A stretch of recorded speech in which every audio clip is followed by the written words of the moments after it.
Good evening. Before we begin tonight's program, I would like to read a prepared statement. I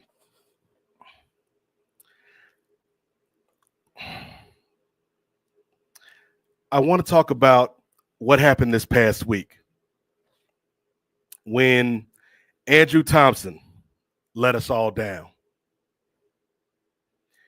The individual formerly referred to as the youngest in charge, or the Yeek, walked off of this show and walked out of Post Wrestling. Andrew was supposed to take part in tonight's premium live broadcast. However, Andrew took his microphone and took his notepad into the offices of John Pollock and Wei Ting, left those items there, and then promptly walked away.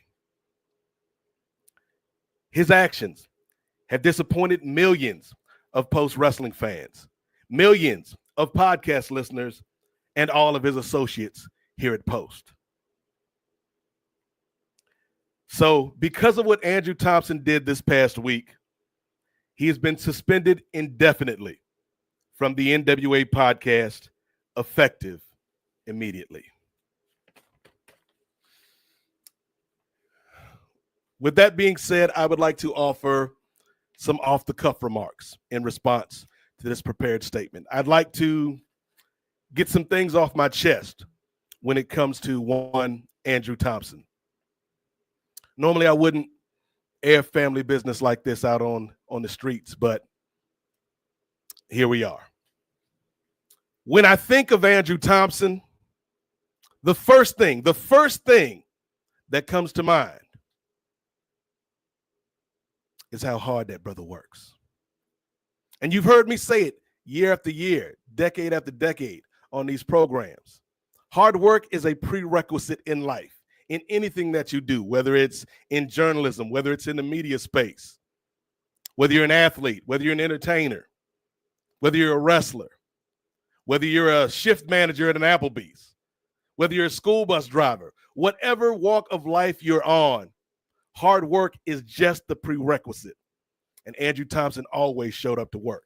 But in addition to that hard work, what Andrew brought to the table was a thoughtfulness, was an intellect that far surpassed his years on this earth. What Andrew Thompson brought to the table was a youthful sense of energy that will be sorely missed around these parts. Now, don't get it twisted.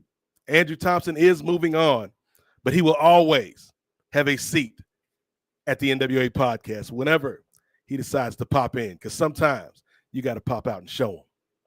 Andrew Thompson will always have a place at the Nefarious Media Network. And who knows, you may see him sooner rather than later. And I'm sure, I'm sure in this one instance, I can speak for John Pollock and Wei Ting in saying that Andrew Thompson will always have a home here at Post Wrestling. So with that being said, Andrew Thompson, we appreciate everything that you brought to this team. We appreciate everything that you're going to do in this space, nephew. And we wish you the best in your future endeavors. With that being said, there's only one thing left to say. Hit the music, Ray.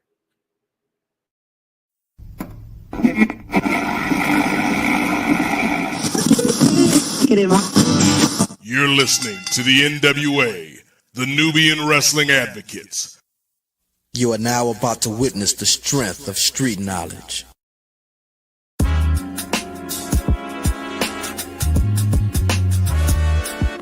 Yo, it's Righteous Reg. It's a case for the safe, keep a space for the Nubians. Unfiltered, off-kilter, the professor, the godfather. Post-wrestling, the NWA, not keep guessing, The views and expressions, you know the rest, it's pod excellence, get the message. Advocates for Nubian wrestling, you're listening to the best again. Black wrestling in the ring we invested in. Nubian kings and queens we invested in. It's for the culture and we reppin' it. It's space for the culture and we reppin' it.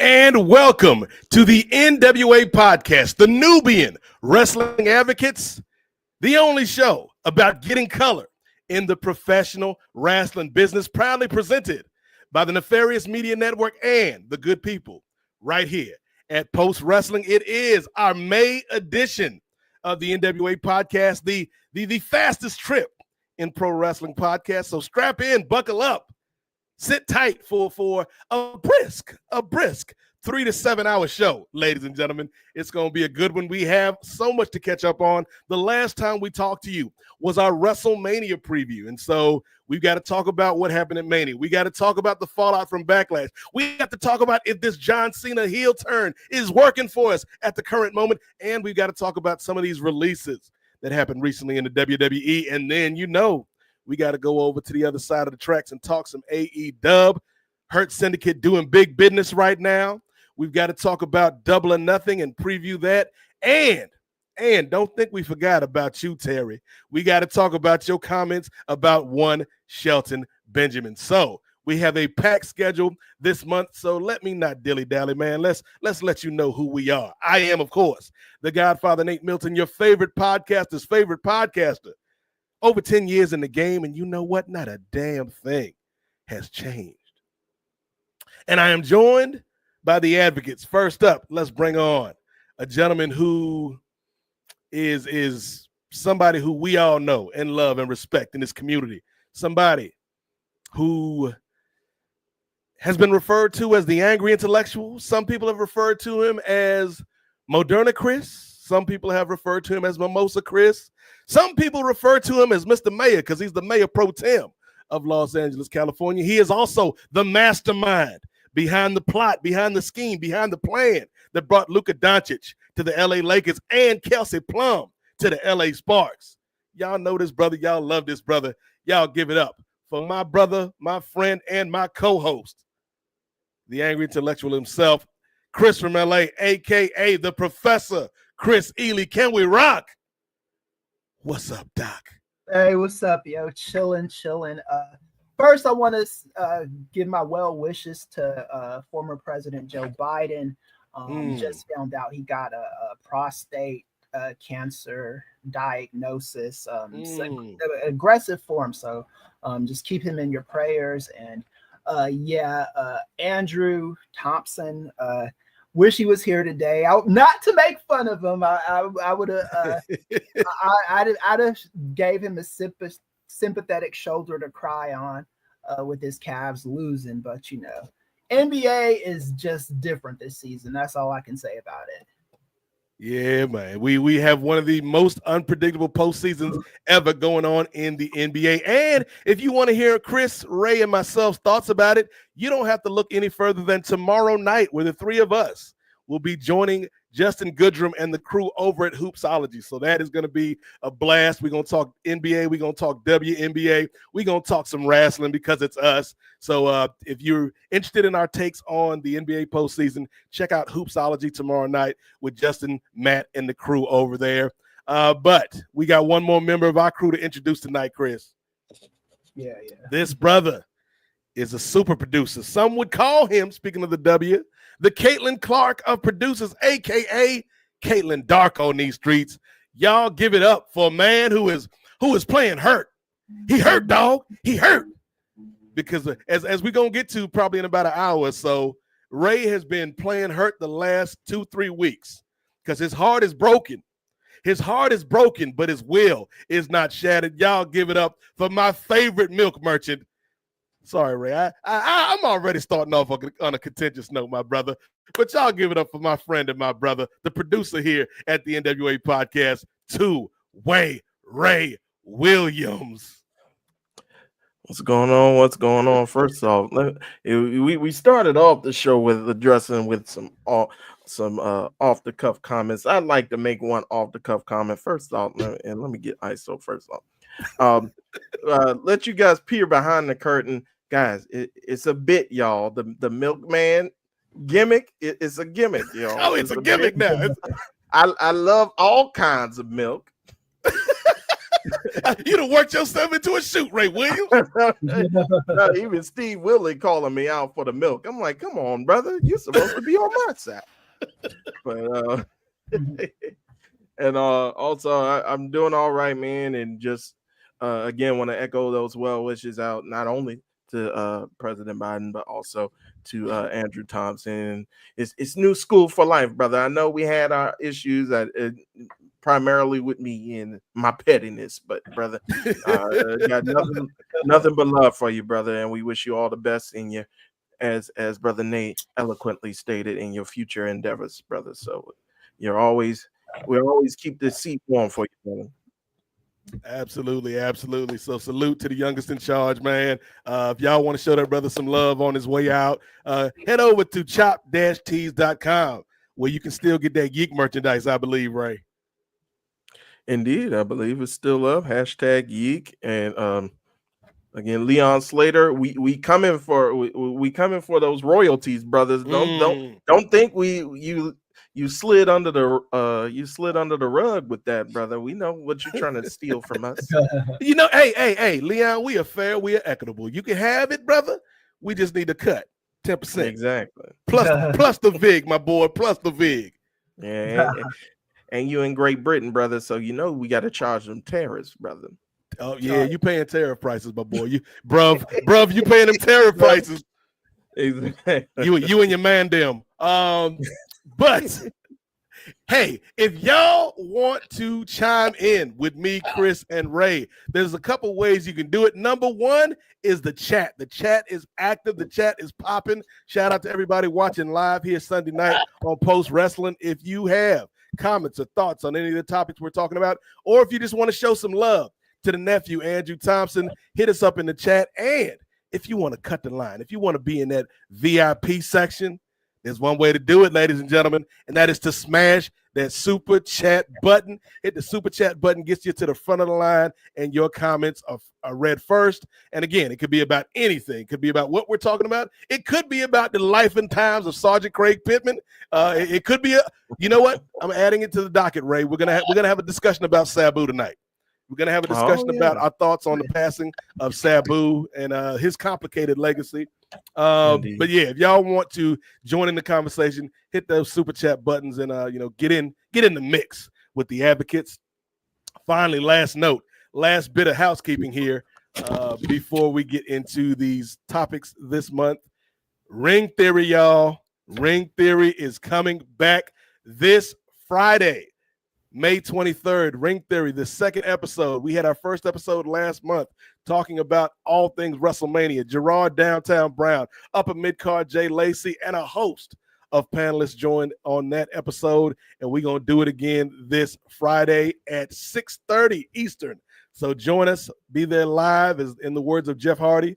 Be there or be triangular, because I'm sure Ring Theory 5/23/25, ladies and gentlemen. It's going to be a fun episode. So check out Ring Theory and then watch SmackDown that night if that's what you're into, or watch the NBA.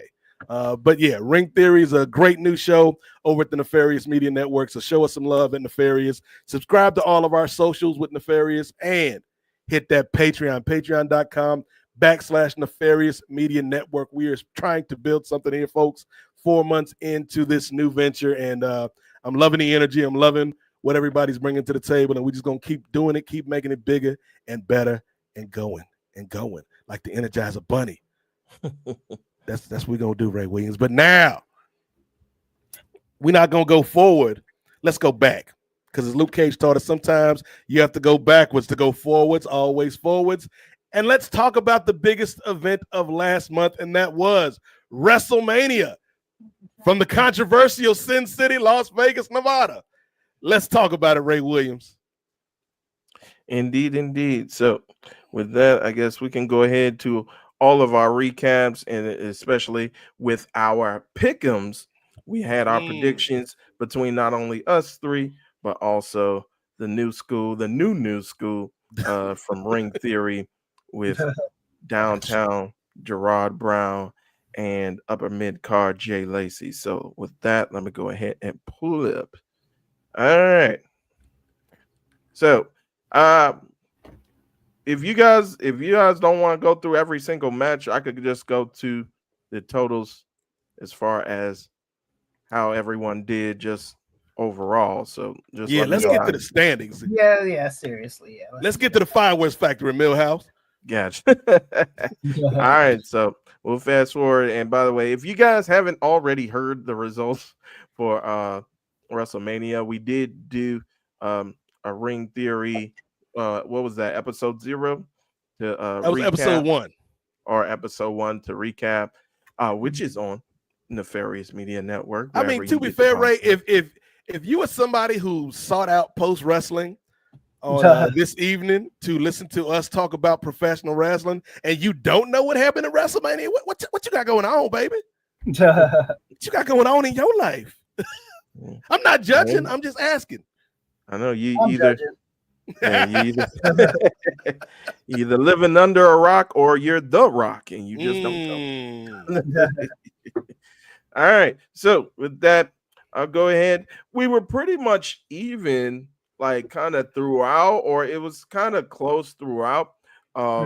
So Nate, unfortunately, brother, you were kind of, it was very, very close, but by one match, you're at the bottom, brother, with 5 going 5 and 6 throughout. And I did not include any of the matches that were either last minute or did not happen. And so, brother Nate, you were 5 and 6. Now, myself, Chris, and Downtown Brown were all 6 and 5, and it was kind of, again, up and down, up and down. The guy with the best percentage, since he came a little late for the predictions, was brother Jay Lacey, and he was 5 and 2 with his picks. So if you're going to DraftKings or any of these spots to bet on wrestling, Jay Lacey's your guy. But don't bet on wrestling. That's stupid. Exactly. We can't iterate that enough. Yeah, don't do that shit. Like, if you want to throw away money betting on wrestling, I've got a better alternative. The Nefarious Media Network Patreon, because at least you're going to get something from it. Yeah, don't be betting on wrestling. Don't do that shit, man. And I say that as somebody who is a degenerate gambler. I'm on these BetMGM streets, man. I had a 12-leg WNBA parlay yesterday that I missed out on 1 leg from. That's how in these streets I am right now, Ray Williams. Wow, that's all it takes, just one to not hit. And then Courtney Vandersloot, I would never forgive you. Never. 3 more points. That's all I needed, Courtney. You couldn't give me 3 points, Courtney. Never forgive you. But Ray, speaking of not forgiving people, there's been a lot of discourse about WrestleMania and how, this was kind of, you had some good matches. You had some great moments, but overall it was just kind of like WrestleMania. What were your overall thoughts on the card on both nights? Well, before we get into my thoughts, here comes the money. Here we go. Money talk. Here comes the money. All right, let me go. All right, Shane, you ain't getting that much. All right. All right. Sin City Saint, brother, you are jumping ahead, brother. Do you think Truth and Cena will have an actual match or a quick 3-minute squash? I think they'll have a 3-minute match. I don't necessarily think it'll be a squash. I don't think it's gonna be a long match, but I do think Truth will get his offense and Yeah, we can kind of jump the gun on that because again we'll come back to it more in depth later. But yeah, I would say I'm gonna give it more than 3 minutes. I think it'll be a 5-minute match.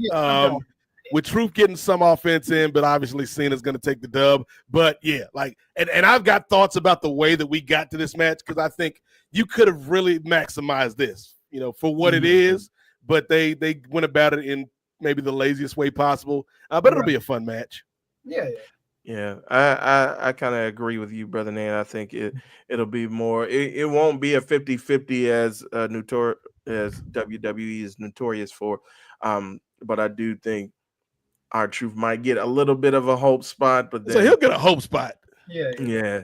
But then Cena's going to get him in the end. So, Right. but we'll see what happens with that. But before we come back to that, again, as Brother Nate said, we got to go backwards. So what I felt about, or how I felt about WrestleMania, I thought it was a decent show.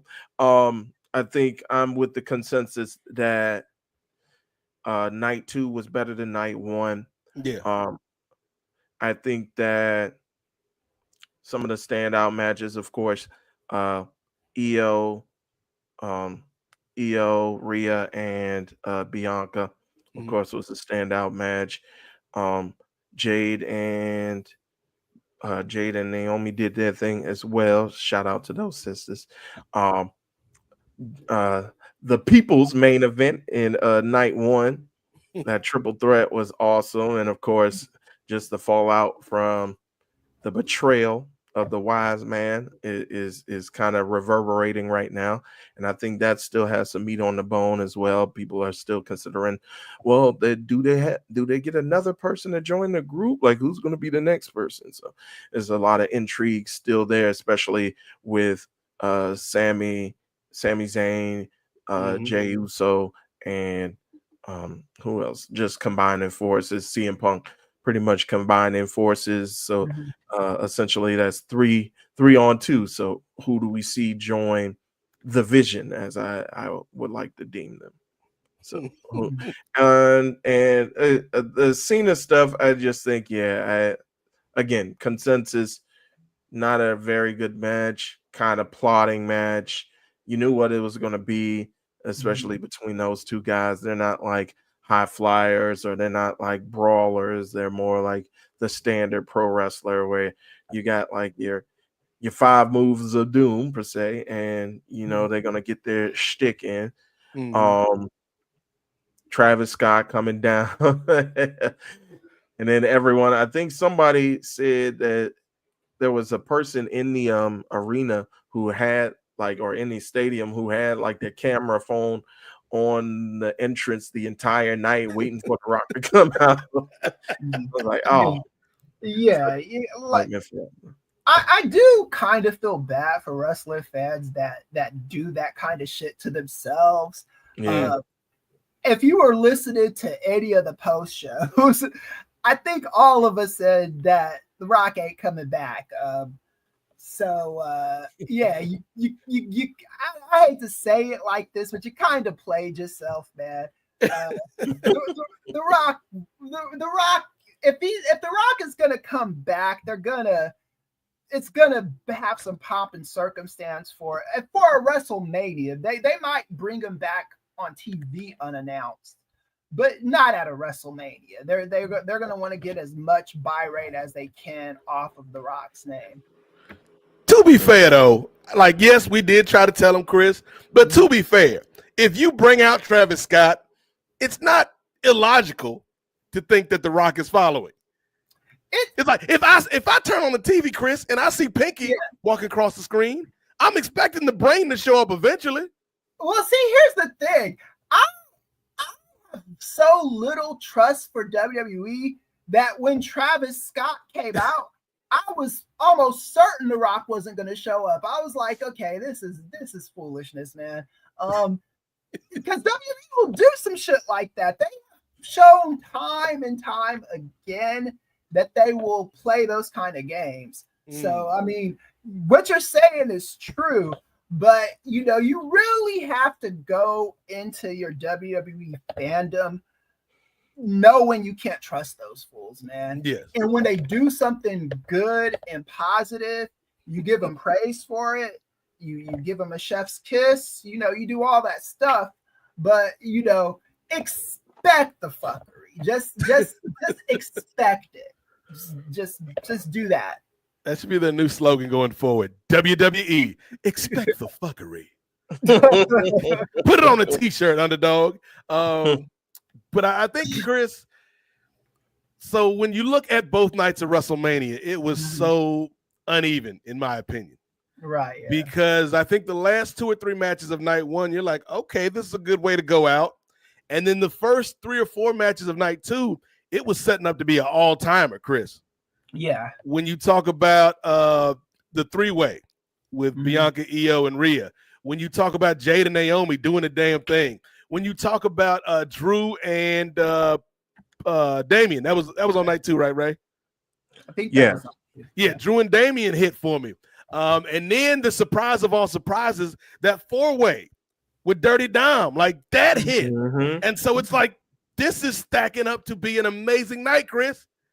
And then Logan Paul happens. Yeah. And then we get that damn tag match with Becky Lynch showing up. And it's like, okay, cool, Becky back. But the match was what it was. And then we get to the main event. And the main event, and I hate to say it because y'all know how much love and respect I have for that man, Cody Devontae Rhodes. Y'all also may know how much respect I have for the Peacemaker, John Cena. I think both of these guys are perfectly capable pro wrestlers. And even more than that, Cody Rhodes is one of the best in-ring storytellers of his generation. And the story that they told us on WrestleMania Night 2, Chris, didn't make any damn sense to me. Because the crucial point of that match, you had 2 things happen. You had Travis Scott show up without The Rock, and in my opinion, didn't add anything to the match. Yeah, Cody got his receipt back, so to speak, with the Crossroads, but it was what it was. And then you had the moment where Cody is having this crisis of conscience. Right, yeah. About should I hit this man, John Cena, with the belt? Should I break my code, Chris? Even though a month ago, y'all saw what I do in this ring when I'm pushed to a limit, when I beat the brakes off of Kevin Owens. But now I'm having a crisis of confidence and crisis of conscience when it comes to John Cena. And here's the other thing, Ray. If I hit this man with the belt, what is the absolute worst thing that could happen in this scenario? I get disqualified. Right. And if I get disqualified, I take my belt and I take my happy ass and I go home and hang out with Brandy and Liberty and celebrate a free and equitable America. So the whole story didn't make sense. It made Cody look like an idiot. And he's still your top babyface in this company. And so I felt like it made WrestleMania end on a sour note, and the whole thing just kind of felt disjointed to me, Chris. Like overall, I gave it, a thumbs up for both nights, but it had the potential, if they had laid everything out right, to be like, yo, this is like top 5, top 10 WrestleMania of all time. And to me, it's just kind of middle of the pack. Right. Yeah. I give thumbs down to both nights. Night 1 was a little bit more tolerable than night 2. And on top of everything you said about Cody Rhodes, the fact that all 3 of those dudes like beat his ass, like bloodied him up 3-on-1, and you're over here having a crisis of conscience, man. It made no fucking sense, man. They're gonna try to explain it away. They've been trying to explain. It was stupid. Nick Khan, Triple H, take the L on this shit. Just admit it was stupid. Even you, Dwayne, just admit it was stupid, and we can move on better. Don't try to defend this. No. When you try to defend it, it makes you lose all credibility. So don't try to defend it. John Cena, I was watching Entertainment Tonight. I don't know if it was the Saturday edition or if it was the Friday edition. I think John Cena is just there collecting a check, man. He was on the red carpet with Idris Elba and Priyanka Chopra promoting this new Heads of State movie that they're going to be in, Amazon Prime exclusive. That's where this guy's head is at, man. And when they were asking about Heads of State, what's it about? So all I know about it is John Cena plays the President of the United States. Idris Elba plays the Prime Minister of the UK. And Priyanka Chopra, I think she's just some kind of special agent or something. I don't know. Okay. Look, for a second, Ray, I thought it was like a remake of the Chris Rock, Bernie Mac, Head of State movie. That's where I thought it was going with the trailer. But I was like, oh no, this is nothing like that. It's John Cena. He's the head of state. R.I.P. Nate Dogg. Yeah, go watch Head of State. Not only is it a funny movie, but also TNA wrestling. gets a shout out in Head to State. Right, and it's a very funny Impact Wrestling trivia note. Like Chris Rock showed up one time and one time only in the Impact Zone, and that was to promote that damn movie. And it was like the most phoned in celebrity cameo, and he just get in the middle of the ring. He's like, I'm Chris Rock, and I'm here at the Impact Zone. And if you think professional wrestling is fake, come on down here and we'll kick your ass. I'm gone. Like that's it, Chris. That's all you give us? Like that was like his because it was kind of a useful relationship because he needed a wrestling event for that movie.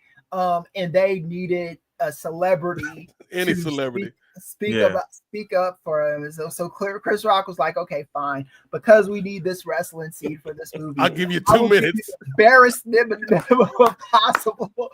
I'll give you 2 minutes. 1 minute, that's about it. And I forget, what's the name of that the ring announcer that was interviewing him, the interviewer? I used to love her. Was it Goldilocks? Was it Goldilocks? Maybe it was. I think it was. Yeah, at that time in the Asylum era, it was probably Goldilocks. Yeah. But she was also the one that infamously interviewed Puppet, the dwarf wrestler, the midget wrestler, the mini wrestler, and he was pleasuring himself in a trash can because that's what Vince Russo was into in those days. Yeah. Poor Goldilocks. but yeah, I think like the only thing I will fault Cena for, and I'm not even really faulting him for this, but if you could fault him for anything, it would be like if you're gonna come back, you do need to have a hand in your creative. Just so you could kind of know, like, you can just veto power. Just be like, you don't have to like think of something, but just be like, no, I'm not doing this shit. Yeah, I'll do that. No, I'm not doing that fuckery. Just something like that, man. But Cena's there, and you could compliment him for this, or you could admonish him for it. But he's there to be a kind of a team player. Like, what do y'all need from me? This is what I'll give you. Okay. You guys have me at your disposal until the end of the year, and it's crazy how much, like, when you look at where we're at right now, we're at the end of May. June, we're at the halfway point of the year, and you look at how many months WWE has wasted on John Cena, because it's like he's basically established that he will not do anything extra next year. So I do think this is kind of it's upsetting for me because even though I was never like a huge John Cena fan, I do want him to leave with a little bit more fanfare than this. This is just, it seems like the most phoned in WWE championship run ever. Right. Yeah, in my opinion. Uh-oh.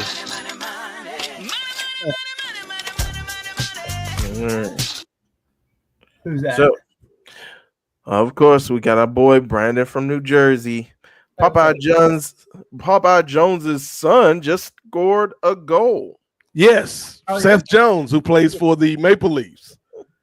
Yes, Seth Jones, who inherited all of his father's athletic ability and none of his father's looks. Thank God. He got the best of both worlds. Got them looks from his mama because his daddy was out here looking like Black Gargamel for years in the paint on those NBA courts. So shout out to Seth Jones. I'm actually pulling for the Maple Leafs in this series, man. Yeah, Toronto. And it's not just because we are broadcasting on a network based out of Toronto, and I'm trying to suck up to the bosses. I always felt bad for them when what's his name left to go to the fucking Clippers, man. Kawhi. Kawhi Leonard after winning the championship. That was just a rental. That was a rental. Yeah, like Toronto deserves a little bit. That was strictly transactional. Like, hey, Kawhi, we need a star, and you need someplace to go until you can get back to California because that's where you really want to go. Right. Yeah. But here's the thing. I think Chris gave us the perfect segue, Ray, to talk about what the big story of this year has been so far. I will say one last thing on WrestleMania. The biggest winner was not John Cena, was not Seth Rollins. Biggest winner was not even the women, who did a fantastic job in that three-way. Shout out to Io Sky, who I was kind of surprised they went in that direction with Io winning. But to me, there was one man and one man only that won WrestleMania, even in the defeat, Ray Williams, because they said his name. Oh, yeah. And he appeared, man. Joe Hendry got a WrestleMania payday, brother. Oh, yeah. American dream. Yes, and for all these people, I'm like, oh, well, you're making the TNA championship look. It's like, bro, if you get a chance to get on WrestleMania, the main show, not the pre-show, the main show, night 2, against arguably one of the greatest performers to ever wrestle, in Randy Orton in his 20th WrestleMania, like, it don't matter. You're gonna do whatever job you need to do, bro. You get, and then the crowd recognizes you and knows who you are. Like 60,000 fans. It's like, come on now. What are we talking about? Whatever happens, it was a positive. Yeah. I mean, I understand the fan backlash against that from the extent of like they could have. The RKO after the match was not. The second RKO was egregious. That's where I drew the line. Yeah, I thought, like, if he's gonna lose, he's gonna lose. And I think that of all of TNA's world champions that they've had in the last few years, I think Hendry is more equipped to take that kind of loss than like a Moose or someone like that, because just Hendry's kind of got that kind of beatnik personality, you know. I understand. I really do understand why people didn't like that. But when you're in a partnership, I mean, WWE and AEW did this to WWE. You know, it's like when you're in partnerships with the big companies, their guys are always gonna look better than your guys. Right. It shouldn't be like that in a perfect world, but you know, this is wrestling capitalism, man, and it just is what it is at this point. Yeah, and to be fair to Joe Hendry and the TNA involvement, like, they have kind of built him back up on NXT. Where he's in that mix and he's like standing toe to toe with Trick, standing toe to toe with Obafemi, and so it's like, we knew what the deal was. Like, Joe Hendry was Randy Orton's homecoming game. You know what I mean? You schedule one of those directional schools for your homecoming game because you know that's an easy dub. And hey, Joe Hendry got some shine. He got the WrestleMania T-shirt, man. You know, so he got like a 7-figure check. Yes, got a payday, man. So I'm happy for Joe Hendry. But there's a lot of people that aren't happy. Are we gonna get a Joe Hendry payday right now? All right, not just yet. I'm sure we're working up to that. But brother Brandon coming back. Cena versus Tanahashi. Cena and Tanahashi. Bad retirement runs. Oh. Well, let's talk about it, ladies and gentlemen. The John Cena retirement run. Sound off in the comments. Hit us with the super chats. Let us know what you thought about the John Cena retirement run this year, the heel turn this year, and where it's been and where it's going, because Cena obviously won at WrestleMania, becoming the quote-unquote last real world champion. He goes on to Backlash, where he defeats Randy Orton, finally ending the series, the 20-year series between these two, one of the longest running rivalries in the history of pro wrestling. And now we're setting up for John Cena versus his number one fan, somebody that has looked up to John Cena since the time he was a young boy. This man, Ron R-Truth Killings, set for Saturday night's main event, which was set up in the lamest way possible at the Backlash post show. So you can hit on all of that, any of that. Kris, what have been your thoughts? Because I know you're somebody who, when the heel turn was first done, you was kind of like, but now that we've seen, a few months of this, Do you think it was a good idea? Do you think, like John Pollock suggested, maybe if they had done the heel turn at WrestleMania, then this comes off a little bit better? What have been your thoughts about this retirement run for John Cena? I think here's the thing. I think I can see arguments for both. If you're going to do it at Backlash, the follow-up just needs to be good. If you're going to do it at WrestleMania, then, you got to have some good follow-up until WrestleMania. The thing that people seem to keep forgetting about that match needed some kind of build up, and I don't know if Cena and Cody just wrestling at WrestleMania with no stakes but outside of the belt really does a lot for people. Maybe it does.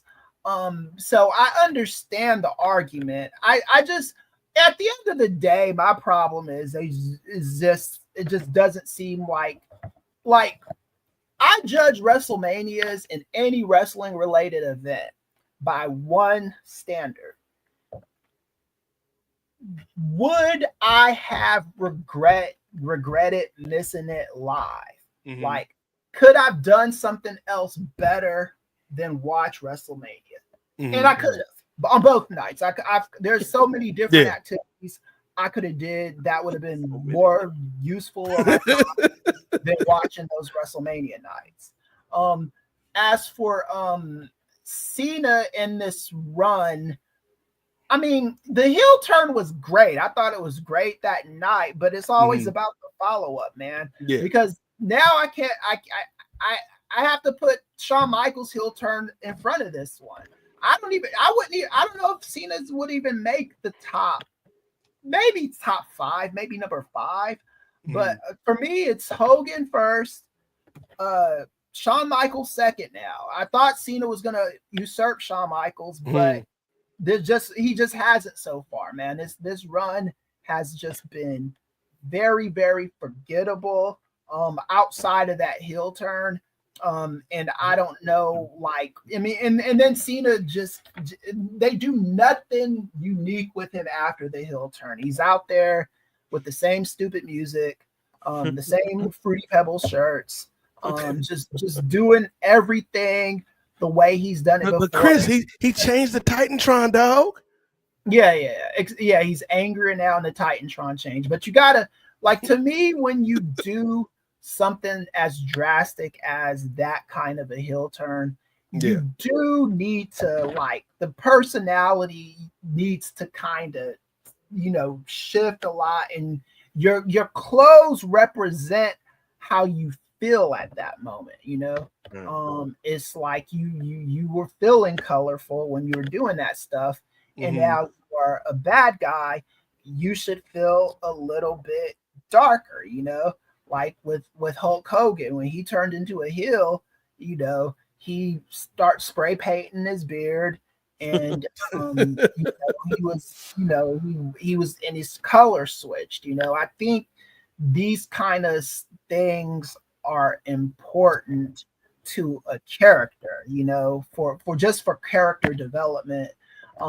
And with Cena, I think when he finally does fight Cody Rhodes, he's gonna have his redemption arc probably. Yeah. But I mean, I want to look forward to something with Cena and The Rock and all the actors involved in this. I'm just not looking forward to anything. They just haven't done anything to really grab me and say, this is something you need to watch every Monday and every Friday. So I think Chris, brother.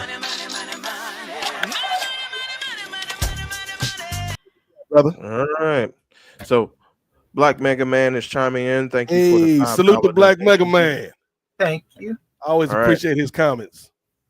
Taking a tiny bit of going into a small trip into a tangent town, and then we're gonna get right back en route. But last month with Booker and Swerve, and last week with Rico Chet, Ricochet and Javon Evans. Which brothers from WWE and AEW do you think will get in the Twitter beef next month?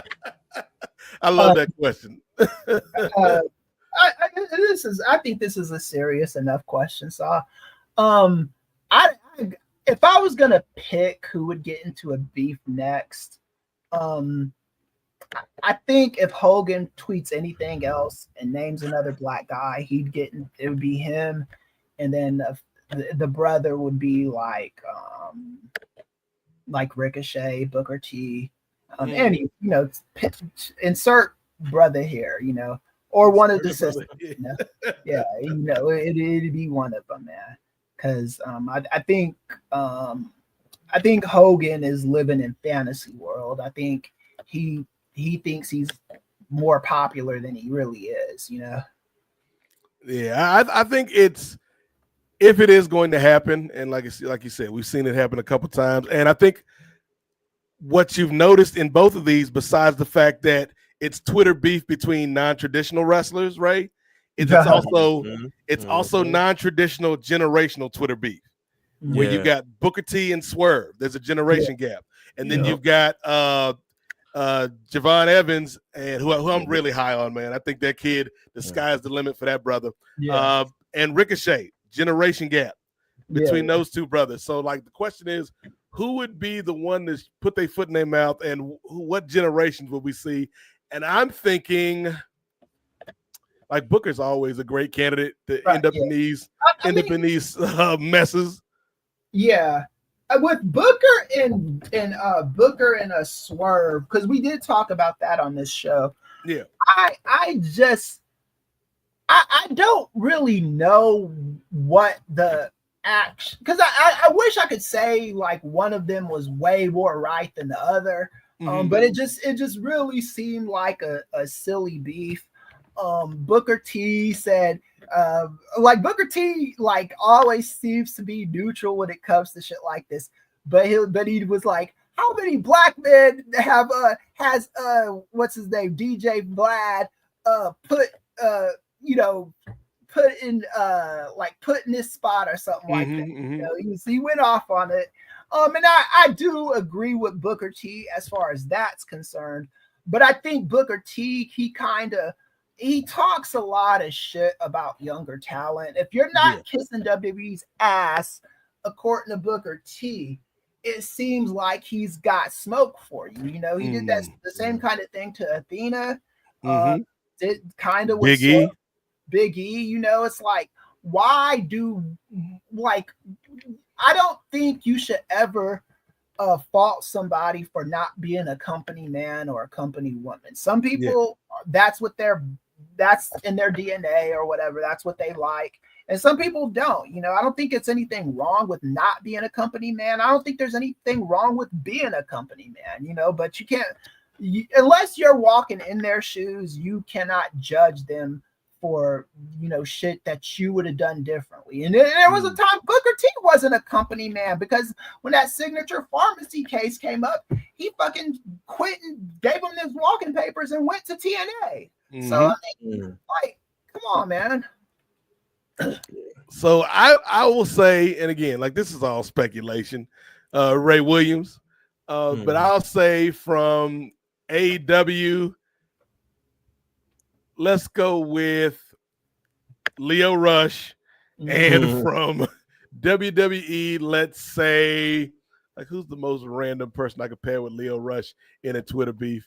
Let's go Leo Rush and R-Truth. Gotcha. like that's just random. Like Truth. Man. Who could have a beef with Truth, man, besides John Cena? I was going to go in a similar fashion when you were talking about generations. I was thinking about it. So we'll go MVP and Carmelo Hayes. How about that? Okay. All right. Good question, Black Mega Man. But we had some more folks who are donating. So more super chats. Okay, keep them coming. More super chats. So appreciate you guys for donating. So first off, Brandon in New Jersey, right? Yes. Shout out. Hold on. You got to introduce this man properly. Shout out to our friend, our brother, our co-governor in the Nefarious Media Network WNBA Super Duper Fantasy League. And let's not forget, he is the third most popular member of the excellent podcast, Eagles Don't Hunt Flies. Brandon from New Jersey. What's he got to say, Ray Williams? Well, he says best wishes to Leo with his battle with HIV. It would pop him if you mention him. He loves the show. So shout out to you, Leo, man. And just we're wishing you nothing but the best, and just strength and prayers go out during your struggle, brother, in your battle. And we hope you come out on top. Absolutely. Keep speaking. We all got you in the thoughts and prayers, Leo. Keep it pushing, brother. We appreciate you. Indeed. And speaking of co-hosts, a tremendous podcast, we had the co-host of Collision Course right here in the Post Wrestling Network, brother John Cena. See no evil. What he got to say, Ray Williams? Especially with 5/19 around the corner, May 19th right around the corner. Just want to show my love and support for NWA. O'Shea Jackson Jr. trying to get in the ring, getting into an angle with AJ Francis on TNA. Yep, I saw that, and I was surprised by that, Chris. Yeah, that's different, man. O'Shea Jackson is a talented actor. O'Shea Jackson has a very good shot at winning an Oscar in the future, or at the very least a Golden Globe. If I were him, I'd stay clear of this kind of fuckery.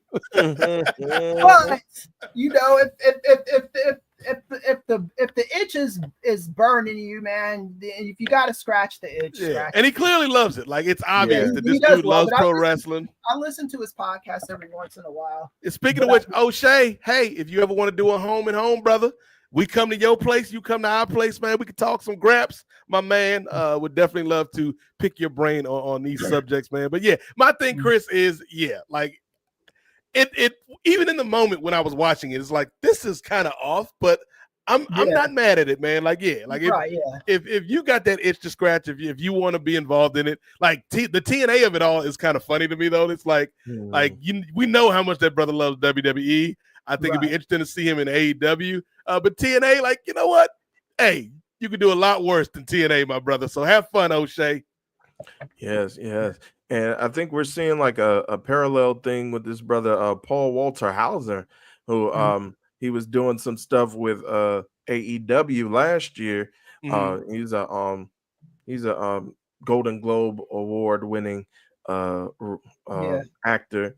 And he got the itch as well. And now I think he was doing matches over in Progress.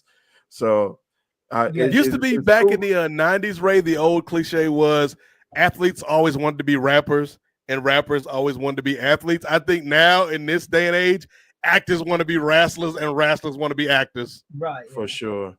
I agree wholeheartedly. And so we'll see. And it's cool to see, like, it's not like, well, I ain't going to name no specific like low level actors, but it's not like you're seeing guys in like B movies and C movies. Don't you disrespect Stephen Amell, Ray Williams? I didn't say.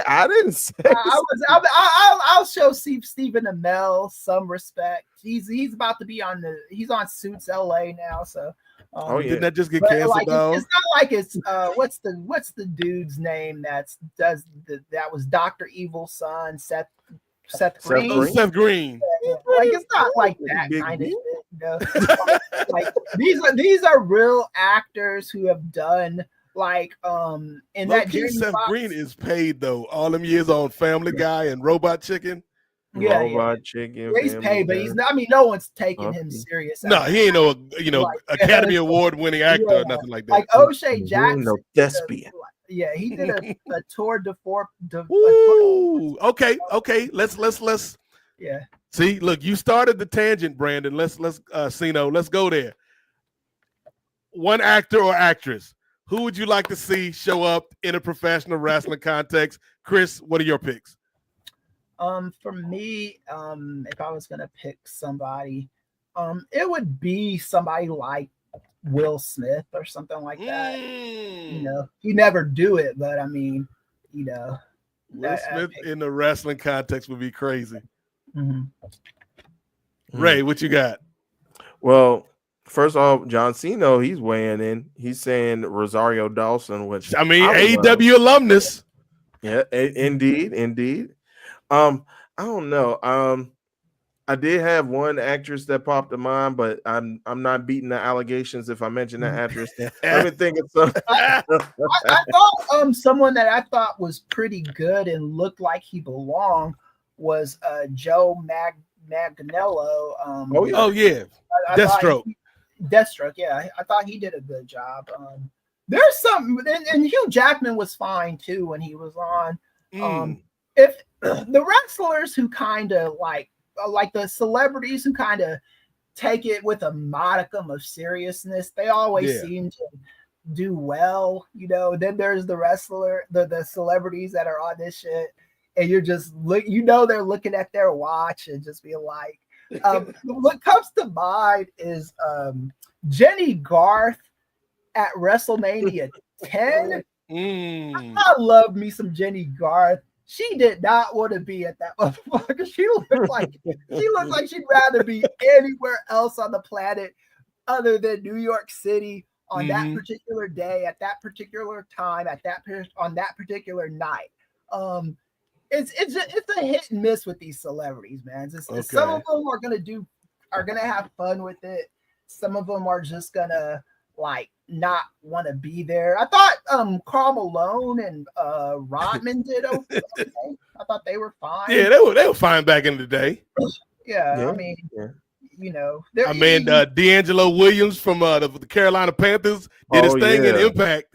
Yeah, he did. And then what was the one that was tag team Pac-Man Jones? Pac-Man Jones, who never could take a bump due to his NFL contract. Yeah, that was a little cringe right there, but you know, I mean, it got TNA some. My two picks. I got two picks, Chris. One is serious, one is just silly.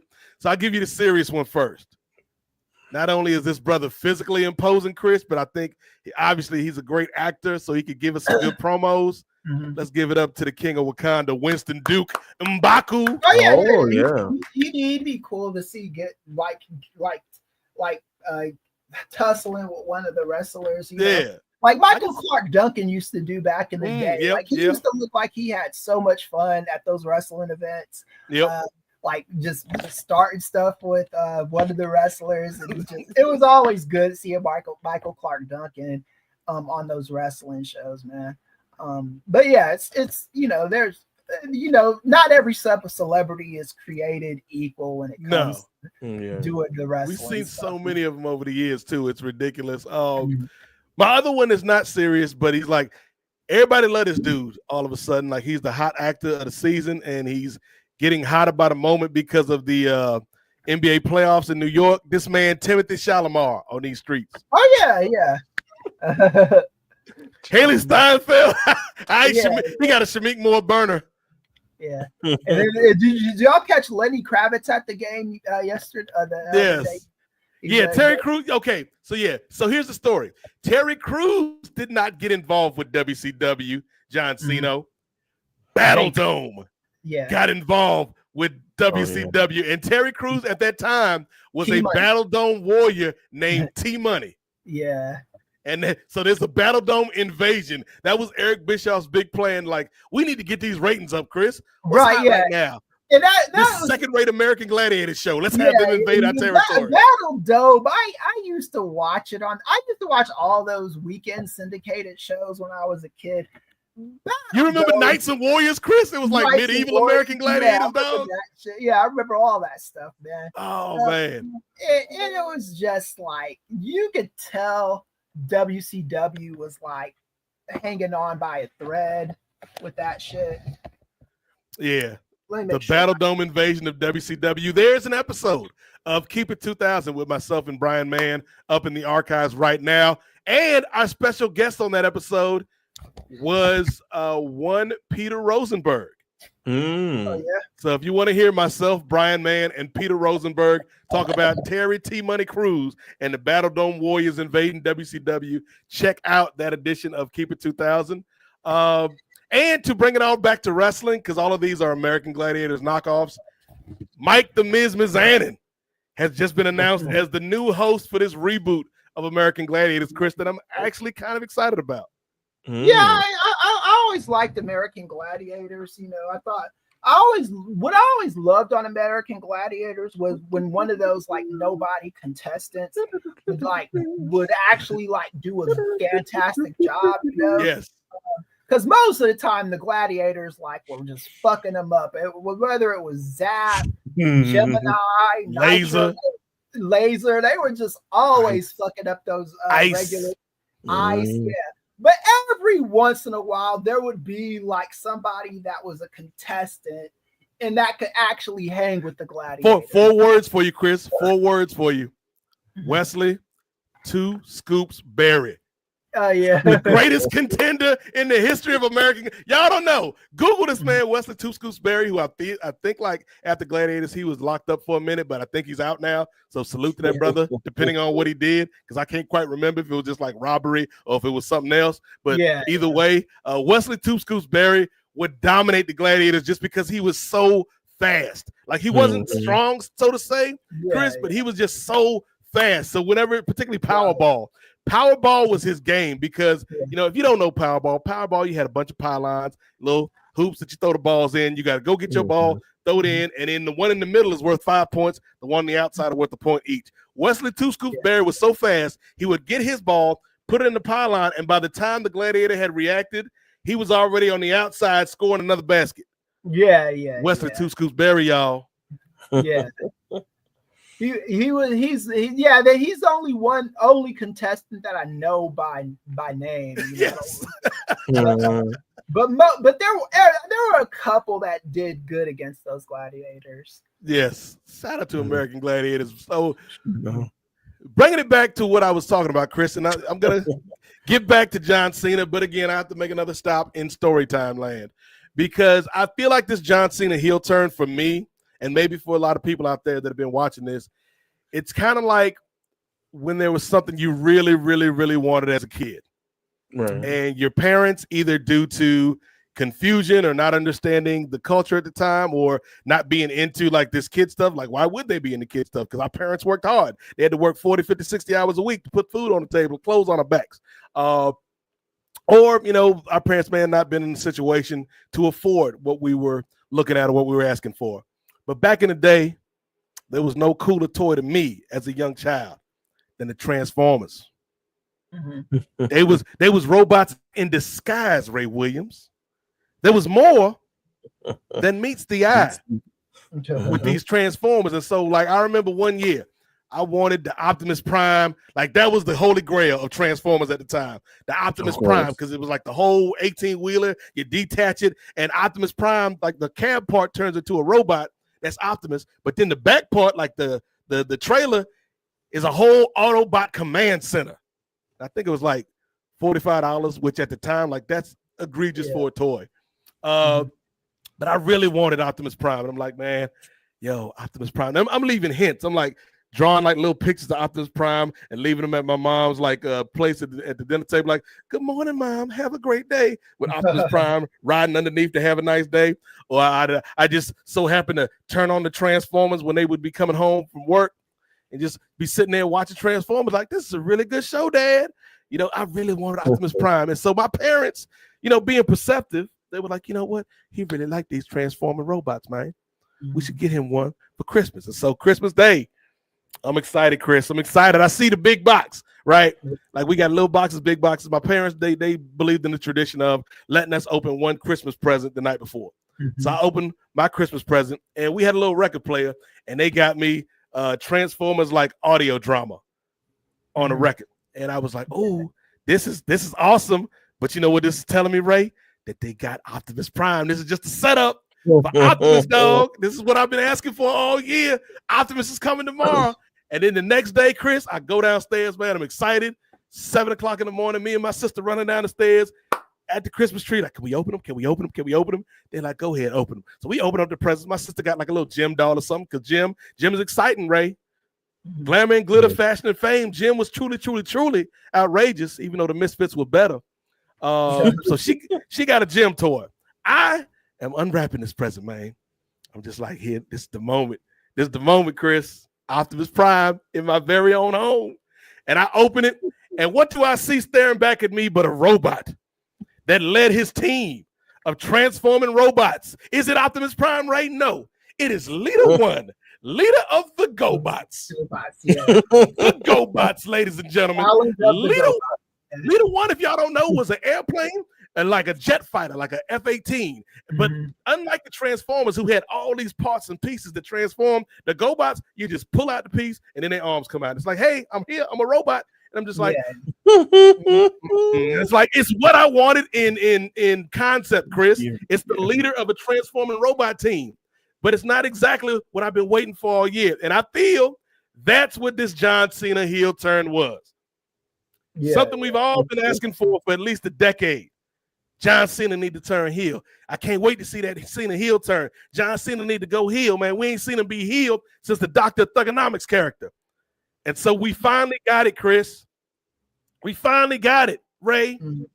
But it's not what we wanted. It's not in the fashion that we wanted this heel turn. The promos haven't really given us much. Like you said, the presentation with the music and his gear hadn't really changed. And so it's kind of like what did we all do this for? I do think, to your point, Chris, WrestleMania needs to feel like a can't miss show. I do feel like if they gave us the heel turn at Mania, that would have made it feel more can't miss. But even then, it's the follow-up and the follow-up. It's the thing. I think that's been my argument was exactly what you said, Nate. It's like it doesn't matter. Like it's the follow up. Would the heel turn been better at WrestleMania? Yeah, theoretically it would have been. But if the follow up was what it was, it would be trash no matter what. The follow up is so important to these kind of like cataclysmic events, like you have to have good follow-up. You can't just come back with Cena never being there, The Rock never being there, Cody's not there right now, and Cena's getting into like half-ass feuds with Randy Orton. Our fucking truth. Come on, man. Like this, if this is the best you could do with a Cena heel turn, WWE, I really would hate to see what the worst you could do with a Cena heel turn is. Ray Williams, you are our very own Leader One here on this show. What do you think about this John Cena heel turn so far, brother? First, shout out to Jet Black Suit. He knew the GoBots was coming about 2 minutes before you mentioned it. Damn. And the crazy thing is, GoBots came out like they had the name Transformer. Like they had the name there. And they decided to go with, what? People don't understand what transforming means. Let's call them the GoBots because they're robots that go. And it's like, brother. Yeah, and they're older than the Transformers too. Yes, they came out before the Transformers. People don't remember that. Yeah. It's like those hydroxy Oreo cookies. Hydrox came out before Oreo. Yes, before Oreos. Yeah, but Oreo was like, "Nah, we got this, fam. Thanks for the blueprint." Yeah, but I'm in consensus with you guys. I thought the initial turn was tremendous. I thought him first coming out on that Raw, giving like his first heel promo, I think while it did still need, I thought it was still a little rough around the edges, but I was okay with it. I just wanted him to get into like his involvement with The Rock and with Travis Scott. But as we went along, it's kind of like it's like he's not putting. I don't want to say he's not putting his all in it, but like you mentioned, Chris, it just seems like there's something missing to where he's not putting enough like effort fully into it and like making it kind of real to him. I think he's I think we talk about wrestlers becoming actors. I think he's just playing a part. Yeah, As bad guy. Yeah, he just doesn't care about the creative behind it. You could tell he doesn't care. Mhm. He's gonna do whatever Nick Khan, whatever Triple H, whatever Dwayne asks him to do. He's gonna come on TV and do it.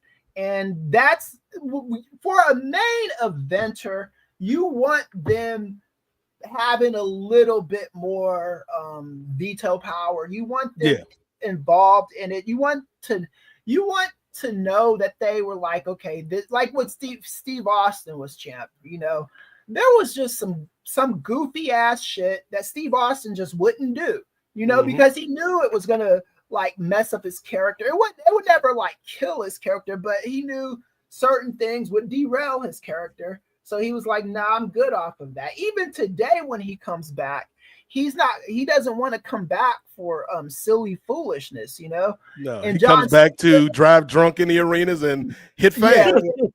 Yeah, that was we didn't talk about that, but yeah, so all I asked Cena to do is just like,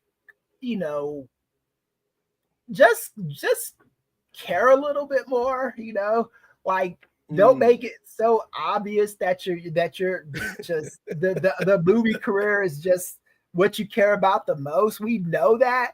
No one is saying you shouldn't care about the movie career the most. You should, but I mean, like you're taking up time. Hey dog. To be fair to John Cena, he got Peacemaker season 2 coming. He know his man James Gunn about to drop this Superman on the world, and if that hits, Peacemaker gonna show up in Superman 2. I'm telling you. Yeah, he's gonna show up there too. Like I think, and Cena, he might even be in the post credits of Superman, just like walking down the street, like Superman, Peacemaker. Ooh, James Gunn is cooking. And then, of course, we can't forget the heads of state. Yes, heads of state coming out, Chris. But I think the crazy thing about this is either way, John Cena is going to end up winning. Because if it continues on the way that it's going right now, Chris, they can always fall back on, well, we told you he was going to ruin wrestling. He's doing what he said. And when he does the eventual babyface turn, Chris, before he finally exits stage left, he can be like, that's the reason when I was a heel, it never really felt real because deep down, that's not who I am. I was playing a part, but I'm really here for you, the fans. And it's like, let the idiots fall for that shit. if that's the story you're telling Cena, I'm not buying that shit. But people like being ignorant to things. People like fooling themselves into believing something is that isn't, So I mean, like just continue to make sure Nick Khan and them run you your money. Do what you gotta do, man. And it is what it is at this point for me, man. I can't even really be mad at it because it's like, I mean, he's come everything like since he's been doing this like part-time shit, everything he's been asked to do, he's done. They told him the job to fucking Austin Theory. Yeah, they told him to do that. He did it. He knew it was going to be lame when he did it. Even the promos he's cut before that match, he pretty much came out and said, yeah, this is going to be lame. You're going to be the same loser. Theory has never recovered from that promo, Chris. He really hasn't. Like, and it's like WWE has to start thinking about the future. AEW does too, but I think right now we're talking about WWE, and they just have to start thinking about like, like letting some of these older guys kind of like letting them, have their last run and just start focusing on the Braun Breakers, I would have said Mello, but come on, we both Do you mean But, Andre the Giant Memorial Battle Royal winner? Yeah. Carmelo Hayes, brother. Yeah. But The they owner need of to the start Dream Team. like, and I really do think they shouldn't let wrestlers come back and just because you just desperately need the business, you just let them come back and not care. I mean, John Cena, like if John Cena doesn't care that much, then let him stay in Hollywood and make his movies, man. Well, I wouldn't say he doesn't care, but I would say he doesn't care as much as he used to. That's what I mean. Because now he's got more stuff. Yeah, he's got other stuff to do. There's stuff that he cares about more. Right. And I'll say this about John Cena. Anytime he used to make fun of The Rock for skipping WWE and being in Hollywood, I always used to say, John Cena, shut the fuck up. You know goddamn well if you got offered Hollywood movies, you'd be doing the same thing that The Rock is doing, Right. And anybody's gonna do that, you know what I'm saying? Wrestling is not a business that's easy on the body. It's not easy for families. Nope. It's not even for your physical health, your mental health.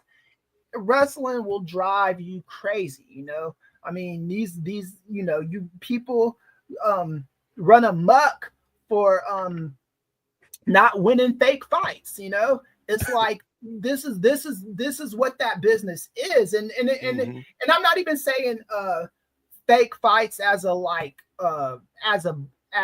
insult. I'm saying it as these scripted fights mean everything to these wrestlers and where their spot is on the card and all this other stuff. Hollywood is a different beast, you're either an it actor or you're not, Yep.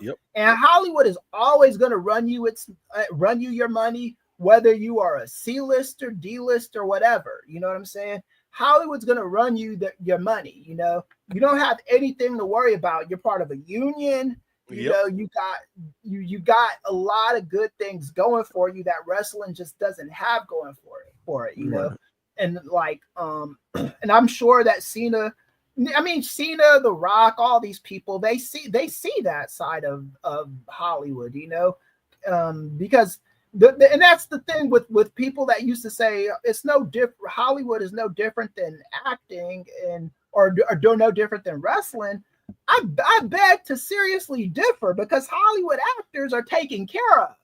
Wrestlers are not, Nope. And that's what his eyes is on that prize. Yeah. I just think I agree with you up until a point, Chris. I do think he does care, like what Nate was saying. I just think he's finding it hard to be genuine in this particular role. And you mentioned him like just going along, but I think he does have that veto power. And I think he honestly he thinks that, I would like to believe that he thinks that this is either going well or this is a part of what he wants to do, because I think he would take that veto power into account, and I think he would put his foot down and say, hey, let's go into a different avenue if he wasn't feeling it, because he knows that he's one of those big time stars as well. I just think that he is into what this storyline is going through, and he's with it whether it fails or whether it succeeds. Now, I do see some cracks in it when we see like fans like actually not turning on him or not booing him, but actually cheering for him. Yeah, and I don't think that's a huge deal either. Well, fans are gonna they're gonna cheer, they're gonna boo. I think Cena's handling it the best way he can. I think so.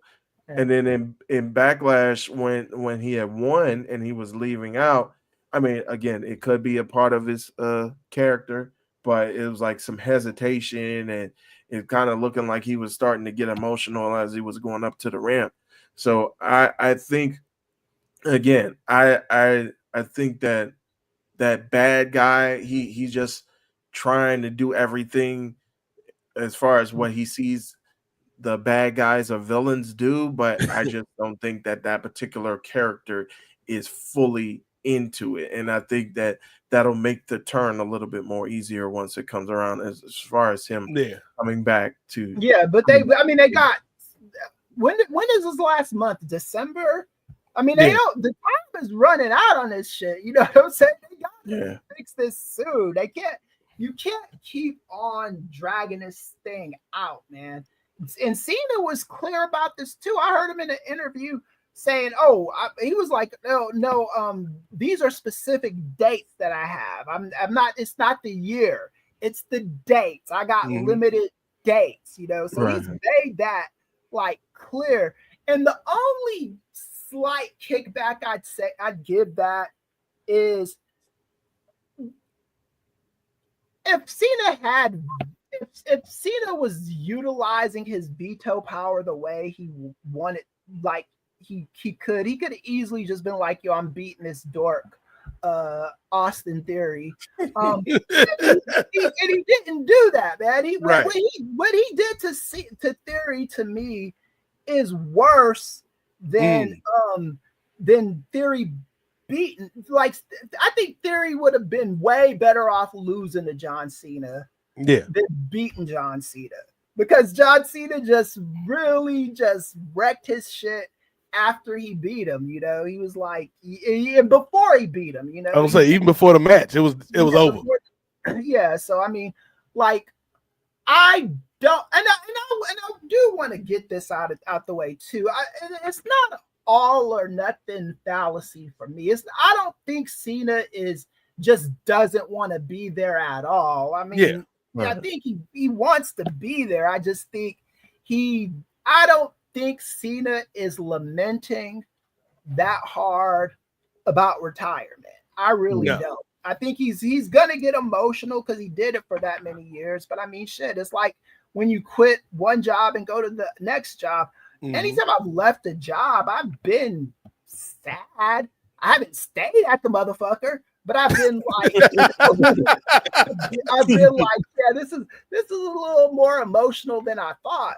Right. But then I go to the new company and, you know, do my thing at the new place, you know. And I think Cena's in that position. I don't think he doesn't care at all. So I don't want people running away with that. I do think he cares. It's just he knows what's over the horizon is way bigger than what he's leaving behind. Yeah. And I think with Cena, like, it's kind of now or never, because he's not getting any younger.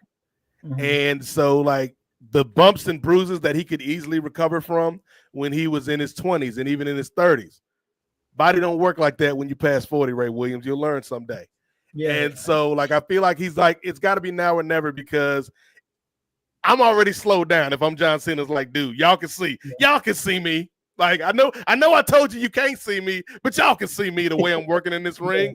It ain't like it used to be. And even at my peak, even in my prime, I wasn't Rey Mysterio out here.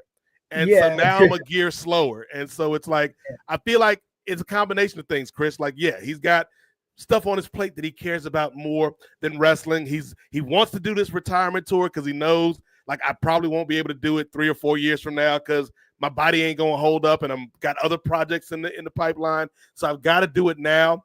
But the story is not supporting the emotion. Like, the emotion that we had that night of the turn, the story has not lived up to it so far. And this truth match, again, it's the little things, man. The devil is in the details, Ray Williams. This truth thing, you could have done that on a SmackDown or a Raw and had an arena full of people like, yo, like, yes, this leads to a little middling match on Saturday night's main event, but in the arena, Chris, if he does that to R-Truth, that gets a huge reaction versus doing it in a press conference where you might pop our good sister Denise Salcedo, or you might pop our brother SP3, and that's about it. Because they did that angle, and that room was silent, Chris. That room was silent. And the thing is like, the way R-Truth was acting in that press conference, I was on Cena's side for his acting, man. He was being way too extra, way too annoying. Like, who does that kind of shit, man? I mean, Chris, have you ever met your childhood hero, Chris? somebody you grew up looking at, dog. Yeah, it's R-Truth just looked so like. fucking. Imagine the first time you met Magic Johnson, Kris. I'm sure you was excited, brother. I'll say this. I agree with you. It should have been done in the arena, because doing it on the TV like that and having R-Truth just act so fucking stupid and goofy, it didn't do R-Truth any favors. And if he's going to be doing a program with this guy, you want him to have as much baby faceness to him as possible. You don't want him to be the annoying guy that you are waiting to get his ass beat, you know? Like they man, and to Truth's credit, like the sit down he did on SmackDown with Wade Barrett, like, yeah, there was some of the stupid Truth goofiness, but like he actually by the end of it, Kris, he set up this nothing of a match. He set it up with like, hey, like John Cena is my hero, even if he doesn't realize who he is, and if I have to beat that person out of him, then that's what I'll do. It's like, okay, now we've got a match. Why couldn't y'all have set this up 2-3 days ago? Right. Yeah, exactly. You know, so I think it'll be a fun match, though, man. I think it it ain't gonna go long, but I think it'll be fun. I don't think it's gonna be the squash that people are predicting it's gonna be. I do think Cena and R-Truth have mutual respect for each other. Before they were in WWE together, they were on a collision course in separate companies, man. You'd hear the stories about, because Cena was the WWE rapper, R-Truth was a TNA rapper, and they would always take pot shots at each other in different companies, right? And then I heard a story about them meeting on the airport one day, and them kind of side eyeing each other. And this is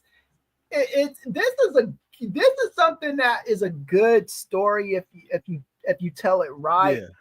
But I think that these guys have been they've been shadowing each other all for this many years, and hopefully they give R-Truth 5-7 minutes to shine and look important. Hopefully, if they don't even like, if Cena like does like, if it's more of a squash match, hopefully Cena will do something like cheat to win or something like that. Right. I don't think that'd be the worst thing on the planet for Cena to do. Yeah, and again, this R-Truth episode in the Cena story is just endemic of just kind of the carelessness. Like, I'm not going to go as far as to say lazy Ray, because I do think the writers, they're working hard. They're doing their best, but it's just careless writing.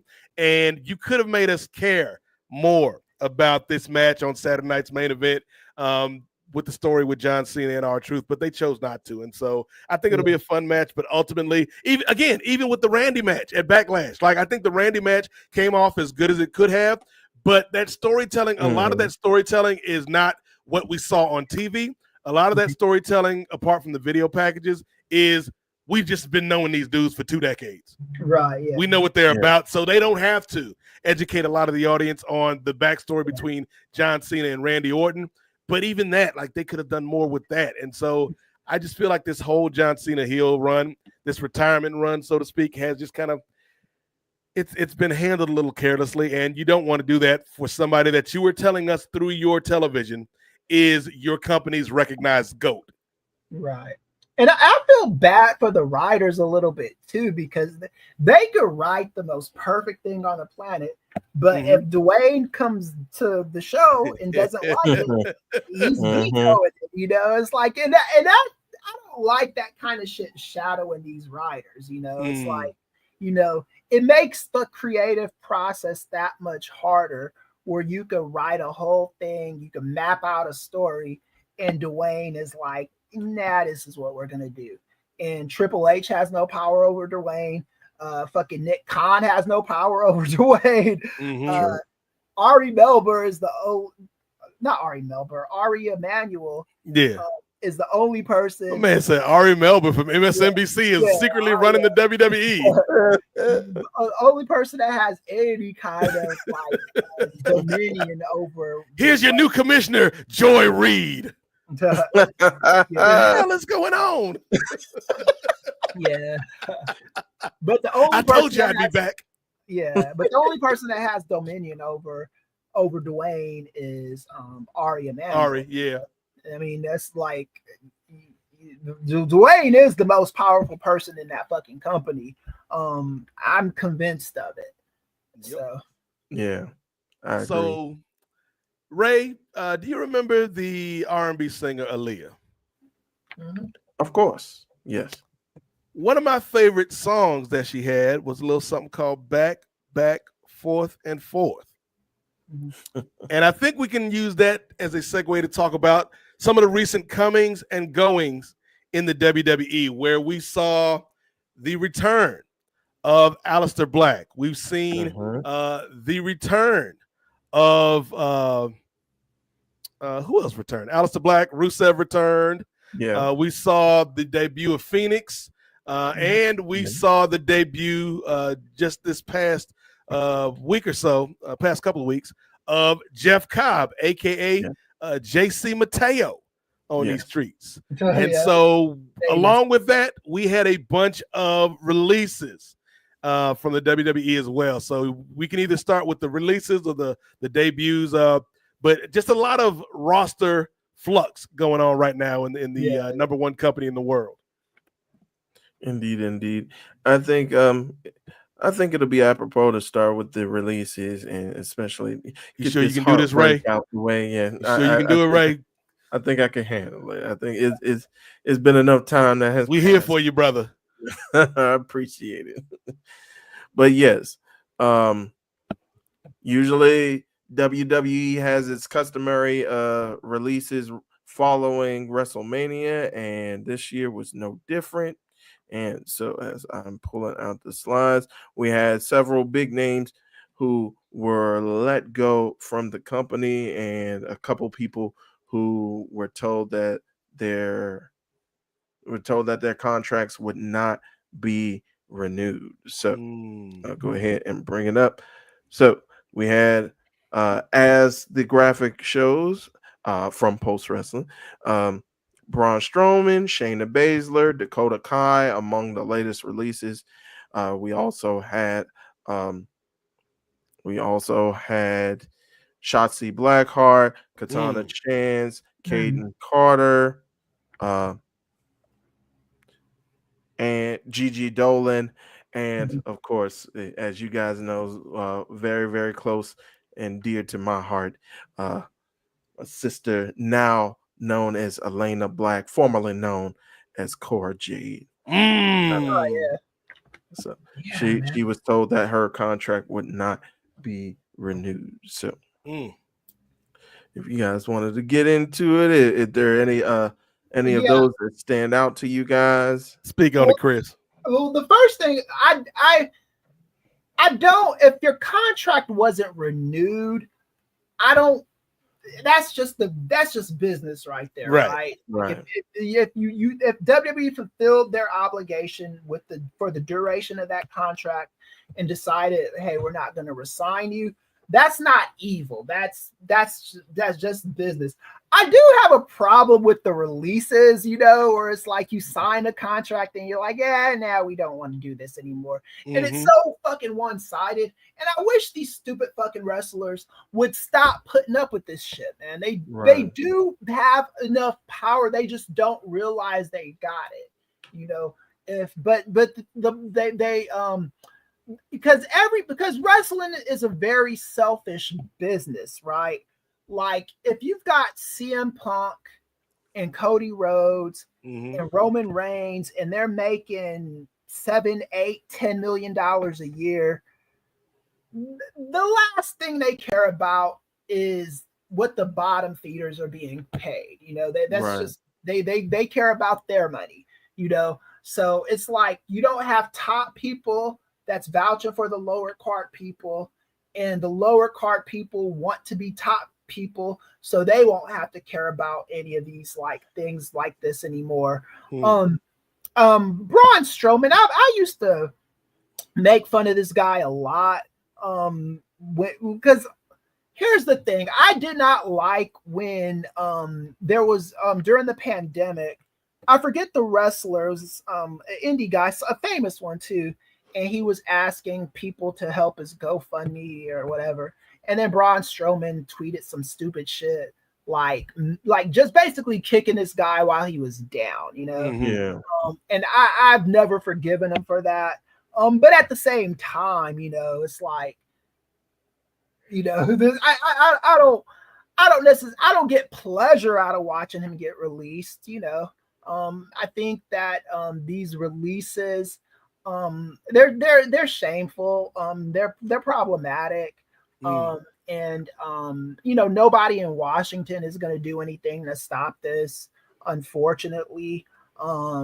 So it's like, I mean, unless people, I mean, Congress has much bigger fish to fry. Yeah. So does the Senate. But at the same time, I don't like these.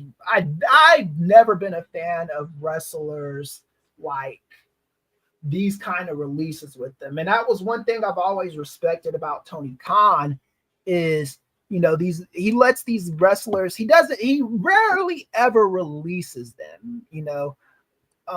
Most of the time they wrestle their contract, and if he doesn't want to renew it, he doesn't want to renew it. And I think the wrestlers have to be thinking like this as well. It's like, okay, you got this finite amount of time to make money with this company. You got to save as much as you can. And you have to also be thinking about something else you're good at, something else to do outside of wrestling, because wrestling is not built for tunnel vision. Wrestling is a career that you always have to be thinking about what else you're going to do after wrestling, or what you're going to do on the side of wrestling, you know, like with our boy Prince Nana, you know, Christopher. he's been burnt by wrestling before, so he's working AEW, getting his money and shit. But he's like, okay, I'm gonna sell this coffee and this these stash accounts, and I'm doing all this other stuff to make sure that when this ends, I'm still good. So that's my advice to the wrestlers. But yeah, I think I'm never happy about wrestlers getting released. I'm upset that a lot of these wrestlers got released before their contract was up. Yeah. And you know, I hope they all land on their feet. Yeah. Well said, Chris. I got a couple things, man. Number one, in terms of the union of it all, like this is something that people have been talking about in this business all the way back to when Jesse Ventura was trying to get the ball rolling in the WWF, and for reasons which we can all kind of infer, it didn't happen. And so, yeah, it's a weird position because somebody like CM Punk is somebody who you would think, Chris, would be an advocate for something like this, but not anymore. Not in the position he's in now. It's kind of like, I think CM, like what they've explained this before. CM Punk is like, if these wrestlers are going to be stupid, why should I have their back? I've heard Jesse Ventura say something like that. I heard CM Punk say something along those lines. It's like, I don't know, man. Yeah, and it's kind of like a chicken and the egg. Like, we're not advocating for them because they're not speaking up for themselves, but they're not speaking up for themselves because there's nobody advocating for them. Yeah. So it's kind of a snake eating its own tail in that respect. The Ouroboros, if you will, ladies and gentlemen. But when it comes to the releases, and we have to throw Isla Dawn into that mix as well, because she was released a little bit before these cuts, and it's just like, it always makes me sick when we hear these stories. Not so much the contract's not getting renewed, because as Chris said, that's just business, baby. But if you terminate my contract before it has reached its end, then that's something that I'm not cool with, especially from a company that continues to tout record profits. Continues to find new revenue streams. Speak on it. Continues to have this deal with Saudi Arabia, bringing in all this income to the company. And for you to be like, deal, you know, yes. And for you to be like, we don't have enough in the budget to let these people see their contracts out to the end, man. The ones that kind of hit me the most, Chris, were somebody like a Shayna Baszler. Yeah. Like Shayna Baszler had so much mileage left in the tank. Even though I think Pure Fusion Collective is a dumb name, and they did lose Sonya Deville as well. Sonya Deville as well, yeah. But I thought her and Zoe had some mileage in a women's tag team division that is very thin at the moment.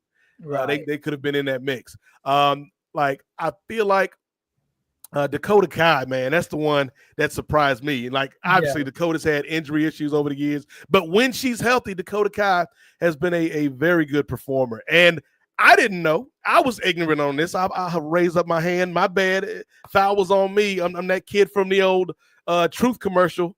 Ray Williams is like, hey, the ball was off of me, coach. It was off of me, coach. But I didn't know Dakota Kai was a non-traditional wrestler, y'all. Like I knew she was from New Zealand. I knew she was Kiwi and whatnot.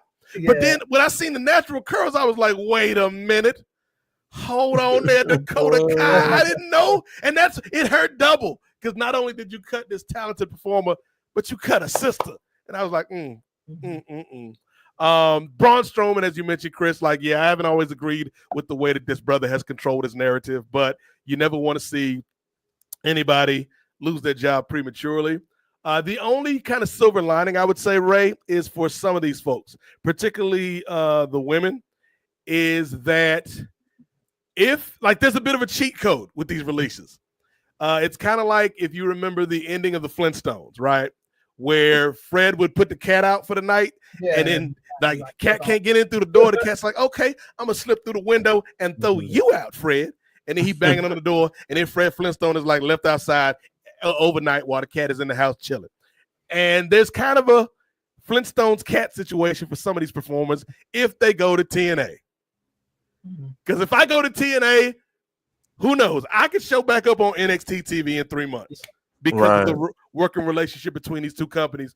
But yeah, like I think it's a bad look, man, especially when you're a company that's pounding your chest about all of these significant financial gains that you've made over the last couple of years with TKO, and you still out here doing again, Ray, why? Like, we shouldn't be conditioned that, like, oh yeah, WrestleMania passed, they about to cut some people. Like, we shouldn't be conditioned as fans and people that follow this and journalists to like, oh yeah, the cuts are coming. The cuts are coming. Right. And somebody wrote an article, and I wrote to this person too. They wrote an article trying to guess and forecast who was next on the chopping block. And I was like, look, motherfucker, don't do that shit. And let once they're released, you could talk about it, but don't forecast shit like that. A lot of these people are hanging on pins and needles. Right. And you don't want to be doing stuff like that. It's unfortunate. But you know, again, and out of all the releases, I do see AEW at least thinking about Shayna Baszler. Yeah, absolutely. Right. I don't especially know about with Marina there. Yeah. So I don't know about anyone else. I mean, I hope they all land on their feet. But yeah, it's like what Nate was saying with these people. They're bragging about every single income stream they got coming in that company. Yep. And then to do this, and you know, wrestlers like just taking it on the chin and acting like everything is good when they get released. Like, you know, I haven't burned any. I'm grateful for the opportunity, and like I do hate those reactions. I want to see some human reactions out these fuckers, man. Like, they fired me, and I'm fucking pissed, you know, something like that. But everyone's kind of like, you know, it's the hope, just the mere hope of being able to work for that place again. And I don't understand how you could trust that company again to do. I've had a situation where I was wrongfully terminated, not really terminated, but put on like administrative leave. And I never trusted that place again. And when everything was, the smoke was settled and they found out I didn't do anything, it was just like, you come back to work now, and it was like, yeah, I don't like you. I immediately started looking for another place to work. Kris hit him with that Ric Flair on Nitro. Fire me! I'm already fired. Fire me! I'm already fired. Exactly. Yeah, it is just like, you know, and because I know that I know these people got railroaded.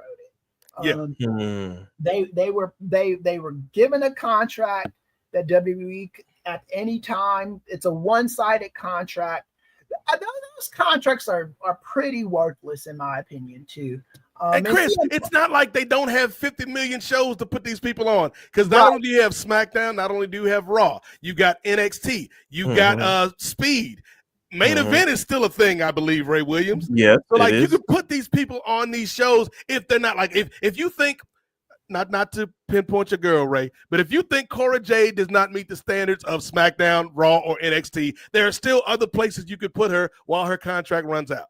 Yeah. And the thing with that is that they were putting them like you were mentioning, they were putting Cora Jade on TNA. So you have more avenues. You got Evolve. You got doggone Nikita Lyons going against America's sweetheart Tessa Blanchard. Like that, hold on, Ray. Hold on. Time out, Ray Williams. Time out. 20-second timeout, fellas. 20-second timeout.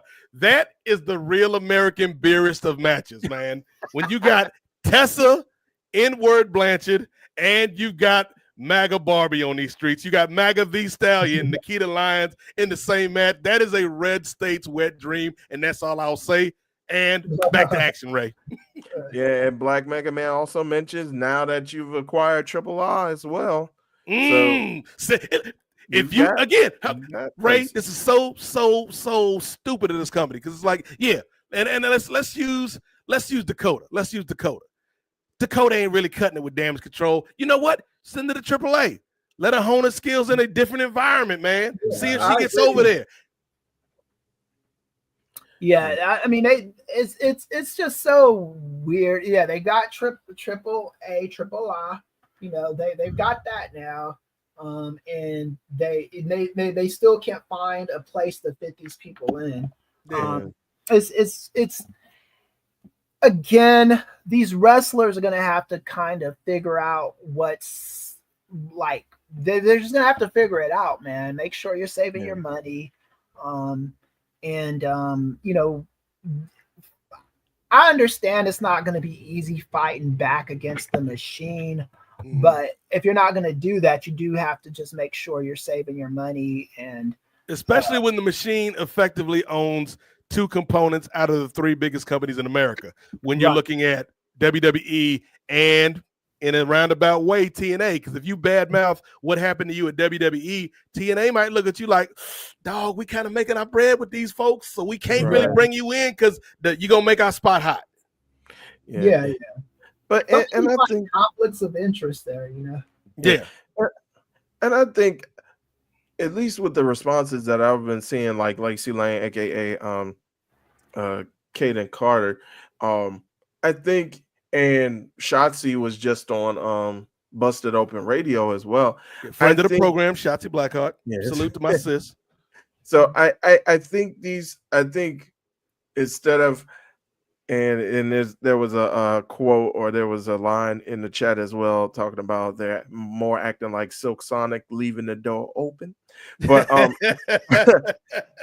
think that they've had like their emotional moment in private. That's what we should have had. That's what time out. Whoever dropped that Silk Sonic comment in the chat, I appreciate it, because that's what we should get from these wrestlers, Kris. Not like some angry promo about what happened with these people, and not bad mouthing WWE. We should get a music video with Braun Strowman.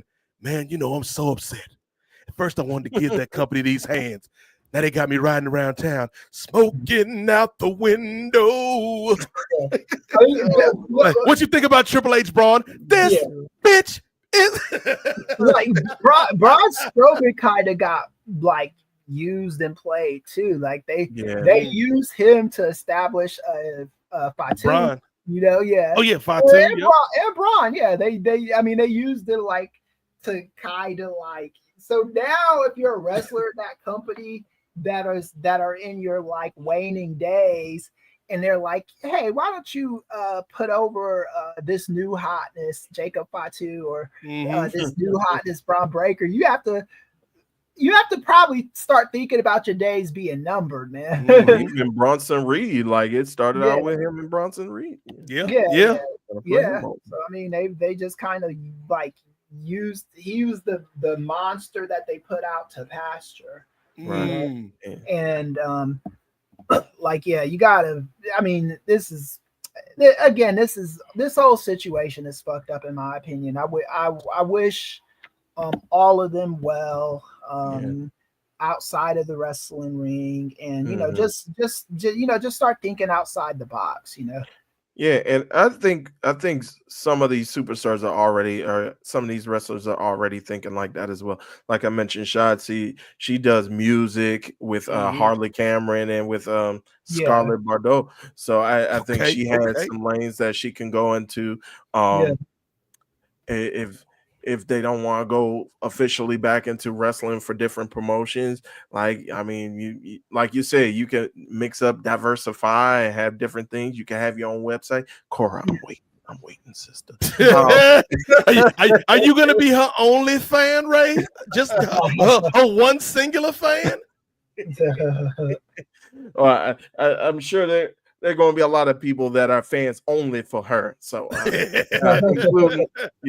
including Indy Hartwell, who mentioned it before. So we'll see. But I do want to also piggyback off of what you said, Chris. As far as, first off, yes, I agree wholeheartedly. We shouldn't be going predicting who's going to be next. We also shouldn't be going out here on Al Gore's internet talking about, well, you let this person go, but this person stay. That's fucked up too. And I've been guilty of doing that in the distant past until I woke up one day and like, that's a fucked up thing to do. And I smacked myself on the wrist for that. But yeah, that's completely fucked up. Don't do that kind of shit, man. Yes, please don't feel. And here's the thing: these people are humans too. Yeah. At least, like, because there's a part of me that wishes this name was among the released names, but I'm glad that he's still there. If for nothing else, that he's collecting a check, and not for any other reason, because they damn for sure aren't doing anything with this man. But Omos, our brother Omos, is still gainfully employed. So even if this company is treating you like crap, get that bag, Omos. Get that bag, brother.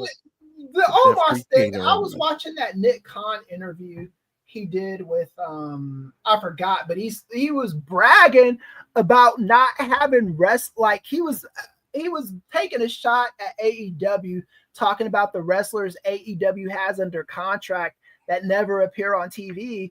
I mean, the same fucking thing, man. Shit. Exactly. Like R-Truth, before this recent run of his, I don't remember the last time I saw R-Truth on TV. Omos, where the fuck is he at, man? Like, there's so many wrestlers in WWE that are under contract that aren't on TV, So it's AEW is not the only place that's guilty of that. Right. Money. All right. I held out on this a little bit, but I'll bring it on to the forefront for right now. Black Mega Man says, and I believe this is a quote. Let me go. Yep. Tripp saw those curls and said, "See you later, Miss Kai." Even though he don't see color, but he sees curls. I'm telling you, here's the thing, because I was already a fan of Dakota Kai. Like I'm a fan of all of the, like, ain't no damage control no more. Like, it literally is not the damage control, because Asuka been on the shelf. I love me some Asuka. Io doing her thing. Kyrie kind of doing her thing. Dakota not with the company anymore. So ain't no damage control no more. I don't care what you try to sell me, WWE 2K25. I already split up the group in my game, because I'm not going to live in a fantasy, even in a video game. I'm not going to live in a fantasy. But my appreciation for Dakota Kai doubled and tripled, Ray. When I seen them curls, I was like, wait a minute. Yeah. You telling me Dakota is part of the family? Dakota? No spoilers for sinners, but Dakota can be invited inside. Well, I mean, I don't know. I don't know if it's half and half, but I do know. I think she's at least a part of the bloodline. So I think that, or yeah, she's a part of the island. But I don't know if she can be invited without like if she can be invited or if she can have her own cookout and invite other people. I don't know if she's on that side. I would go to the Dakota Kai cookout because not only do you have like the island food, you got the black food, and you got that New Zealand. I don't even know what New Zealanders eat, man. But I bet they got some delicious food, Ray Williams. That is true. You ever had a kiwi? I bet it's fantastic. I would like to try one. But yeah, I think my final thought on this end is to everybody that was released or cut, man, like, you got to know your worth. You got to know your worth and look at this as a time to like, yeah, it sucks. On a human level, you're going to be sad. You're going to be disappointed. You're going to be angry, but kind of take all that, as Wesley Snipes said to, was it Jennifer? It wasn't Jennifer Garner. It was Jessica Biel. As Wesley Snipes said to Jessica Biel in Blade Trinity when she found Natasha Lyonne murdered in the hangout of the Night Stalker. Spoiler alert. Use it. Because I think there's a lot of creativity that can come from heartache and heartbreak. And so, use this time to, whether it's getting back in the gym, getting back in the lab with your promo work, figuring out some new character stuff. This negative spot in your career can actually be a launching pad for something pretty cool if you play your cards right. Yeah, I agree. And before we get off this topic, T. Anthony, who just joined us, thanks for joining us, brother T. Anthony. He says to kind of get us into the mode of the cuisine over there in New Zealand. He says the dishes include fish and chips, which we know of, lamb. I love some lamb. Ice cream, pavlova, white bait fritters, and meat pies. White bait fritters and meat pies. It's very, very white. Sounds like to me. Here's the thing. Whenever I talk about people like Dave Portnoy or some of these idiots out here that use rage and race as fuel for their idiot platforms, I'm going to use that terminology. I'm not going to call them racist no more, Ray. I'm not going to call them bigots. Dave Portnoy is a white bait fritter. with the hard R, brother. You a white bait fritter, Dave Portnoy. With your punk ass. Hard R. Thank you for that, T. Anthony. Now I had some delicious hibachi this afternoon with my niece who was in town. We celebrated her birthday, but now I kind of wish there was like a New Zealand restaurant in my city, even though it probably wouldn't like I'd be the only one going. Yeah. People that owned it, but yeah, New Zealand food. I give it a try, man. I try anything once. Yeah. Like Spain, I went there. I didn't love the food in Spain, but they had a couple things. Paella is pretty good. Yeah. England is hit or miss, man. Sorry, Martin. Somebody gave me some. I didn't know what the fuck bangers and mash were. that was a harmless meal. Care for some blood pudding, bruv. Yeah. Like blood what? Yeah. I'll just say I prefer the food stateside, and maybe it's just the America bias in me. But I love the food in Canada, though. I had a lot, like there was some poutine in Canada that I got. Montreal smoked meat. Mm-hmm. Yeah, man. All you need is some white bait fritters to set it off. White bait fritters. I'm gonna look that up after the show. Like, what the hell is a white bait fritter? But Ray Williams, I feel like it might be time because I just advised those folks that were released to kind of play their cards right. And if you can play your cards right, you can parlay that into a successful second act in your career. You could say, Ray Williams, that you could go double or nothing, brother. Let's talk some AEW, y'all. I think didn't we also wanted to get into some of the returns and the new faces as well, or I mean, Aleister Black came back. Rusev came back. Double. JC Chasez, JC Chasez, Chasez. The only thing Mateo. only thing I'll say about the returns is they don't look like they're doing anything different in WWE that they were doing in AEW. True. In some cases, I'd say they're probably even a little worse off. You know, just my opinion. What's Andrade been doing lately? Exactly. Another one on the shelf. Yep. Mm-hmm.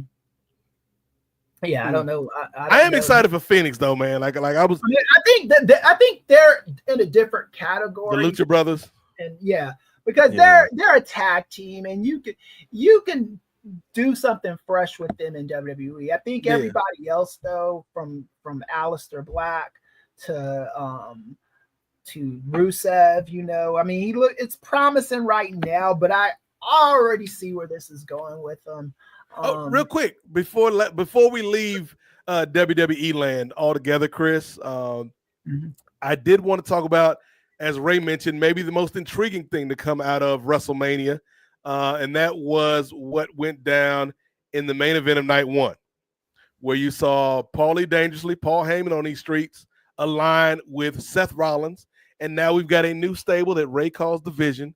I call them the White Bait Fritters, featuring Paul Heyman, Seth Rollins, and this man LeBron Breakout here on these streets. Kris, what have you made of this storyline, and has that intrigued you in a way that the Cena run hasn't? Yeah, I think it's been interesting. You know, I think there's more layers to this than there is with the Cena run. I think you can be a little bit more patient with what those three guys are doing by virtue of the fact that they are still finding themselves, you know, and you could and they're actively adding layers to themselves. I think it'll be okay. I'm not like, oh, this is the greatest faction ever, you know. I have to see them a little bit more before I start like singing their praises completely. But I think for now it's okay. Yeah, it's fine. Okay. What about you, Ray? Same. Like I mentioned before, I think it's a lot of intrigue between like who's going to be, if they're going to have new members, what's going to happen. How far can Seth go with this? How far can Braun go with this, being a part of, pretty much being heavy in the group? How far can he be uplifted as far as like into the main event scene by being in this group, and then seeing like just the seeds being planted is like who's going to turn on who, as far as, because if you're going to have Braun Breaker be like that superstar, is most likely going to be similar to a Triple H Batista thing, where it's like somebody's got to turn their back on somebody, and then we'll see if Braun gets elevated from that. But short term is just, are we going to get a new member joining the group? Just one member? Are we going to get multiple members? Like, so I think the intrigue is there, and I think there's still a little bit of a mystery behind the group, as far as what their true intentions are and where these guys are going to go. So. Yeah, I think you got to get at least one new member, so that way you even out the sides a bit, because they're going up against Punk, Jay, and Sammy. In a lot of different configurations. So yeah, I'd add at least one member. I think with Braun, hopefully this is all leading to, you know, not only telling us a good story with Seth and Punk and Heyman, but it's leading to the elevation of Braun Breaker. And he's not just kind of this attack dog, which we've seen. And I'm not saying that it's a bad role for him right now, but I hope they give him room to grow and become his own person. And you know, this was the plan, right? We talked about this a month or so ago when Andrew was giving us the report about what Paul Heyman was saying about Carmelo, and then, you know, wanting to work with Braun. And so, yeah, like put him in the lab, man, put him under the learning tree, to steal a phrase, of Paul Heyman, and just soak up that knowledge and craft your character. Because I think Braun Breaker's got a high ceiling, man. Like, I think Braun Breaker is a guy that, you can make a lot of money off of in this company. And so, yeah, I'm intrigued by it. I like it because it's helping a couple different people. It's helping Braun. It's making Seth more interesting, I think, than he has been in recent years. It's giving life to the Jey Uso title run in a way that I didn't think it would, because the big question for Jey coming off of that win at WrestleMania, which was a cool moment, even if I thought the match was a little the moment of Jey winning was cool, and seeing this crowd reaction and the sing along with Jey Uso where they run it back 2 or 3 times on his entrance. I think all of that is great, but eventually it's got to lead to a match. And so I think Jey and Seth are excellent dance partners right now. Because I think what Seth can do is the things Jey does well, Seth can elevate those, and the things that Jay's kind of like a little iffy on, Seth can kind of hide those weaknesses. So I'm vibing with it right now. Like, I'm intrigued with the whole Sammy of it all. And then you can come on. We got the Muffin Man out here in these streets, Ray Williams. Come on, this whole thing is exciting to me. But yeah, I am intrigued to see who Heyman and Rollins bring in, because I think they do need at least one more member. Yeah, and I'll say this too, because people were like, because the first couple weeks that they were together as a faction, they were like, oh, people are cheering them, and like, people gotta stop that shit, man. Because here's the thing, that's always gonna be what you're always gonna be fighting against that tide. All you have to do is put them in the ring with guys that are cooler than them, or just or people that the fans like CM Punk and Roman and those cats, like if you put them in there with dorks that never win, of course they're gonna get cheered. They're gonna get cheered over fucking Sami Zayn, because Sami Zayn his role is, you expect him to be the loser, You got to put them in there with guys that are fan favorites, like mega fan favorites, not the ham and eggers that like nobody cares about.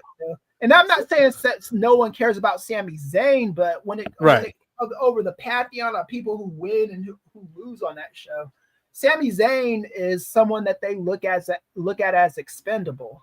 Yeah, but they see him more as like a lovable loser. I think they still cheer him. They still sing along with his music. Yeah, I agree with that too. I didn't even think it was that big of a deal when they were, because he was the one getting his ass beat when they were cheering him, And I think that I think people were making a little too much of that, I think. And that was the night after WrestleMania crowd, right? It was the night after WrestleMania crowd. It was, You got the whole white Brait Fritter crowd out there. They tend to go into business for themselves a little bit. Yeah, and it wasn't like they hated Sami Zayn. They just liked the new faction, Yeah. Yeah. Well, I guess we can go ahead now and transition. Yes, much like I've transitioned my wardrobe, ladies and gentlemen. I'm out here like J-Lo at the Grammys. I'd have had three wardrobe changes for you on the May edition of the NWA Podcast. This is what we bring to the table, ladies and gentlemen. But yes, let's switch gears. Let's go cross town to TK Land and talk about AEW. We got a lot to talk about, man.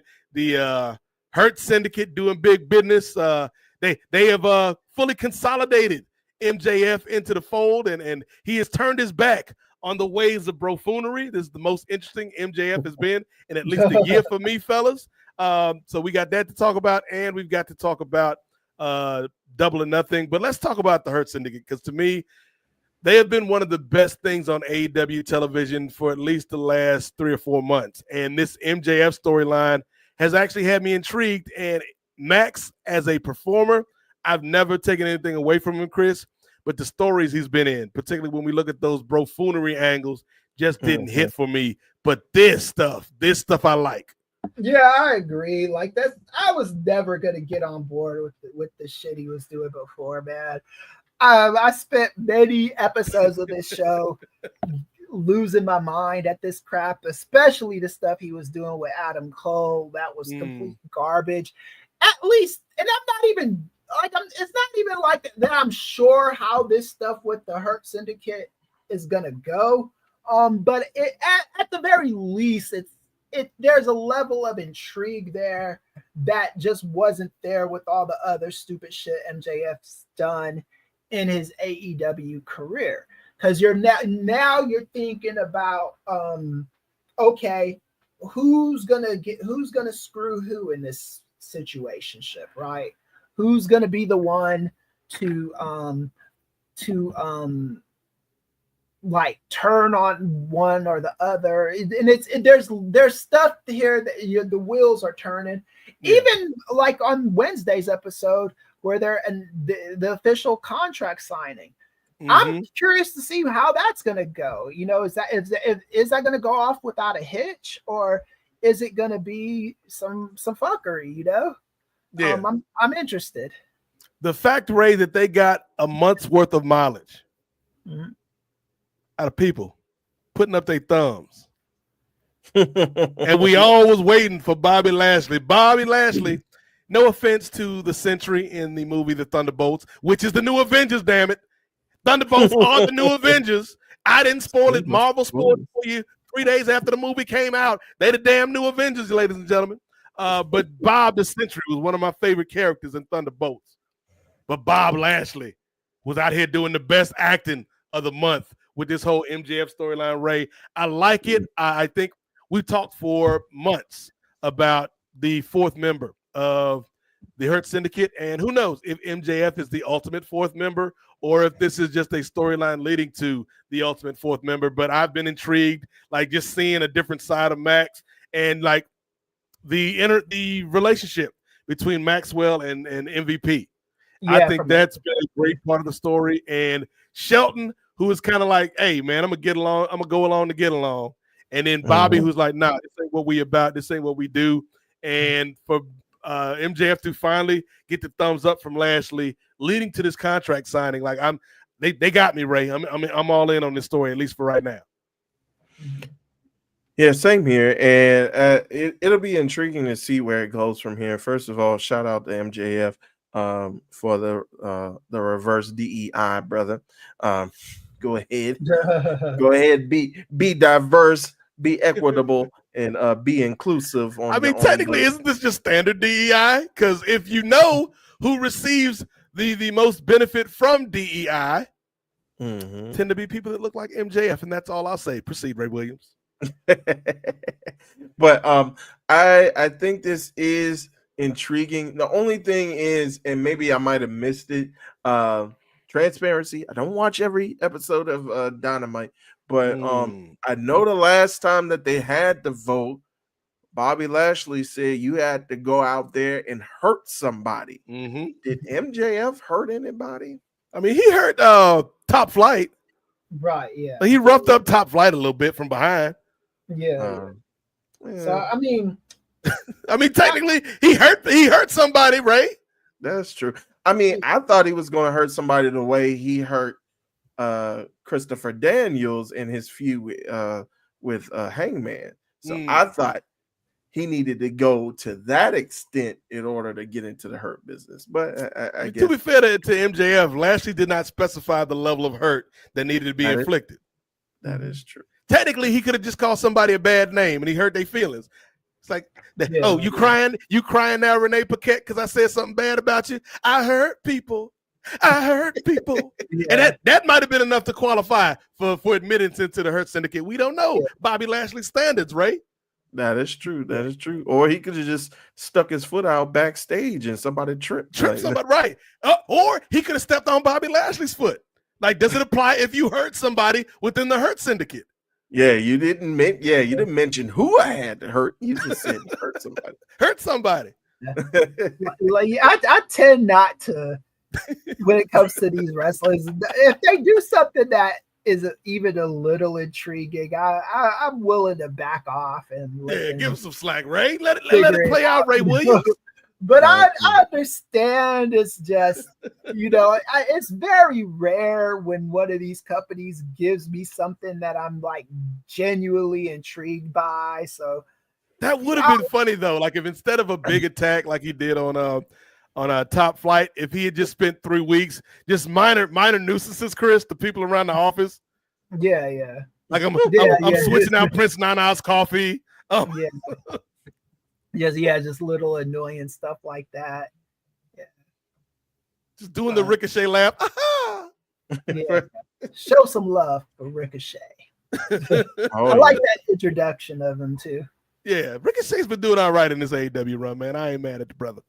Yeah, he's been doing his thing. Leave Javon Evans alone, though, man. Yeah. and shout out to Zach Gowen getting a paycheck, man. Listen, year of our Lord 2025. Still out on these streets. Come on, Zach Gowen. I see you, brother. But yeah, I'm intrigued with this, man. And I will say, AEW on the whole, Chris, has gotten a little bit better than the last time we talked about him. A month or so ago, because I'm into obviously the Hurt Syndicate MJF storyline. I'm into your man Hangman and Ospreay out here on these streets, and I'm into a lot of what they're doing in the women's division. Whether you're talking about Toni Storm and Mina Shirakawa, or you're talking about Mercedes Moné and Jamie Hayter on these streets, like everything is still working for me. Obviously, we've still got the stench of the Death Riders lingering, Ray. Yeah. But I'm in a much more positive place with AEW now than I was a month or so ago. Yeah, and I think even like, and I've gotten into this debate with people online where they say, well, the goal of the Death Riders is to be annoying, and you want to see them get beat, and that's the purpose. That's what they're there for. But there is gradations to this stuff, It's like yeah, we're supposed to hate Moxley and those cats, and but there's you gotta want to watch the show. You know what I'm saying? They got X-Pac heat right now, right? Yeah, it's like the whole thing with John Moxley and those cats. Nothing personal against them, because I do like them all individually, but this group, when they're on TV, I get up to do something else, and that should never be how it is. It should be okay. Moxley and them are on TV. I figured it out, Ray. I know why you and I don't like the Death Riders. I'm sorry for interrupting you, Chris, but it just hit me, man. I figured out the reason why Chris doesn't like the Death Riders, and it's because of what he just said. The individual parts he likes, but the whole is lesser than the sum of the parts. And it gives Chris flashbacks to his PTSD, to his trauma of those Lakers that lost to the Pistons, where you had Gary Payton and Karl Malone and Shaq and them and Kobe, and the parts were less than the whole, and they lost to the Pistons. Yeah. The Death Riders are those Lakers. They are those Lakers, yeah. like it's just I do have flashbacks of that. The Death Riders are just like it's wearing very, very, very thin. I still think that there's nothing that's convincing me that they shouldn't have put it on Swerve. The guy gets more and more over with each passing episode. He is the number one guy in that company as far as I'm concerned, unless you can make a compelling argument for somebody else. And if you can, we don't even need a super chat. Just tell me in the chat who's more over than Swerve, because I don't think anybody is. I think Swerve is the top guy in that company. The fact that Tony Khan keeps playing these games with the Death Riders, man. You need a faction in there that you're at least interested in. Hey, babe. She just got home from. Hey, shout out to good Mrs. Ealy on these streets. Yeah, but you do need somebody. You do need somebody that you want to watch. Like even with the Pinnacle, at the very least, I wanted to see them on TV and see what Black Mega Man's right. Like I'd say after Swerve, you can make a case for Ospreay and Hangman. Like those are two. That I put it in that order too. I put Swerve, Ospreay, Hangman. That's who I'd go with. That's it. That's the list. We ain't even talking about that man on the mountain till he come back to work. Right. Yeah. Yeah, Up and here doing kickflips. the Skateboard down and Yeah, get your and the legs Hurt back up Syndicate and are a unit, so they're not Yeah. singles yet. So when they if they split off on their own, I'd probably throw one of them in the mix. But right now they're a tandem. You can't have one without the other. Yeah. With the Hurt Syndicate. And then you guys mentioned the Death Riders too, and now you just introduced Gabe Kidd. It's Yeah. geez. And we'll get into our predictions as well, but that's one of the newly announced matches. The Anarchy in the Arena will be returning. But with the participants, we don't know which specific participants just yet, but we do have like some ideas of who's going to be involved in that particular match. But yeah, it's leaving a bad stain as far as with the Death Riders, and yeah, you got to move on at some point. So yeah. Especially now that the Elite are back. Like now that the Elite are back, it's like no, we're not getting back into too many factions. No, let's not do this, TK. Yeah. And I'm hoping in the Anarchy in the Arena, if Swerve is in the match or some melanin is in the match, I'm hoping that they play some like DMX or something during the during that melee, not this corny ass wild thing and shit like that, play something, play some like a banger, doesn't have to be Natural Born Killers because that's New Jack's thing, but right. But something, man. We'll see. So Maybe. Here's the thing, though, Chris. Like I would like for them to play some bangers during Anarchy in the Arena, but I don't know if they can do that because apparently they can't even afford their cable bill. Oh Lord.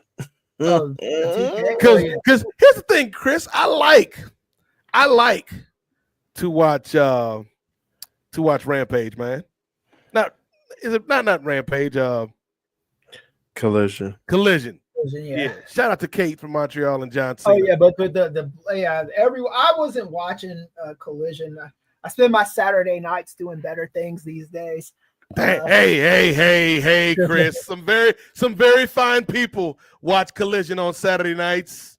I respect it. But Collision hasn't been for me since CM Punk left. Yes, the days of in-school suspension. Yeah, Collision is more of a chore watch than it is Breakfast Club. Like something that I enjoy. Like Collision, I watch out of habit. Collision, I watch because I'm home on Saturday, nothing's on TV. Let me watch wrestling. It's not like I'm watching it because I think something good is going to happen on it. And so that and this power outage thing, like I didn't see it, but I heard. Oh my God, did I hear the rumblings of this online? Blue Sky was blowing up. Twitter, these people. What is he saying? He said, I feel like me and TK are the only people enjoying the Death Rider story right now. Oh, yeah. Shout out to Jet Black Suit. I don't even know if TK is enjoying it. I think he's trolling at this point. And then I think the previous comment was Darby actually made it to the top of the mountain. Yeah. So JMP says he made it to the top this morning.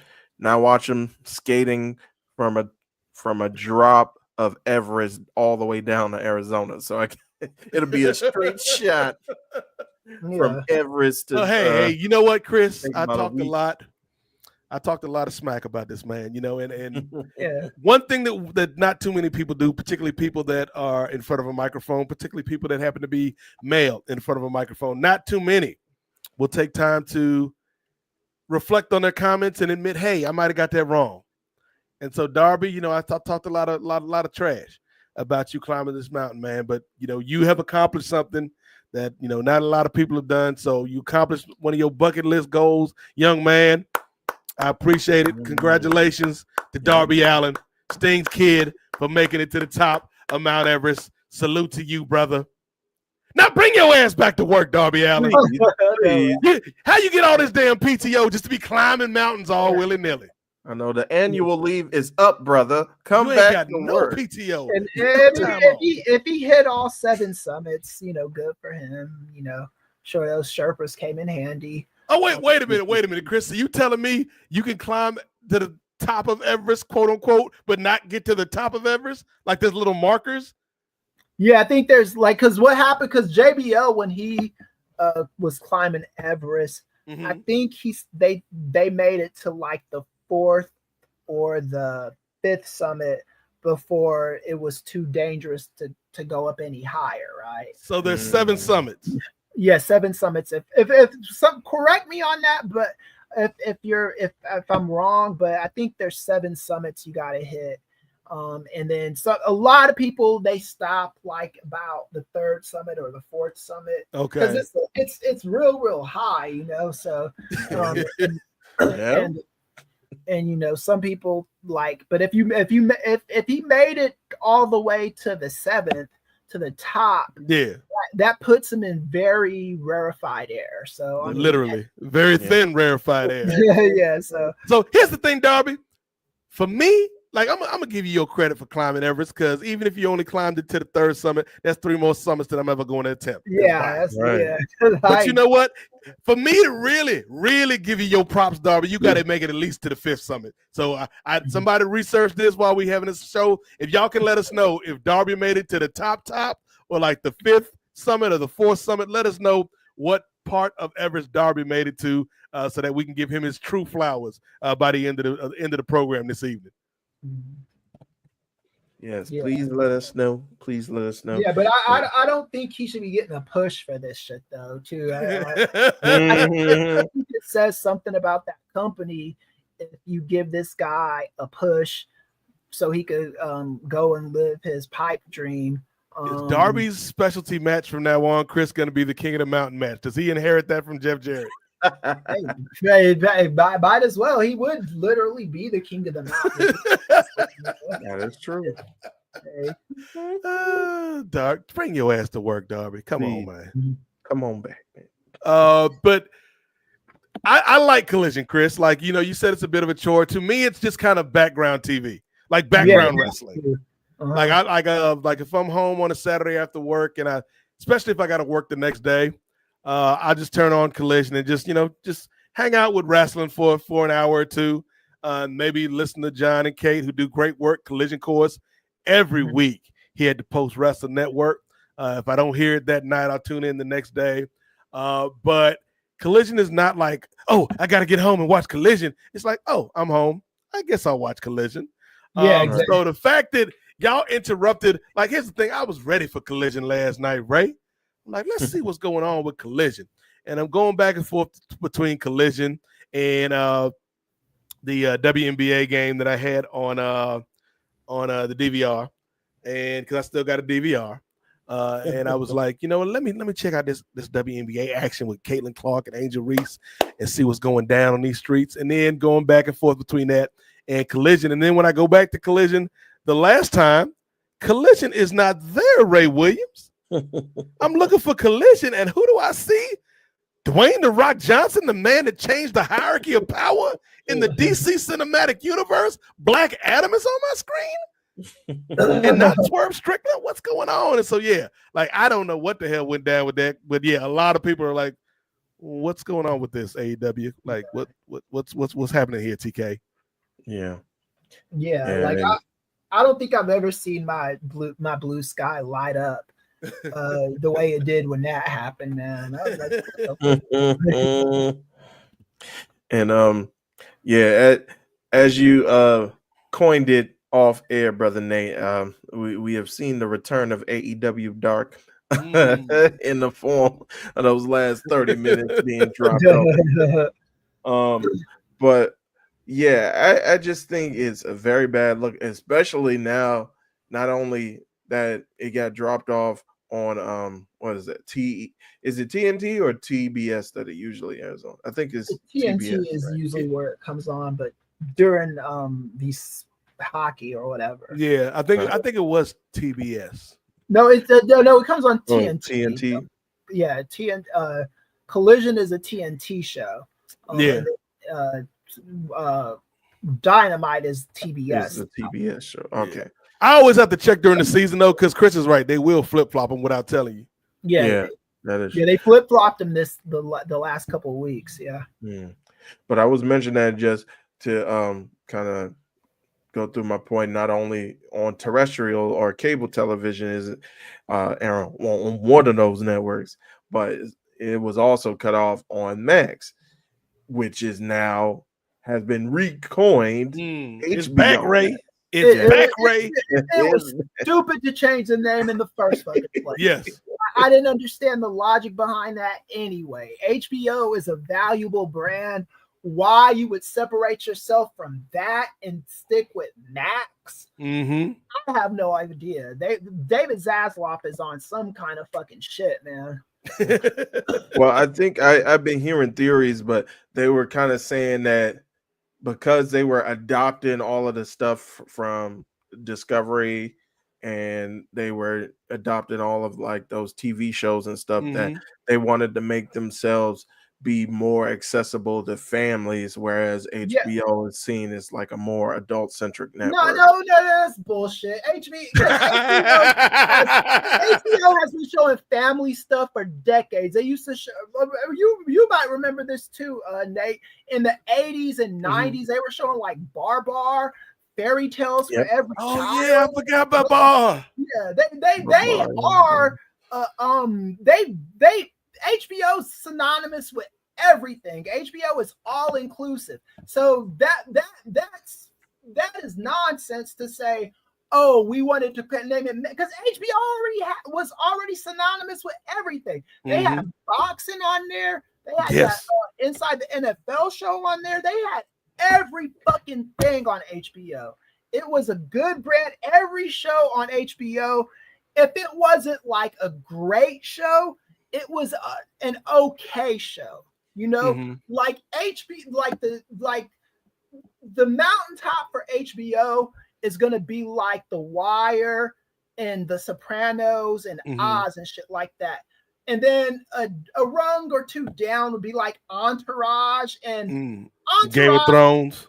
Yeah, Game of Thrones and stuff. And those shows are good shows. Entourage kind of fell off towards the end. Sex and the City a little bit too, but the shows are good shows, man. If you're just like I don't know one bad HBO show, so to take that name out of their show makes no fucking sense. I still rock with Arliss, man. I might be one of the only ones, but I still rock with Arliss on these streets. Yeah, Arliss was good. Like Arliss was like the symbol that showed you that HBO could do original series, you know? Yeah.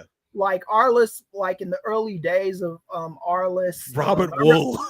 Yeah. I remember Kobe Bryant was on there, like his rookie year, he was on an episode. But Barry Bonds before the home run streak. Yeah, Barry Bonds before the body transformation. The Larry Sanders show was fire. Yeah, Larry Sanders was fire. Dream Curb Your Enthusiasm, like and that's the thing, Chris. Like HBO, doesn't just stand for this huge umbrella that we could put all of this content in. Yeah, but HBO, at least in the last 20, 25, 30 years, has stood for a level of quality that you can expect from this brand. Right. And so when you take that away, it's just Max. And like, what the hell is Max? Yeah, exactly.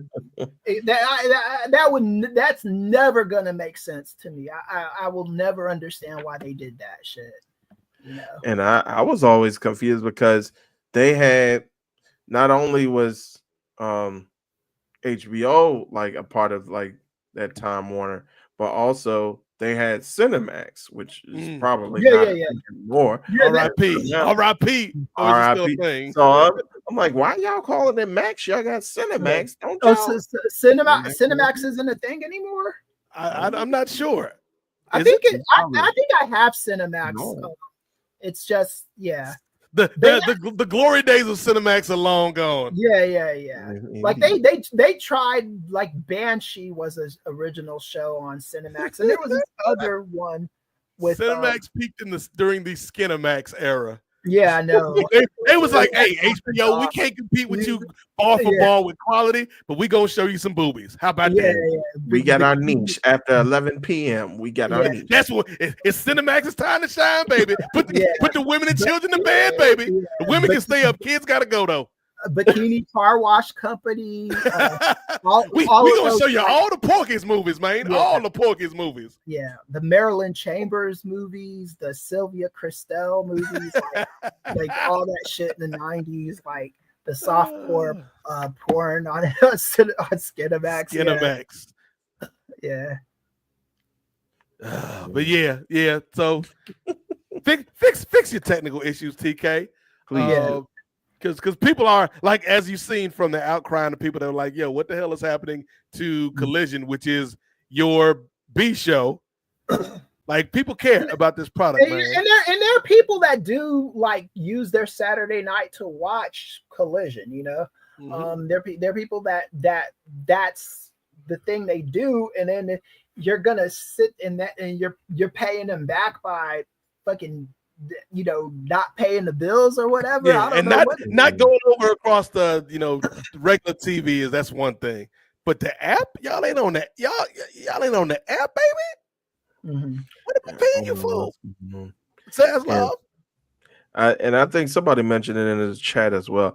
I think it would serve them best to have them, because I know, again, with like the NBA and the NHL seasons kind of intertwining within the schedules, that they've had to push Collision over to Thursdays. And I think that, and I agree with the person who said it in the chat, I think Thursdays would be like perfect for them, because it comes right after that Wednesday. You could follow something up like immediately after, and people won't have the time to forget about it between a Wednesday and a Saturday. So I think that would be, and I guess I mean, I wouldn't know how that would have affected like the glitch, but I think that would still been a decent choice for them to go on, as far as just having back-to-back nights. So we'll see what they do with that. So you saying back-to-back, like twice, like double, or nothing? Yeah. Got him. I think Thursday would be an easier watch for me, because Saturday night I'm usually like, you know, doing something with the wife, or just kind of grading or something like that. I think Thursday's just more idealized television, right? It's like if you're on Saturday, people of the AEW age are usually out doing things, you know, like, and that's always going to be an issue. Yeah, I agree. Well, real quick, before we do transition to Double or Nothing, this is like Nate's 8th transition that he wanted to get us to the pay-per-view. I feel like the catcher. I'm like, Ray, fastball, Ray. Ray's like, keep shaking me off. Because we getting these switch hitters that throwing in some curveballs in our way. So T. Anthony All again graces us with his presence. He says, I'm still confused how WB be creating these new series and selling them off to Amazon Prime. I'm looking at you, Batman Cape Crusader. Well, I think I think Amazon Prime was just they just bid higher for it, you know. And like the whole strategy is kind of interesting, because like, and it's not to say that Disney doesn't do this as well, because we've seen Marvel shows created that aren't a part of the Disney Plus offerings, that they're on Hulu or they're on some other things that are kind of co-owned under the same umbrella. But I feel like with WB, at least under Zaslow, they just trying to make money any way they can. So like, we'll create a Batman show and not put it on our very own app. Let's see how much Jeff Bezos will pay for us. I mean, the way things have changed in recent years, but it's not uncommon for a show to be created by by a different studio Mhm. and be on another network. You know, Yeah. that's not uncommon at all. Like Brooklyn Nine-Nine is a Universal show. Originally, it was on Fox before it went back to NBC, which is owned by Universal. So I mean, that's shows do that all the time. They're on different networks that don't own the show necessarily. Mm-hmm. Like Family Matters and Full House were Warner Brothers shows that was on a Disney network, which is ABC. Right. Yeah, I think with streaming though, it is a rare condition in this day and age, Ray, to see any good shows on your streaming services homepage. But there must be some magic clue inside these gentle walls, because all I see is this man, Ray Williams, and you better not shake off Double or Nothing segue for another time, Ray. Let's talk about some damn AEW. The whole Family Matters theme thing kind of fell apart at the end, but let's just keep going. We gonna talk about AEW Double or Nothing, Ray Williams. Yes, indeed. We're finally getting into it, folks. I was picking up what you were putting down, and then it's like it petered out a little bit. I was like, I got you, brother. A little bit. All right, so we will be getting into a preview of AEW Double or Nothing coming up this coming Saturday, the 25th, or I believe it's Sunday. Let me see. Oh, I think I got the graphic. Sunday, May 25th. Yes. Sunday, May 23rd, Friday night. Ring Theory episode 2, ladies and gentlemen. Indeed. Stay tuned. Gerard Brown, Jay Lacey, and a panel of wrestling pundits will be breaking down all of the latest news in the world of professional wrestling. Ring Theory, presented exclusively by the Nefarious Media Network. Indeed. Tune in for that on Friday. And then if you choose to watch SmackDown, and then come back 2 weeks or 2 days rather, in 2 days, and go ahead and get yourself Double or Nothing live Sunday, May 25th. All right. So as I was mentioning with you guys off air, there have been, I believe, now there have been 6 matches officially, and then I think there are 2 that are rumored but most likely to be happening. So we'll go through those as we go down the card. And again, we do not know the order of the matches just yet, but we assume most likely that the biggest match, which was teased or not teased, but was alluded to at the end of Dynamite with the conclusion of the steel cage match between Jon Moxley and Samoa Joe, which Jon Moxley came out on top thanks to the interference of, again, the newly entering Gabe Kidd. So as we go ahead and get started, all right. And I like the post on page 1 too, by the way. The first on the previous screen. Go back to that first slide, Ray. We about to do some posterology. And so, Chris, but I like the poster. What do you poster, Chris? Well, this one, like all 4 of them are prominently featured. So okay. This makes it a little bit harder to like predict, you know. And I like it because it's not a busy poster either. You know, it's just the 4 of them. I think, you know, I think this is how I think more posters should be streamlined like this, as a matter of fact. Gotcha. And speaking of posterology, I don't know if you guys saw a clip, and it might have been a while ago, but I think it was when the WWE 2K5 or 2K25 game was being released and marketed, and they were showing like the cover off the people, and so Solo Sikoa, along with Jacob Fatu and I believe Tama Tonga, they were doing like a little bit with it to reveal the poster, and of course, we know what the poster. If you guys are into gaming, you know what the WWE 2K25 poster looks like. It's pretty much highlighting the bloodline, but centered, like front and center, of course, is Roman Reigns. And yes, brother Solo Sikoa had some bracketology, some posterology, as far as his appearance and as far as how low he was on the poster. So yeah. Real quick, a little aside about the WWE 2K25. It's actually a fun game. I've been pleasantly surprised. The Bloodline mode is their showcase mode this year, Chris. And it's been cool, getting to play as Alpha and Sika, the Wild Samoans, or getting to play as, like, there's a match in the showcase where you have to play Rosie and Jamal, 3-minute warning, up against AOP. And it's the best AOP match I've ever seen, with me playing 3-minute warning versus the AOP.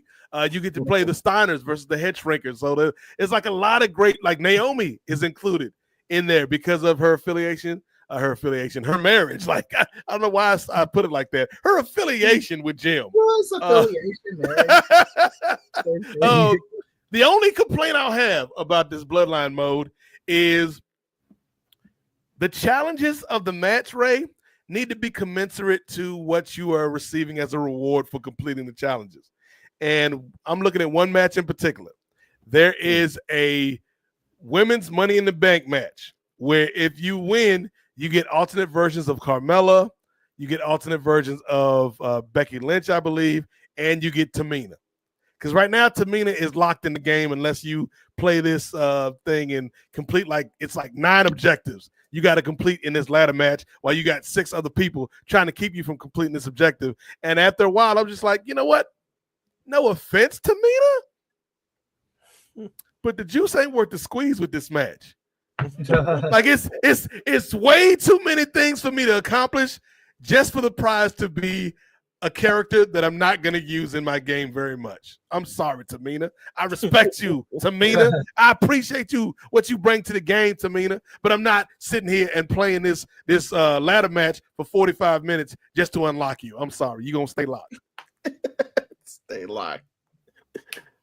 Stay in the dark like Chris is. Stay in the dark like Chris before we turn on the mics. Tamina just sitting there. Alexa, lights. Alexa, lights, please. Coming on, them lights ain't never coming on, Tamina. I'm sorry, sis. I'm sorry. Yeah. All right.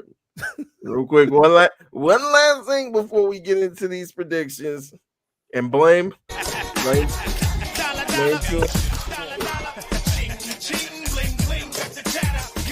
All right, stop it, Shane. All right. He says, "Don't worry, Ray. As days go by, we will find out that match order for Double or Nothing." Very true. Thank you again for the super chat, T. Anthony. Again, anybody, if y'all have comments about the current state of AEW, your thoughts on the Death Riders, your thoughts on the Hurt Syndicate and MJF, or your thoughts on Double or Nothing, or your thoughts on WWE 2K25, have you completed the Tamina match in the Bloodline Challenge? And can you give me some tips? Because again, I'm not spending 45 minutes of my valuable time to unlock Tamina, man. I can't do it, brother. But yes, Ray, let's finally get to Double or Nothing. We've done enough talking. It's time for the main event, brother. All right, indeed. So we'll go ahead. As I kind of teased before, we do have the Owen Hart, the respective matches or finals matches for the Owen Hart Invitational. So we do have, first off, we'll start out with the men's. We have Will Ospreay versus Hangman Adam Page, the aforementioned number 2 and number 3 in Dr. Ely's eyes, as far as who's the biggest baby faces or who's the most over in the company are. So what say you, Brother Nate? Well, Ray, I would go with, we talked a lot about various cultures and various foods, and I would give the nod in this match to the man that likes a bit of bangers and mash with a spot of tea. Talking about this man, Will Ospreay, bruv. You don't know nothing about this man, Governor. That's my man, them Will Ospreay. Just put some drill music behind me, Ray. But yeah, I think, man, this is gonna be a hell of a match. Like this, speaking of bangers, this is gonna be a banger of a match. Like obviously, we got love for both of these brothers, man. I think I would go with Ospreay for nothing else in the fact that I feel like the story kind of is leaning in that direction, and it's a fresher matchup than Hangman and Mox. It's fresher to go to Ospreay and Mox, in my opinion. So that's my pick. Will Ospreay Jr., famed user of, as Ray would put it, the Zack Driver 97. Never forget, ladies and gentlemen, never forget. Please, everyone, please forget. Everyone. What say you, brother Kris? Yeah, I think I'm gonna go with Ospreay too. I wouldn't be surprised if Hangman wins, but No. Ospreay is like the shiny new. I mean, he stopped fucking Swerve from winning to put it on this motherfucker. So I'm gonna go with Ospreay. I don't think he'd have done that for Hangman. So just by that logic, I say Ospreay's winning it. Yeah, I would tend to agree with you guys. Only reservations that I have is that like we've been kind of beating, well, not exactly like beating Hangman and like the big matches like recently, but I know like even prior to the huge cage match that he had, we were kind of beating Hangman, and I know we got some folks in the chat who says like he can afford the losses. Yeah, as far as trying to rebuild him back up, I think you could probably afford to still have him lose this match, maybe under like some sneaky circumstances. Who knows? The Don Callis family is always out there trying to run havoc, so maybe you haven't him lose under those sneaky conditions. But yeah, I go along with you guys. I think Will Ospreay is going to take it. And to be honest, in AEW, anyone can afford to lose in AEW. It's not WWE where it's like, oh, we have to uber protect this person, and AEW doesn't really seem to give a fuck when it comes to that kind of stuff. When it's your time to lay down for the three, that's what you do in AEW. Especially in a tournament setting where it's like these two came through the brackets, they're the best of the best. And so, I don't think – and Mox, not Mox, Hangman is somebody who you can instantly heat up. Like Hangman's a made man at this point in AEW. Right. Yeah. And I think Ospreay's the same way. I mean, I think, it's just the company is not WWE. WWE, they don't play by those silly ass rules as far as wins and losses are concerned. Looking at this like, at least we pay our cable bills, kid. I know, right? But like, when you're the top guy in WWE, they do not believe in pinning you. Nope. If like with Ospreay, they've had him lose a couple times. With Swerve, they've had him lose a few times, and with Hangman, they have him lose often. So I mean, and they're still the top guys in the company. Everybody losing except the one man that needs to, John Moxley. I know, right? The one dude that. Sorry, Jet Black. I know you love the Death Riders, but it's about time, brother. Yeah, it's way past time. I was trying to be generous, Kris. Yeah. We've seen this movie before, my dude. All right. Well, let's go ahead and move on to the women's final for the Owen Invitational. We got Monet mini belts, Mercedes Monet going against all the haterade and hollerade in this dancery, Jamie Hayter, to see who's going to take on the women's champion at All or Nothing. Again, well, not again, but if I didn't stress that enough, guys, if you all weren't already aware, the winner of the Owen goes on to face the respective champion at All In, I should say, not All or Nothing, but All In August. So we got Monet versus Hayter. Who you got? We'll go with you, Kris. I definitely have, but now they're actively teasing Monet and Timeless Tony Storm. So now that we're in this stage of the game, I think that's the match we're getting eventually. So I'm going Mercedes Monet. So my question before I give you my answer, Ray, is: have they specified when the respective winners of the Owen Cup, when they get their title matches? Yes, sir. At All In, Houston, Texas. Okay. Or Arlington, Texas. Well, is it Arlington? Yes. Arlington, Texas. All In August. Okay. Yes. So now that has been established, Kris, I respect you. We love you, brother. But in the words of HBK, I love you. I'm sorry. Normally I tell people to rise above hate. This time hate is gonna rise because I feel like, if like we're obviously leading towards Mercedes and Tony, my Marilyn Monroe versus Beyonce match that I've been talking about for at least a year on this very program. But I think it's like, nah, August is too soon. August is too soon for this, dog. We got to let it cook for a little minute. Plus, we got Athena still in the mix with Mercedes. And I think Mercedes Athena is the match for Texas. And then once that's done, Mercedes can move on to focus on Tony. So I think Jamie wins this one. Plus, this will improve Jamie's stock. Like Mercedes is already made, man. And I think a loss here, especially if there's some shenanigans or tomfoolery involved, maybe Athena distracts Mercedes, maybe Tony distracts Mercedes, and Hayter gets the win. I think it could do something for Jamie Hayter. I never bet against Mercedes Moné. This is like a reverse Wesley Snipes, a reverse always bet on black.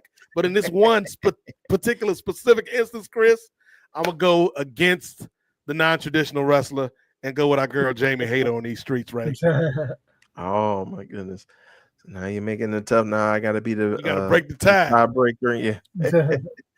You make some compelling points, brother Nate. First off, earlier in the tournament, we did have that match between Athena and Mercedes Moné, which was a barn burner, an incredible match. I wish it would have been held off for Double or Nothing, but you make some compelling points as far as kind of having them circle the wagons back around. Like my lock, like I thought was going to be Mercedes all the way, because you do want to kind of have that hype around her and Tony Storm. If Tony Storm successfully defends, which we'll get to, she will.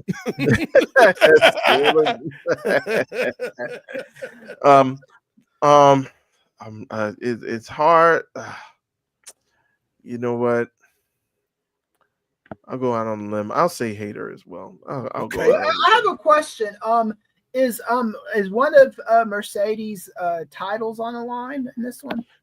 No. It is strictly for the finals for the Owen. So it's a non-title match. Okay. Yeah, and that's another reason why I'm going with Mercedes, Kris, because the title's not on the line. I think if anybody's going to take a title off of Mercedes before she gets to Tony, it's going to be Athena in Texas. Mm-hmm.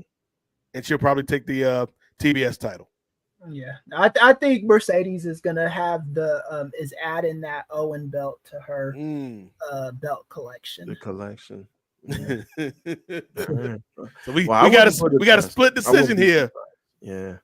I wouldn't be surprised, but I think Hayter might come through. So we'll see what happens. All right. Well, speaking of that aforementioned AEW Women's Championship match, we're gonna go ahead, pull this up. Timeless Tony Storm versus Mina Shirakawa. I believe this will be their second championship match against one another. The first had the specter, the cloud of Mariah May. Now these women are just going at it one-on-one for the belt. So what do you think, Brother Nate? Yeah, you already told us what you think, Brother Nate. I think this is their second title match and third match all together. And I think Mina's got a dub over Tony. in the non-title match. Tony got the win, obviously, in the title match. And this is the rubber match, so to speak. Ray Williams, and you know what rubber does? Rubber meets the road, Ray Williams, and so we on the road to Arizona. Here we go. But sometimes, as Bugs Bunny once told you, you can make a wrong left turn at Albuquerque, which is in New Mexico. Now, New Mexico is in reference to this state being founded in opposition to the current Mexico or old Mexico, which is a different country altogether. Okay, follow what I'm saying. I'm following. So one of the great things about Mexico is the culture of Mexico, the people of Mexico, and the Gulf of Mexico, if you will. All right. Some people nowadays call the Gulf of Mexico the Gulf of America. Okay, we see this. We see this. In America, America is a country that is founded on capitalism, right? Gotcha. Capitalism, as we saw in these movies in the 80s, it's a movie called Wall Street. I'm sure Chris remembers it fondly. With a character portrayed by Michael Douglas called Gordon Gekko. Okay. Right.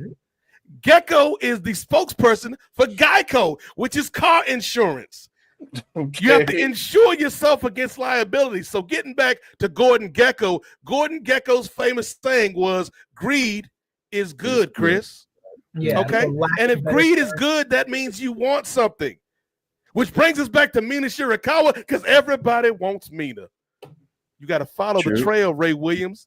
And I say all of that to say, Tony Storm with the dub easily. Yeah. I had to take you on a journey, though. See, I had to follow that like with your Family Matters theme song reference. I was trying to see where you were going to land that plane, brother. I mean, it's going to be a fun match. Hot girl grabs all around. It's going to be fun. But come on, ain't nobody beating Tony. At least not till Beyonce get in there with her. Yeah, like I agree. I think like if Swerve, Ospreay, and Hangman are the top guys in the men's division, the top women in that company are Mercedes and Timeless Tony Storm. Easily. And the rule about protecting people is a little bit different when it comes to Mercedes, because Mercedes, they have made sure she has, even when she lost the belt, that one belt, it was by like some kind of screwy count out finish or some shit like that. So in Timeless Tony Storm is there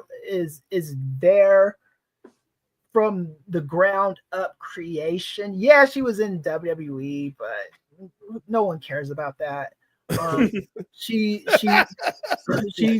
made her mark in AEW, so yes, she's gonna be beating Mina, and her, and I'm just waiting on the match, just waiting on Beyonce versus Maryland. Gotcha. I agree. We'll make this I think this may be the first sweep of the night. I think we swept on Ospreay. Yeah. Yeah, we swept on Ospreay, yeah. We swept on Ospreay? Oh, yeah. Yeah, you picked Ospreay, right? That is true. I thought I picked Zack Sabre Jr. Nah.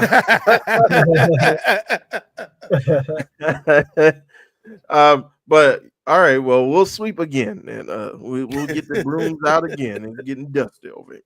Like them ladies that used to bring out Kenny Omega. Yep. I got Timeless Tony Storm again, but shout out to Mina Shirakawa, unrelated. And maybe this might get me a little bit off the allegations, but on my bucket list is to dance to her rightful and true song. If you get it correct, her rightful and true theme song, Danzo Kuduro by Don. Oh, that's my jam, man. It was Danzo Kuduro, yeah. Yeah, that. I'm trying to learn that for karaoke. I just can't speak that Spanish shit. Every time I hear that music, I think of the Fast and Furious open up the safe with all the gold in it, drinking Coronas. Yeah. Ole, ole. Hey. So yeah, that's all I know. Don Exactly. Omar, man, come Don on, man. Omar, That's yeah. my shit, man. Yeah.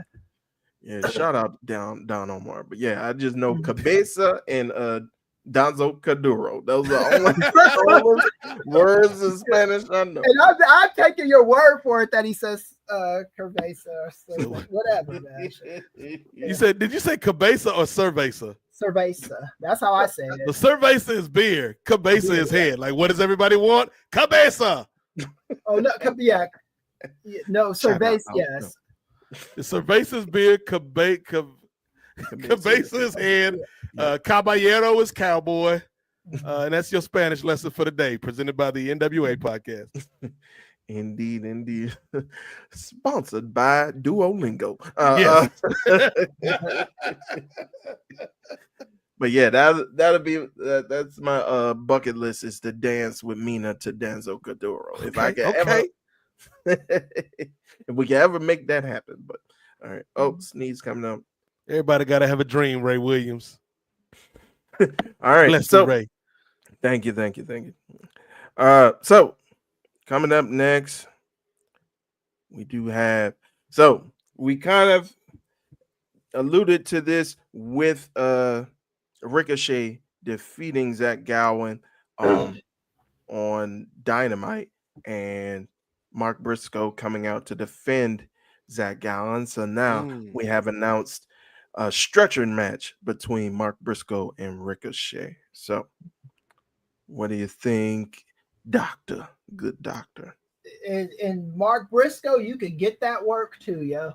So I'm gonna show some love for Ricochet because and there's nothing against Mark Briscoe, but Ricochet's the hot hand right now. Yes, and I think you need to build him up, man. And I would have never ever guessed that Ricochet had this shit in him. Especially when he was talking about superheroes are real and fucking shit.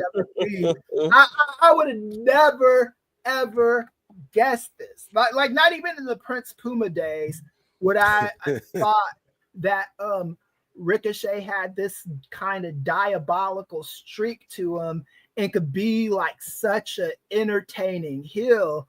And it boggles my mind that WWE never even tried something like this with them when the face character was clearly flopping. It was not taking him anywhere.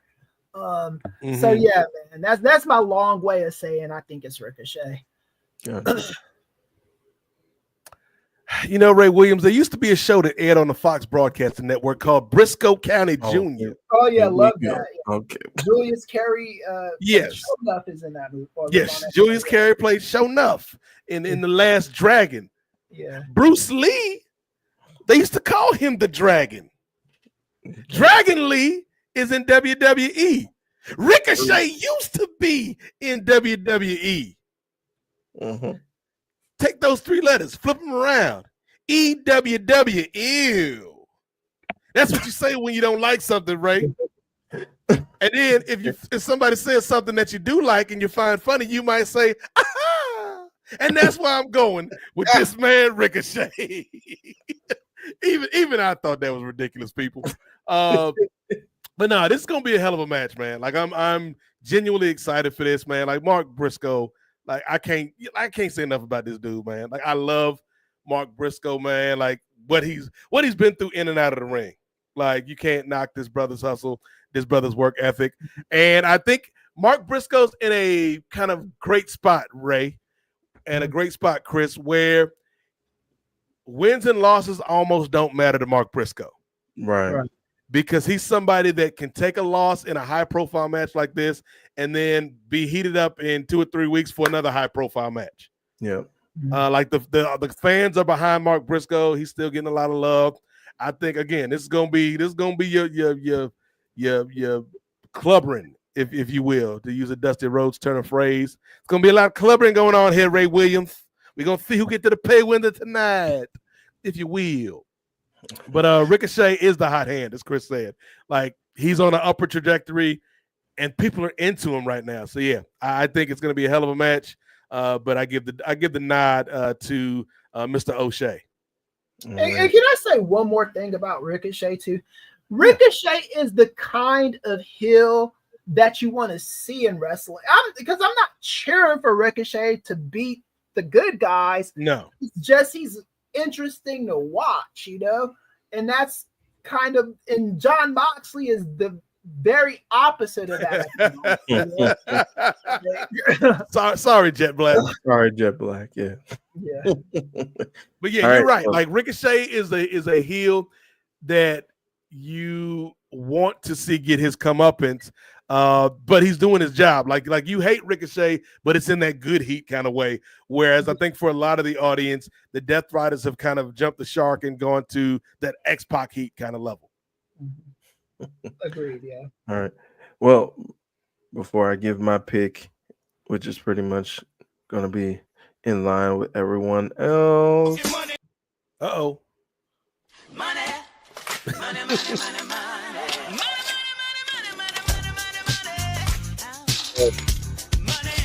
Coming through once again. He said the fact that you mentioned the adventures of Briscoe County Jr. in 2025, hashtag money well spent. Thank you for the $5 Canadian. Hey, Briscoe County Jr. was a good show back in the day, Chris. Yeah, it was. They have episodes of it on YouTube, I think. But yeah, it was Julius Carey, like you said, who played Show Enough in The Last Dragon, and he was starring alongside my guy that's in all the Sam Raimi movies. Right, yeah, I can't think of his name either, but he was in Evil Dead. He was in Spider-Man. He was in Doctor Strange in the Multiverse of Madness. Yeah, let me look him up real quick. Is it his brother Ted? No. Ted Raimi. While Chris is looking up this actor's name, Ted Raimi, I give this man credit to this day, played one of my favorite characters in TV history, Xena Warrior Princess. He played Joxa the Mighty, this random ass scrubby dude on Xena Warrior Princess that ended up being one of the heroes. It was Xena, Gabrielle, and Joxa the Mighty who stepped up and showed everybody what it was all about, what time it was. Bruce Campbell is the man's name. Campbell. It's T. Anthony is shouting out. Yes. Bruce Campbell. Like we all came to the same realization at the same time. Like Bruce Campbell. Yeah. Bruce Campbell was Briscoe County, and my man Carey was like he was kind of like Briscoe's frenemy. Yeah. Like they was both kind of good guys, but he was a little dirty. Yeah. Because he was like the what were they again? Bounty hunters? Or yeah, they were like bounty hunters in the Old West. Yeah. Like Which he wasn't wild. Yeah, he wasn't. Julius Carey wasn't there to make Briscoe look good, Yeah. Yeah. It was But like they still like was cool, but they had beef at the same time because they was trying to get that bag.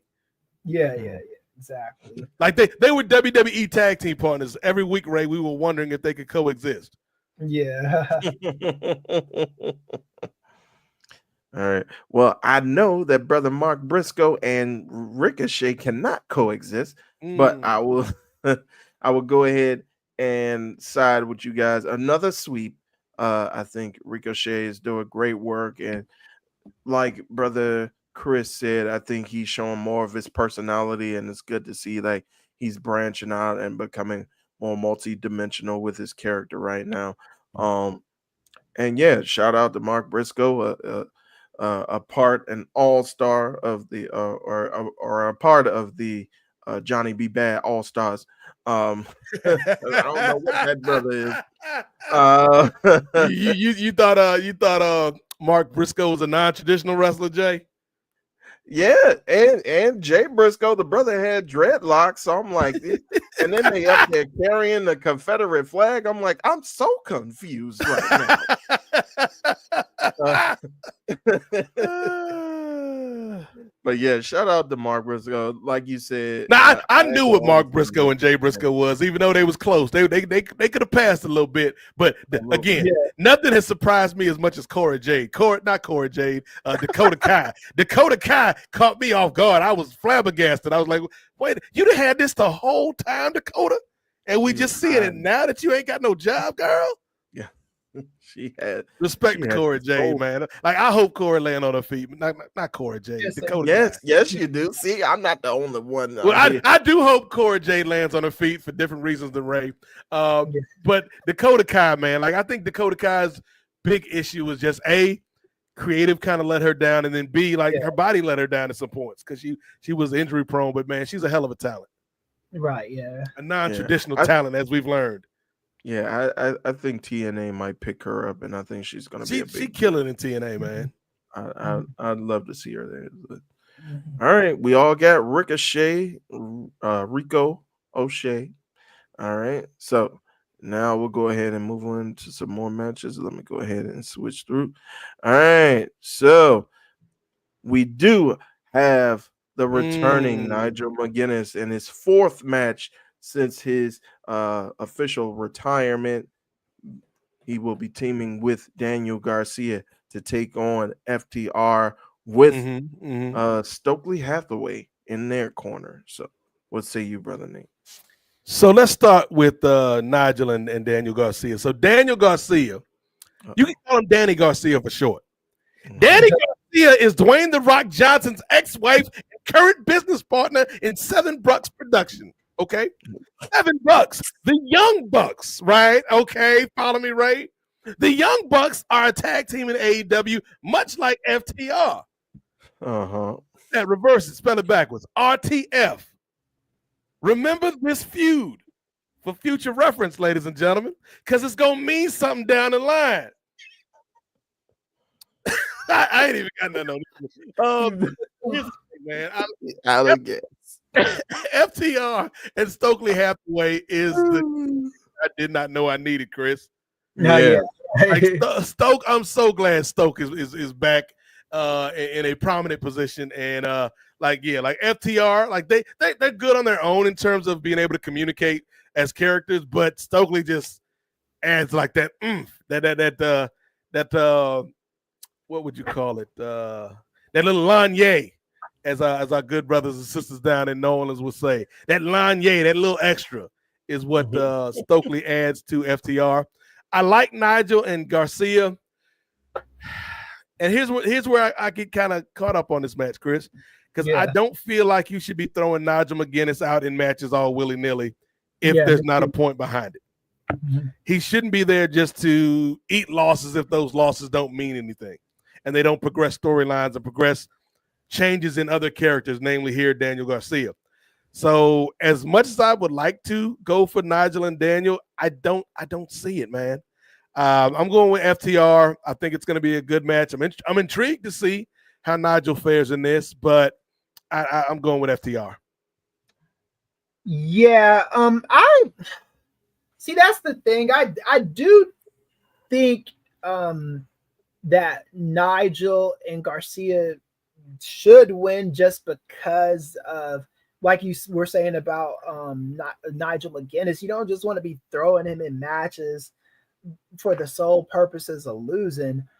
But at the same time, they are establishing this new FTR act with Stokely as their advocate. I don't know what they're not calling him a manager, like he's their agent. He's the agent. So you do, and I think because I think FTR are more long term, they're gonna win by virtue of just that, you know. But I do, I wouldn't mind if Nigel and Garcia won, but I just, like Nate was saying, I just don't see it. Well, I think I'm actually going to go against the tide this time around. Okay. I think that there's some things that we may not be taking in consideration. Break it down, Ray. Some things that we might hope for and that we can't cope with. So okay. So what you're saying is this match is almost like a wolf in sheep's clothing. If you remember, Nigel McGuinness's name in TNA wrestling was Desmond Wolf. And then when the wolf howls, wolves run in packs. You could call a pack a brood, which leads us to Adam Copeland. Indeed. I see what you're saying, Ray. Thank you. You see, FTR is from Asheville, but the ash on the elbows of Stokely Hathaway leads to. No, let me stop. Don't do that to Stoke, Ray. Don't do that, Ray. I'm sure that brother moisturizes. But yeah, I think we finally, because we haven't seen Cope in a while, and I think he's going to interject himself into this particular matchup, and I think he's going to cost FTR because again, I think this has been the theme throughout the card. I think FTR can afford to lose. Okay, my only pushback on that, Ray, is you can do the same exact thing with Cope with a loss, where Garcia and McGuinness lose, and FTR gets up to some extracurricular activity after the match, and that's where Cope inserts himself. And the only thing is, though, is like Chris was saying, it's like it'll be hard for you to just have Nigel pinned over nothing, and then Danny Garcia, he just lost the TNT title, so you're gonna have him get pinned too. It's just hard for me to see either of them taking a fall at this particular juncture. Okay. You break up some good points. Who's the TNT champ at the moment? Adam Cole. Surprise. Oh yeah, I remember. Okay, yeah. Chris is like, yeah, I blanked on that whole regime, that whole reign of Adam Cole, baby. I'm wondering the chat, let us know, super chat or not, what you think the outcome of this match is, because I think this might be the hardest match for me to predict on the whole card. Yeah. And we got a couple of predictions. We got Anthony. He's asking, do you think Garcia will turn and join FTR? I was thinking about that too. I was actually thinking Nigel too. I was thinking he could turn as well. Yeah. Oh wow. I think that's a possibility. And you know, AEW, man, they always like to throw these monkey wrenches and things. So they do. I wouldn't put it past them. Only thing that makes me leery about Nigel turning is that you just had this man defending Tony Schiavone, right, willing to get like jumped, and now all of a sudden he's going to turn around and join FTR. So I mean, who did it better, Ray? Like, you know how Us Weekly or People Magazine used to do like who wore it better?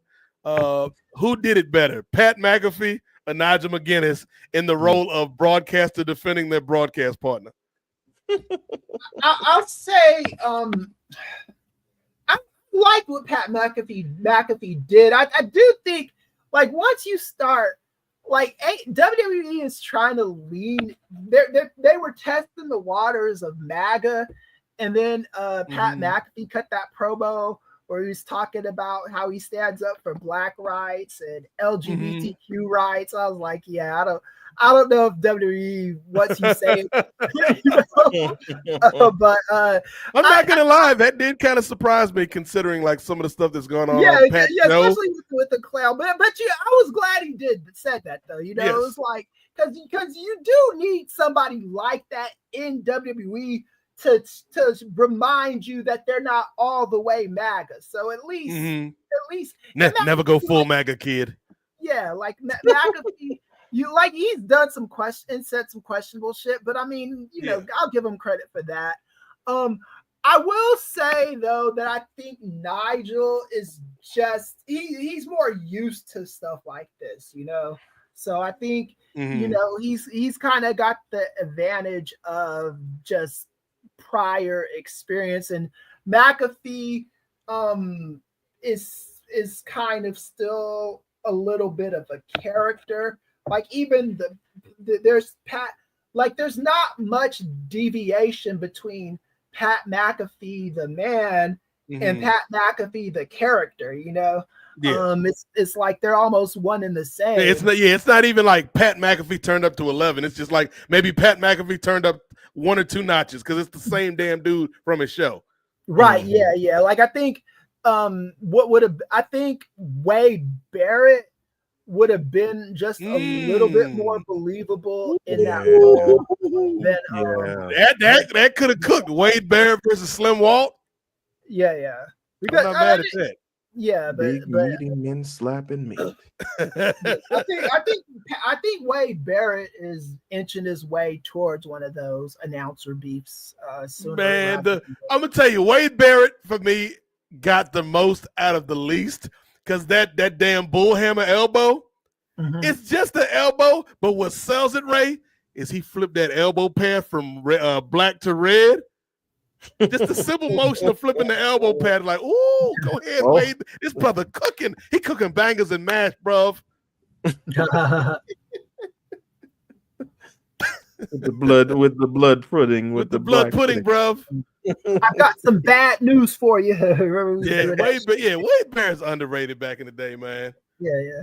Very, very much so, and I think he should have got that push, especially after the Nexus. I think he should have been pushed to the moon, but what do I know? All right, so all right, we're gonna go ahead and move on. So now we got some speculated and possible matches coming up as well. So first match, we got Speedball Mike Bailey possibly taking on Kazuchika Okada for the Continental Championship. So, what do you think, Brother Chris? Probably go with Okada. They protected him relatively well in AEW. He hasn't eaten a lot of pinfall, so probably go with him. Yeah, ain't even no probably for me, Chris. I'm going with Okada, and this is no disrespect to Speedball, who is having a good run here in AEW. And I did like the way they set this up, this program with was it Kevin Knight that faced Okada after he got jumped, and still went out there and tried to have a good match with Okada, and then Speedball came to his defense. I think this is gonna be a hell of a match, man. But ain't no way we doing this to Okada right now. Yeah. Clean sweep again. I think we're holding off for Okada and Omega to have that unification. I think that unification between the Continental Championship and the International Championship is going to happen. It's all a matter of when it happens. Most likely, All In. You put a big match on that card. Hell yeah.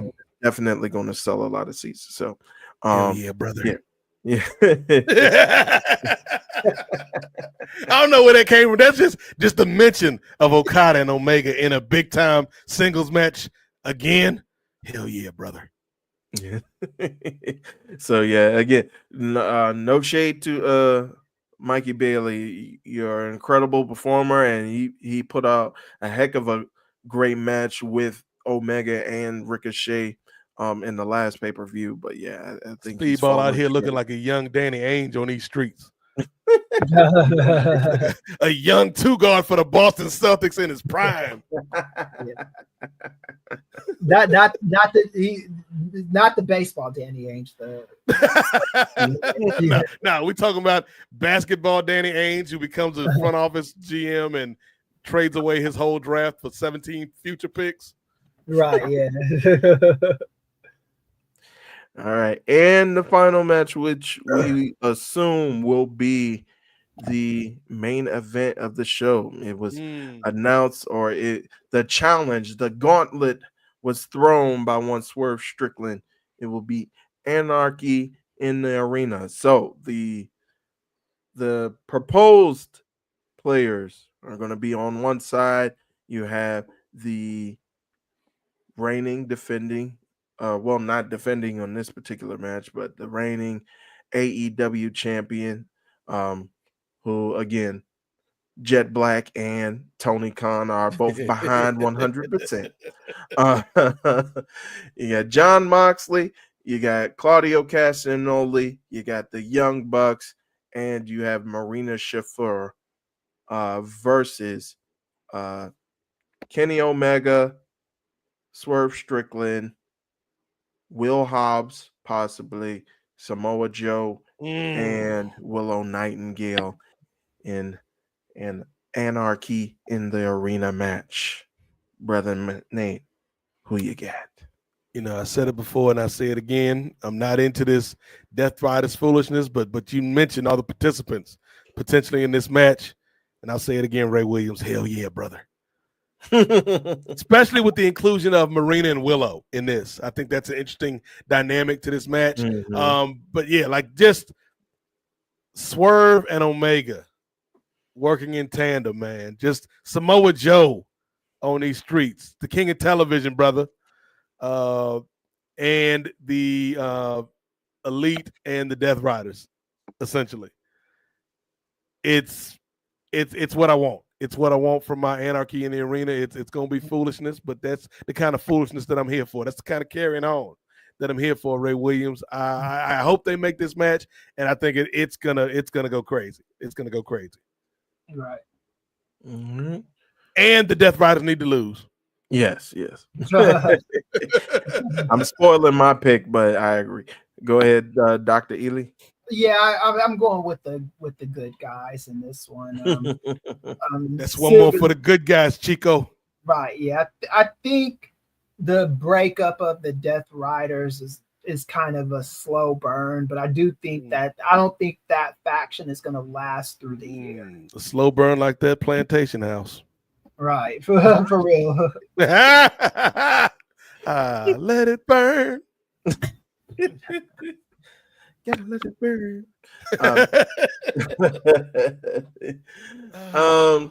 Yeah. Again, spoiler already. I agree. I think Swerve Squad should win. And we'll see how it turns out, because All In, again, the heavyweight title match is going to be against the winner of the Owen. Mm-hmm. So we'll see like how Swerve gets figured into All In. We'll see if maybe they can kind of, I don't know, if they kind of like, if he ends up getting the pin, if they'll be like, oh, it's a loophole since you pinned the champion, of course. Well, as we've seen from Rhea Ripley at WrestleMania, all you got to do is when they do that contract signing, walk out and steal the contract from Tony Schiavone, and you in the match, brother. Yeah, just sign anywhere on the top and bottom. No matter where you see, this is what fucks wrestling up all the way for suspended disbelief, is you are watching her on TV steal the contract. So if you go in front of a judge, they're gonna see that tape and they'll side with the person who got the contract stolen from them. You know what I'm saying? I don't think this it's just a crazy suspension of disbelief for this kind of shit. I would love if they had actually done that. Like the next week, we see them in some random ass courthouse in whatever city they're doing Raw in, and you got Bianca and Io on one side, and then you got Rhea on the other side trying to plead her case. It's like, no, you don't have a leg to stand on in this trial, man. Yeah. And your name is nowhere on this contract except for the top where you signed it. Yeah. Like, I'm gonna ignore that joke you made, Ray. Like they've done so much crap on WWE that's like when Triple H broke into Randy Orton's house with his fucking hammer. Mm-hmm. Like, come on, man. At least do it at the show, you know.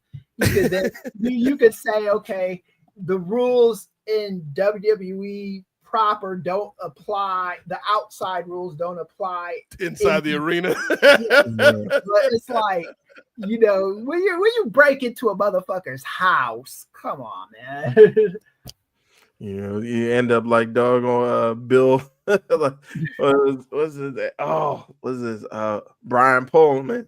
Oh, Pillman, Pillman's got a gun. Yeah, well, he had the gun. That at least that makes sense. Some people don't like that. Yeah, because I mean, like, shit. If you break into my house, I'm pulling out a fucking gun on you too. Damn. People like that was so controversial, but to me, that was like, okay, yeah, you break into this guy's house. He's got his gun ready. Shoot. That's one of the few times where you can legally shoot somebody if they cross your threshold like that. As Chris has said multiple times on this program, he don't do fisticuffs no more. He does machinery. He's like Donatello from the Ninja Turtles. He does machines. Or was that Leonardo? Nah, that's Donatello. Yeah. Because it was what was it? Here's the thing, this ninja Leonardo fighting leaps. team. Yeah, Leonardo leaps, which is like the laziest shit you could say in that theme song, because all these motherfuckers leap. The turtles, the ninjas. Leonardo leads. Oh, it was leads. I always heard it as leaps, and I was like, that's mad lazy. So Leonardo leads. Yeah, Leonardo leads. Donatello does machines. Yeah, Leonardo, Raphael is rude but cool. Yeah. Is it rude but crude? Yeah, Raphael is cool, rude but cool. Crude, which is kind of the same thing. Yeah. Michelangelo is a party dude. Yeah. When the evil Shredder attacks, these turtle boys don't cut him no slack, Ray Williams. Yeah. Oh, we got a lot of theme songs going on in this episode. But Money Mark, he's kind of bringing up some decent possibilities. So Money Mark is saying it's looking like it's going to be Speedball versus Okada versus Roosh, because I believe Okay. after Speedball called out Okada and Okada came out, Roosh and Drew Listico jumped. They did. Speedball. Yeah, And that's gonna go crazy. Also, we appreciate the comment, Money Mark. But if you're gonna put that in your name, I'd appreciate a super chat, brother. I'm not judging. I'm just making a comment, Money Mark. No, you got the bag, Playboy. But yeah, no, I think that's a hell of an addition if that is the match. Okada, Speedball, and Roosh. Like, yeah, that's another triple threat. Whew, that's gonna go crazy. And then he also mentions All In. When I was mentioning what do you want to do with Swerve at All In, he mentioned Swerve and Hangman versus the Young Bucks. I'm not mad at that. Yeah, I think I kind of like, especially with the I know. Yeah. Oh, come on, man. I don't think we gave enough love in the moment to that little hallway interaction between Swerve and Hangman. Like, you broke it in my house and threw a T-shirt on my baby. You burned my house down. You deserved it. I know. Like, woo, these brothers is out here acting. You can learn something, Timothy Chalamet. Watch Swerve and Hangman out here on these acting streets, brother. It reminded me of that meme going around where they're talking about the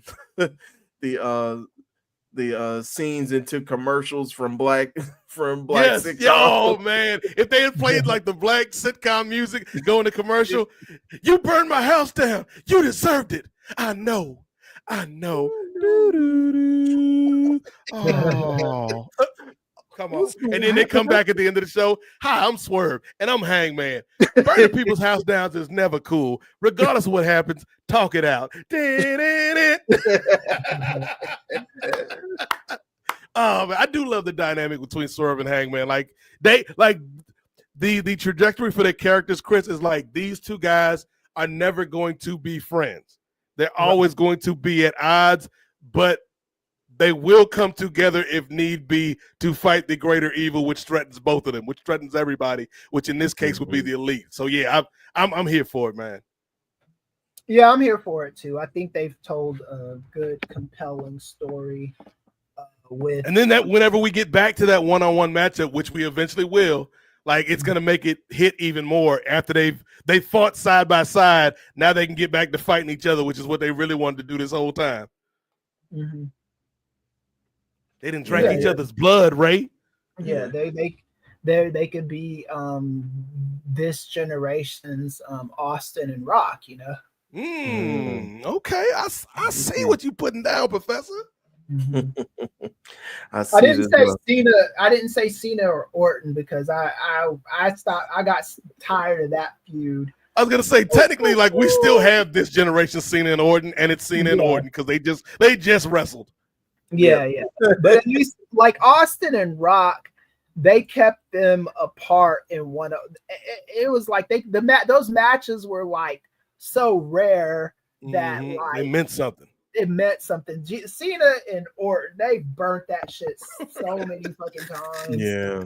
Like, yeah. Yeah, I think I was seeing the stat on the pay-per-view. I think they face each other in singles matches 24 times, or 25 if you include the Backlash match. They face each other in like 30 some odd multi-man matches. Which is insane. And like 40 or 50 tag matches. Oh my golly. That's way too much. Right. So, but yeah, I agree as well. I would love to see that dynamic. I'm loving seeing the dynamic, like them kind of like just their characters kind of being at odds, but again, having to come together to fight a common equal. So yeah, I would love to see that match at All In as well. So we're getting to the point with these characters where the hatred's always going to be there, but now we're getting to the point where it's going to be hatred layered with respect. And so it's like, like I'm never going to be cool with you. I'm never going to be cool with you, but there's respect there. Now let's go beat the hell out of each other for this piece of jewelry over here. All right. All right.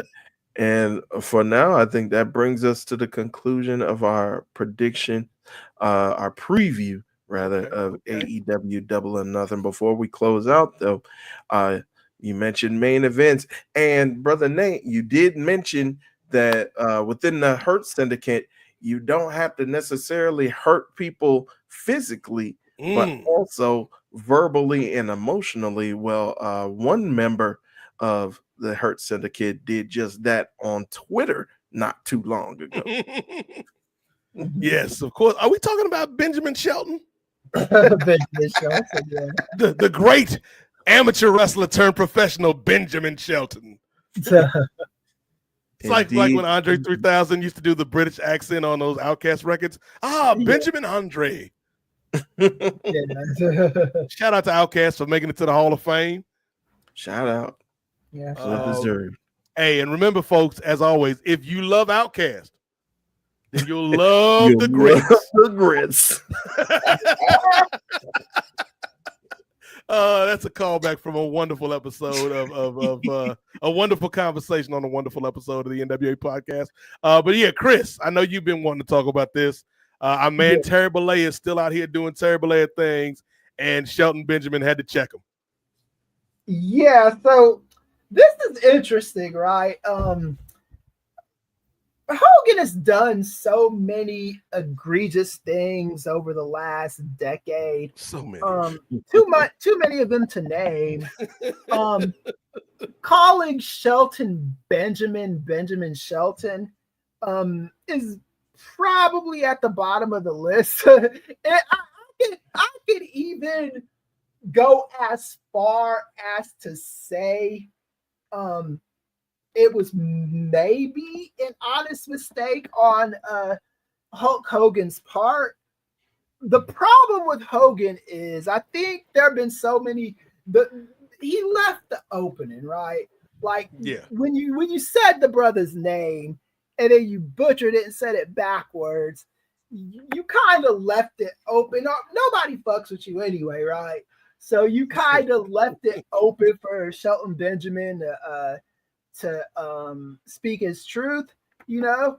And, you know, I'm not even trying to, like, defend Hogan. I'm just saying I could see, like, Hogan is so self-important that I could see him butchering somebody's name like that and not meaning anything by it, but doing it.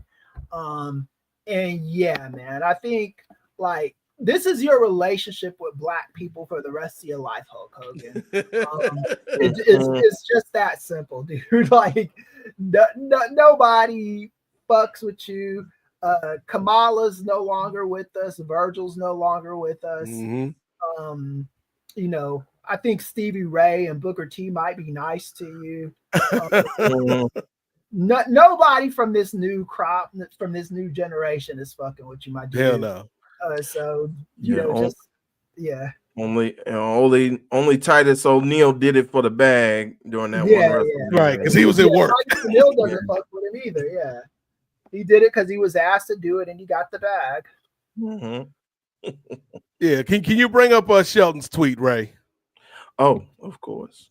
But yeah, I think you're right, Chris, in the fact that you know, we know what Terry's about, man. Like, yeah, I think I think I can firmly say this, and I'm 90% sure this is an accurate statement. No black wrestler, no non-traditional wrestler under the age of 50 will have anything good to say about Terry Bollea unless they are being paid to say something good about Terry Bollea. Yeah, I agree. I think he's just, and the thing is like Hogan has had plenty of chances to redeem himself, and when he's had those chances, he just goes further and further as retrogressive as possible.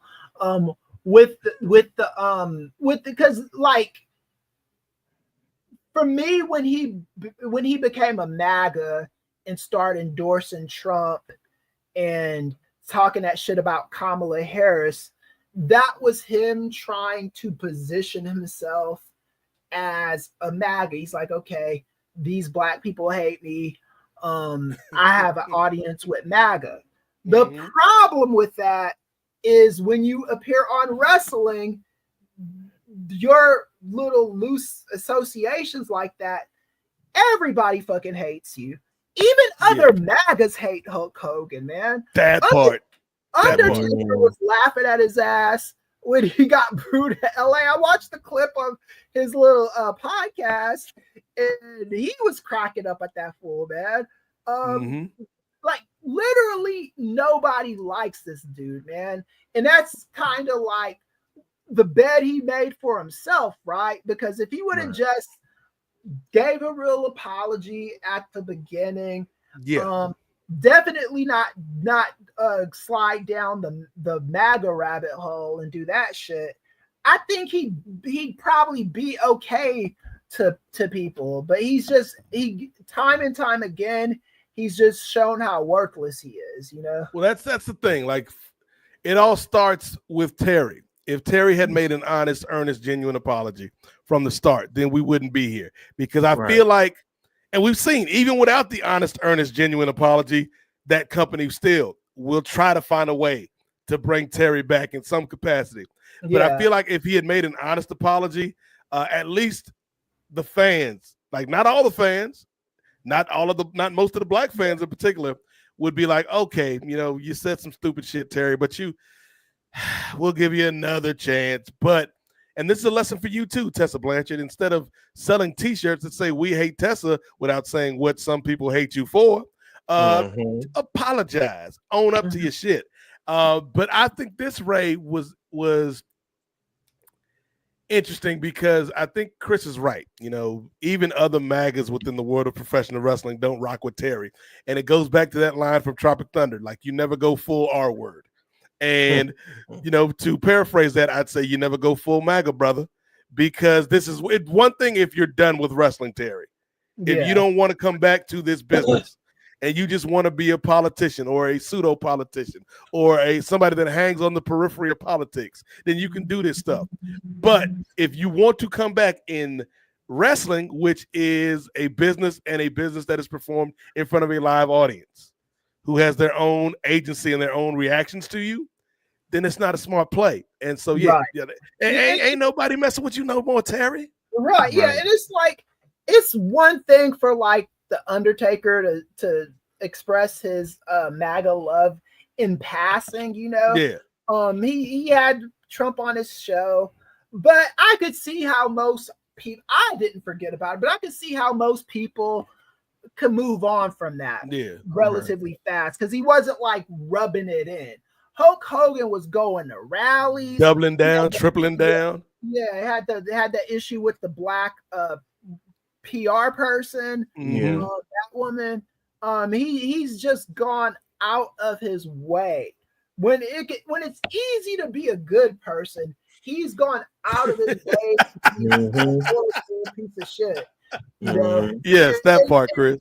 Yeah, and it's just so like old and tired and all this other stuff. And I'm glad it's happening to him in this way because you know, he can do some self-reflection because I don't ever see WWE bringing him back in front of an American audience again.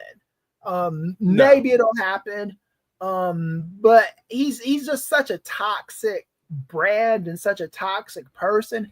And WWE has really done a good job of moving on past this guy. Like the most they do is they try to sneak that Real American Beer commercial in like the third hour of Raw. And I'm like, I see you, Hogan. I see you, brother. You ain't sneaking past me. Yeah, even that they're trying to kind of separate themselves from him a little bit. I don't know why you were trying to get in the Hulk Hogan business to begin with, because especially when you had a beer salesman right there in Stone Cold Steve Austin, a Hall of Famer that everybody loves. Yeah. Like Chris, like here's the thing. We are allegedly the target audience for Real American Beer. Like not in Terry's eyes, but then just the idea of a alcoholic beverage pitched by a wrestler. I bought me a bottle of Terramana in part because it was an alcoholic beverage pitched by a wrestler. I'm like, I'm drinking anyway, ladies and gentlemen. Yeah. But if The Rock tells me this is good, let me try it at least to see if it's good. Yeah, exactly. So if Steve Austin came out and said, hey, y'all, I got a beer coming out, man, this Broken Skull beer, whatever you want to call it, rattlesnake rum, whatever, try it. I would at least, Chris, buy a pack and see if I like it. Yeah, and I really enjoyed the Broken Skull IPA. It's very good stuff. See, like, look, if you had gotten the business with Steve Austin, you would get all this free advertising because I'm sure every month on the NWA podcast, me and Ray and Chris and Gerard and Jay, I don't know if those brothers drank, but we were like, I think Ray don't drink either. Ray don't drink, Ray don't smoke, Ray don't eat meat. Ray is CM Punk on these streets. Straight edge Ray Williams.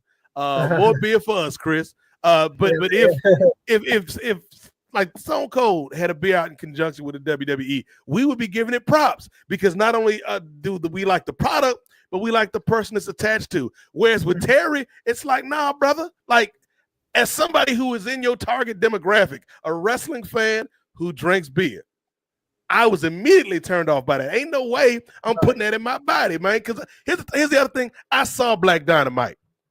If you've seen Black Dynamite, the great film by Michael Jai White, spoiler alert, there's an alcoholic beverage that does something to non-traditional beer drinkers. And there's a part of me that's like, Hogan probably got something in that beer that's going to mess with my non-traditional physiology, and I'm not here for it, Terry. Right, yeah.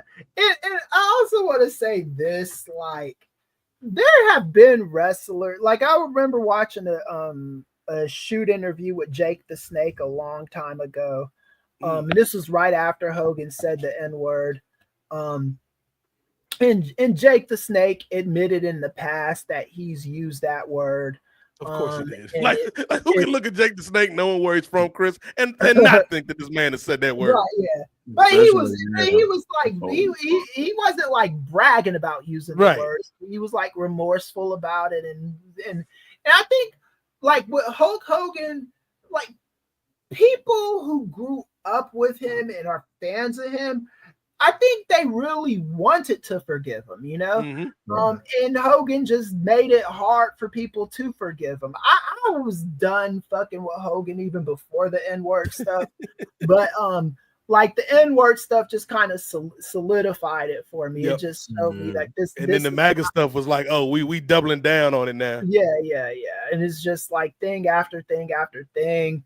I heard that he's been hesitant about doing the MAGA shit. You might as well just anytime Trump calls you, just do the Trump shit, man. And you're never getting back to what you used to be, dude. You could do as many mea culpas as you want. You could as many Hail Marys as you want. Nobody's forgetting this shit, dude. You are toxic. And Yes, T. Anthony. Anaconda malt liquor gives you. Ooh. Again, one of the greatest scenes in any movie I've ever seen is the Roscoe's Chicken and Waffles breakdown scene in Black Dynamite with the chalkboard. It's amazing. Go if you haven't seen Black Dynamite. A, go see it, go rent it, go buy it. But B, it wasn't chicken and waffles. So what was it, like chili and? At first, it was Roscoe's Chili and Donuts, and then it became Roscoe's Chicken and Waffles. It's amazing. So yeah, rent Black Dynamite, buy Black Dynamite, and once you've watched Black Dynamite, head over to the Nefarious Media Network Patreon, where you can hear an episode of Kung Fu Island, the first episode of Kung Fu Island, in fact, where Brent Chittenden and I did a breakdown on Black Dynamite starring Michael Jai White, Tommy Davidson, and others. And it's one of my favorite modern comedies, Ray. Like it's just so well done. Very well done. Very well done. That Tricky Dicky boy, he'll get you every time. But yeah, that breakdown scene is just like Ares, the Greek god of war. Who was the Roman god of war? Mars. What does Mars Candy Company make? M&Ms. They melt in your mouth, but not in your hand. Like, come on, man. Come on, Michael Jai White. Yeah. All right. Well, now that we did talk about Shelton Benjamin, it kind of rejogged my memory and like, oh, there's supposed to be an AEW Tag Championship match for Double or Nothing as well. So, and I'm thinking this is going to be a quick vote as well. We got the AEW Tag Team Champions Bobby Lashley and Shelton Benjamin versus, now they're dubbed the Texas Sons in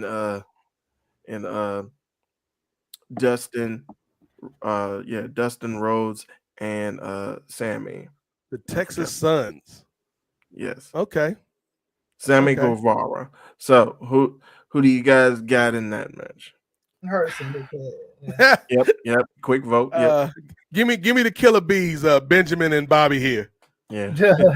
Same here. We can keep it moving. We won't have I am interested in the crew though. Like I am interested in the crew versus the Hurt Syndicate because I think that could be really fun. Especially with the history of between Leo Rush and Bobby Lashley. But yeah, like all love the Dustin Rhodes, man, and like this brother's still in the game at this age. But yeah, Hurt Syndicate gonna win this. Yeah. And I'll also say this about Dustin Rhodes. People like kept saying he needs to go to WWE and join his brother. They put him in a story. Like Dustin Rhodes doesn't want to ride his brother's coattails. You know, it's like he's got a job in AEW, and that's what he wants to do. You know, he's in a good spot. Yeah, he's perfectly fine. If he wants to go to WWE, I'm sure they'll let him. But I mean, why do if all you're gonna do is go to WWE just to, you know, kiss your brother's ass? I mean, shit, you know. Yeah, I think either way he has a job for life, but he's mentioned many times that AEW is his home and he wants to stay there as long as possible. So. And I like, if you're looking at it from the family dynamic, this is the company that, for all intents and purposes, Tony Khan is the money man, but it's his brother's baby, along with the other EVPs. So it's like, there is a lineage here in AEW, and like you said, Chris, as long as he wants a job, he's got a job. Yeah. All right. So before we close out this episode, a brisk edition. I know, right? We barely passed midnight, brother. What's going on? I know, right? You mentioned that 3 to 7 hour window. It's like we're Xfinity out here. Get you out between. Is this what happens when Andrew Thompson leaves? We lose 2 hours off of the program? Was nephew responsible for 2 hours?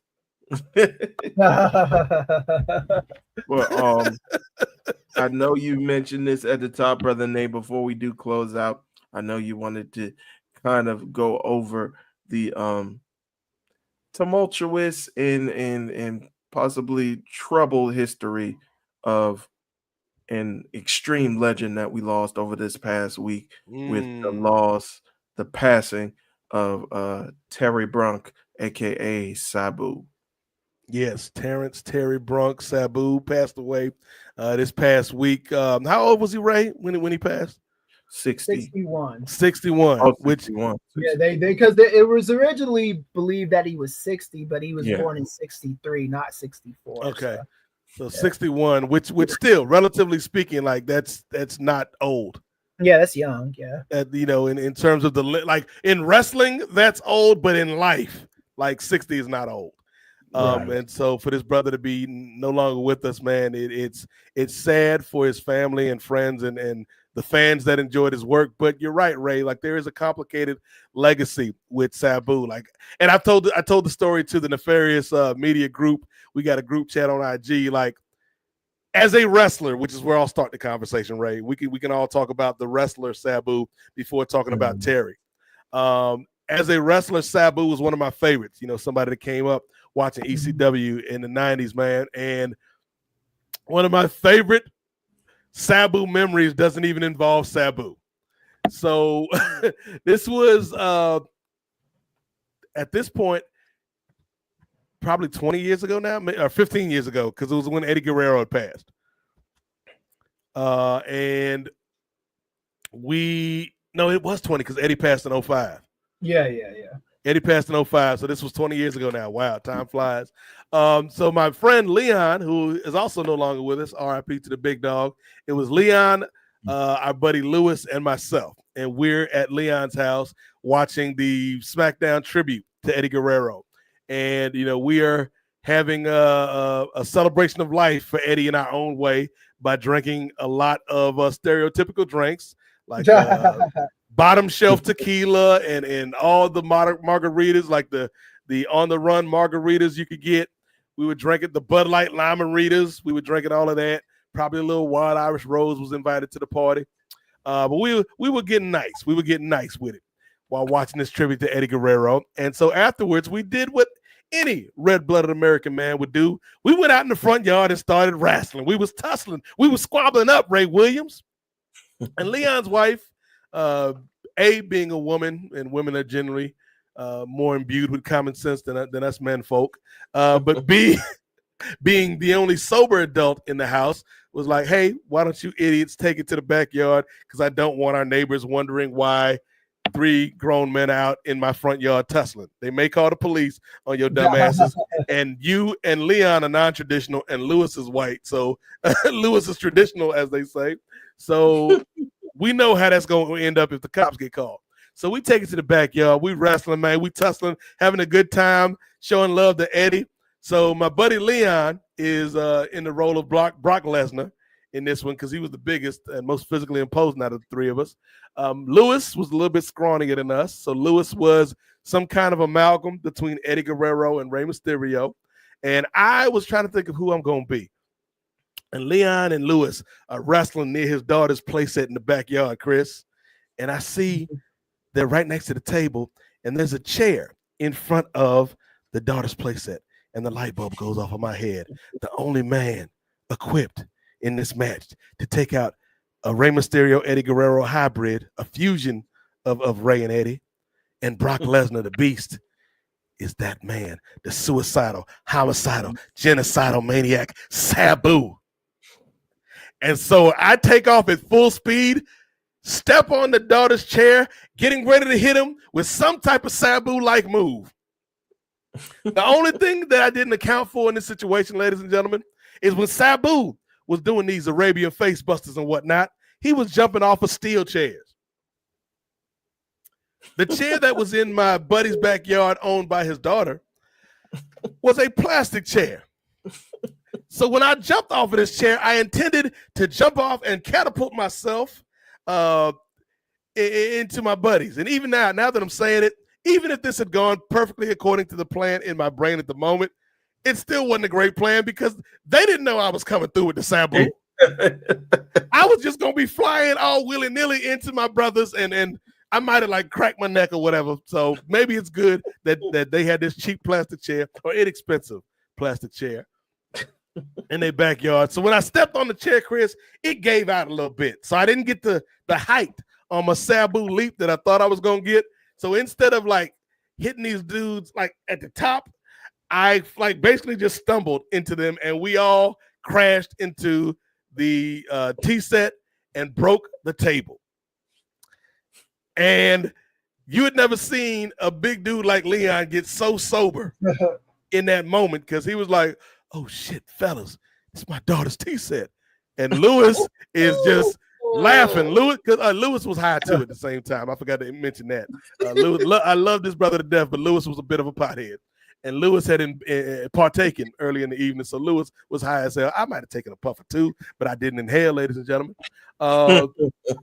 So Lewis is laughing, and I'm sitting there. I'm kind of in between their reactions. Like Leon is mortified, Lewis is laughing, and I'm just kind of like, oh damn, man, I'm sorry we broke Niecy's table, but Sabu, dog, Sabu. And so the wife comes out, she's like, you idiots, what have you done? She is so angry at us. The daughter comes out to see what has happened to her tea set. And again, this is like 10 o'clock at night after SmackDown's gone off. And the daughter was just getting ready for bed, and here's the crash. So she comes out with the mom, and she's just looking at her father and her father's two friends, Uncle Nate and Uncle Lewis, sprawled out on this tea set that has been reduced to smithereens in the backyard. And she starts laughing. It's like, ah! She's having the time of her life. And that was the moment where she became a fan of professional wrestling. And to this day, she watches wrestling, and occasionally she'll hit me up like, hey, did you see such and such match? And so, yes, we destroyed a piece of property, Chris. We destroyed a table. Yeah. But what we built was the foundation of a wrestling fan. And so in part, I have to thank that man, Sabu, the Arabian Nightmare, who was actually like just not even Arabian at all. He was a traditional wrestler. But it's wrestling, ladies and gentlemen. Appropriation can be appreciation. So I got to give it up to Sabu for inspiring me in the moment to become a daredevil and ruin this girl's tea set so that she is now a fan today of professional wrestling. So that's my bit on Sabu as a wrestler. Like one of my favorites from the ECW days. Chris had some great matches with Taz, great teams with RVD. Like him and RVD used to go hard in the paint. What are your thoughts on Sabu, the performer, before we kind of get into our thoughts of Terry Brunk as a human being?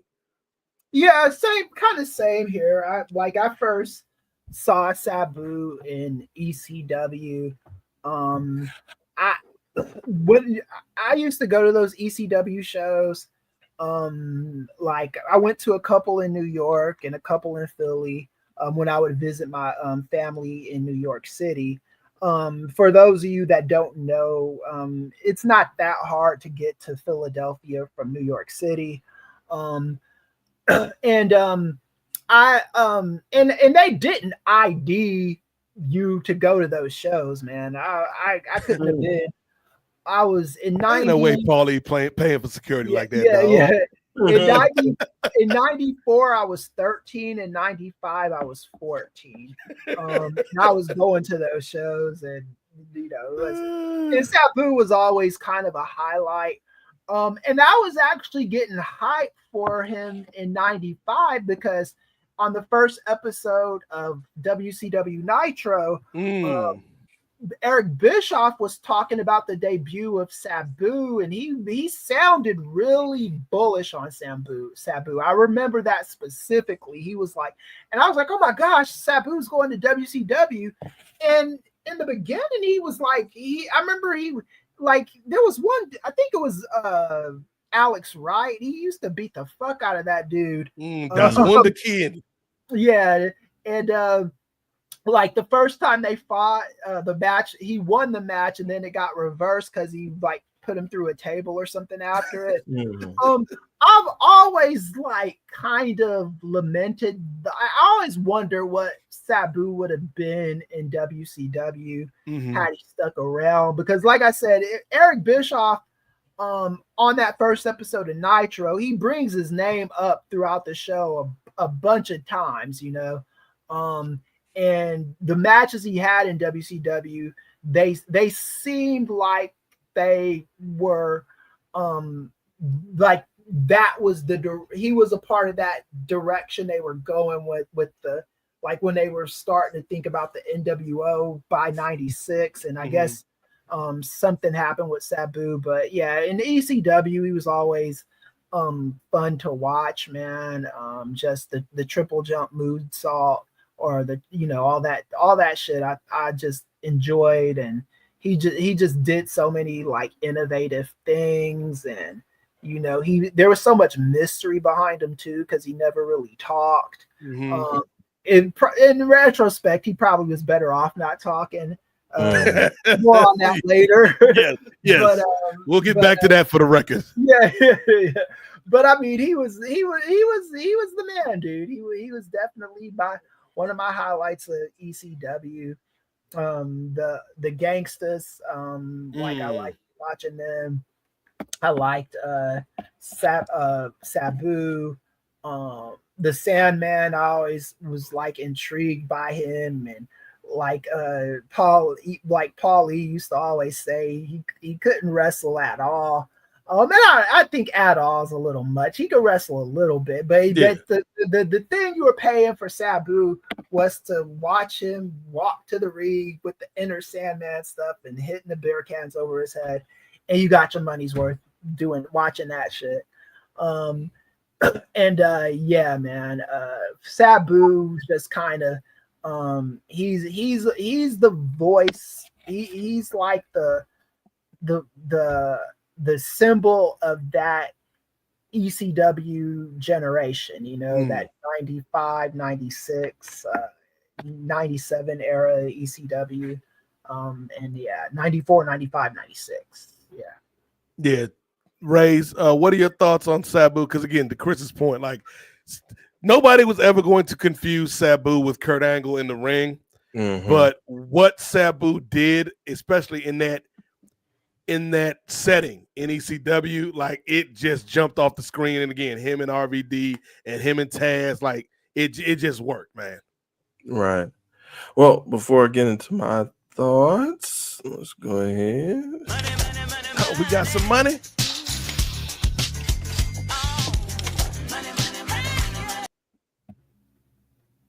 So T. Anthony says, from the Viper Room to the ECW Arena, legend. I don't know how I found myself in all these like places. But the difference between the Viper Room and the ECW Arena, in the Viper Room, they ID'd you. I just knew people. You knew David Faustino, Bud Bundy. The ECW That's Arena, just a wild pull, Chris. Like you was homies with Bud Bundy, and he got you in.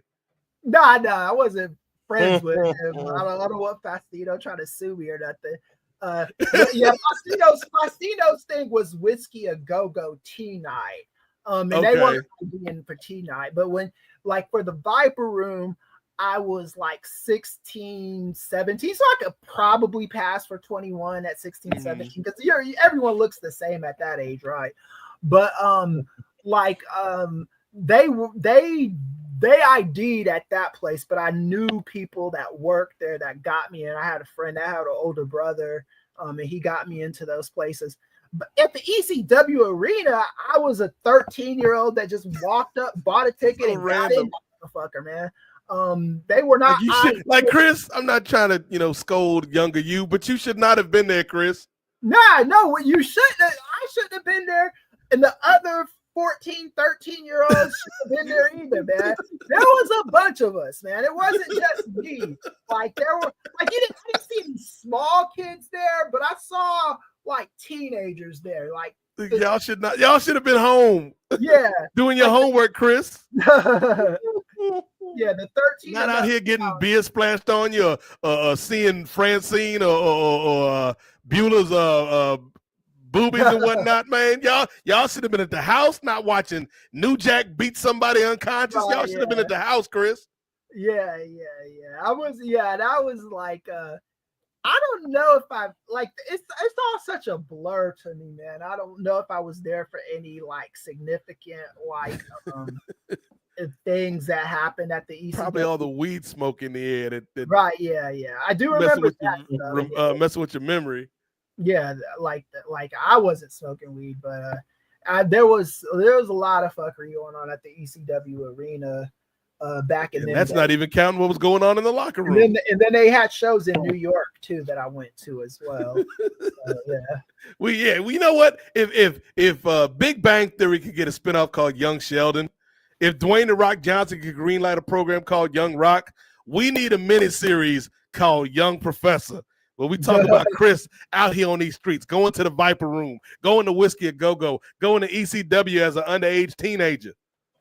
He's sneaking in with young Tony Khan. There is one thing I could say about Whiskey a Go-Go that I vividly remember now that you bring it up. The staff that worked there, Mm-hmm. they hated Kid Night. they hated Teenage Night. They weren't making anybody. I guess if like a famous like Hollywood celeb kid was there, maybe they got tipped. My black ass wasn't tipping anybody at that age. I don't anybody to do that, you know.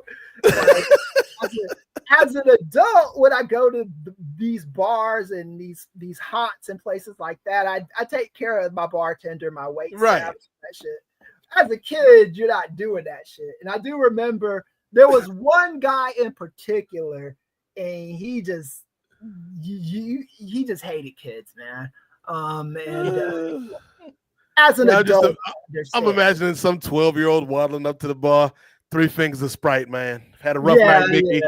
Had a rough night, brother. That was the kind of shit we were doing too, asking for Sprite and Coke and stuff. And you were smoking candy cigarettes. Yeah, and you were or Big League Chew or whatever. Yo, Big League Chew used to be the stuff back in the day. Yeah. Yeah, as far as my thoughts about the wrestler Sabu, I kind of gotten on to because like during the Attitude Era, especially like towards the end of the 90s, like I was just entering like my mid-teen years, like getting out of preteen years, getting into like my teen years, and always keep up with like WCW versus WWF, but then we always heard about this offshoot of ECW, and so I would kind of see them. I would see them on TNN every now and again, but I wouldn't watch them like regularly, right? The TNN era of ECW is something else, right? Yeah, and I would always be glued, and so there's one match that would always like stand out to me, and I was like, this is incredible. It wasn't involving Sabu. It was involving Rob Van Dam, and I think it was their first match, Rob Van Dam and Jerry Lynn. I'm like, these brothers are putting on the show. Like I could see the athleticism from these brothers. And so now like fast forward, ECW is kind of folded in like the early 2000s, and now they have like the like I think they had the life and death of ECW. I think when they got folded fully into WWE before they had the one night stand match, they had that DVD, The Life and Death of ECW. And so that's when I started watching back like a bunch of their stuff.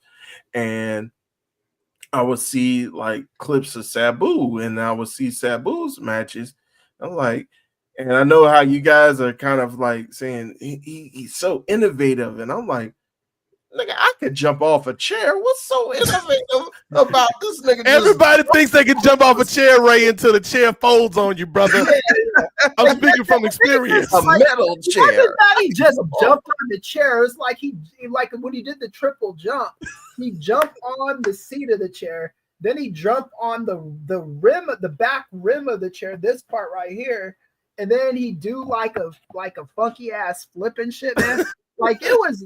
Like that shit he was doing was not like it wasn't, and it didn't hit every time too. I think that was kind of part of the magic, so to speak, of Sabu's in-ring style. Is like 80% of the time he gonna hit the move, but that 20%, you never know, dog.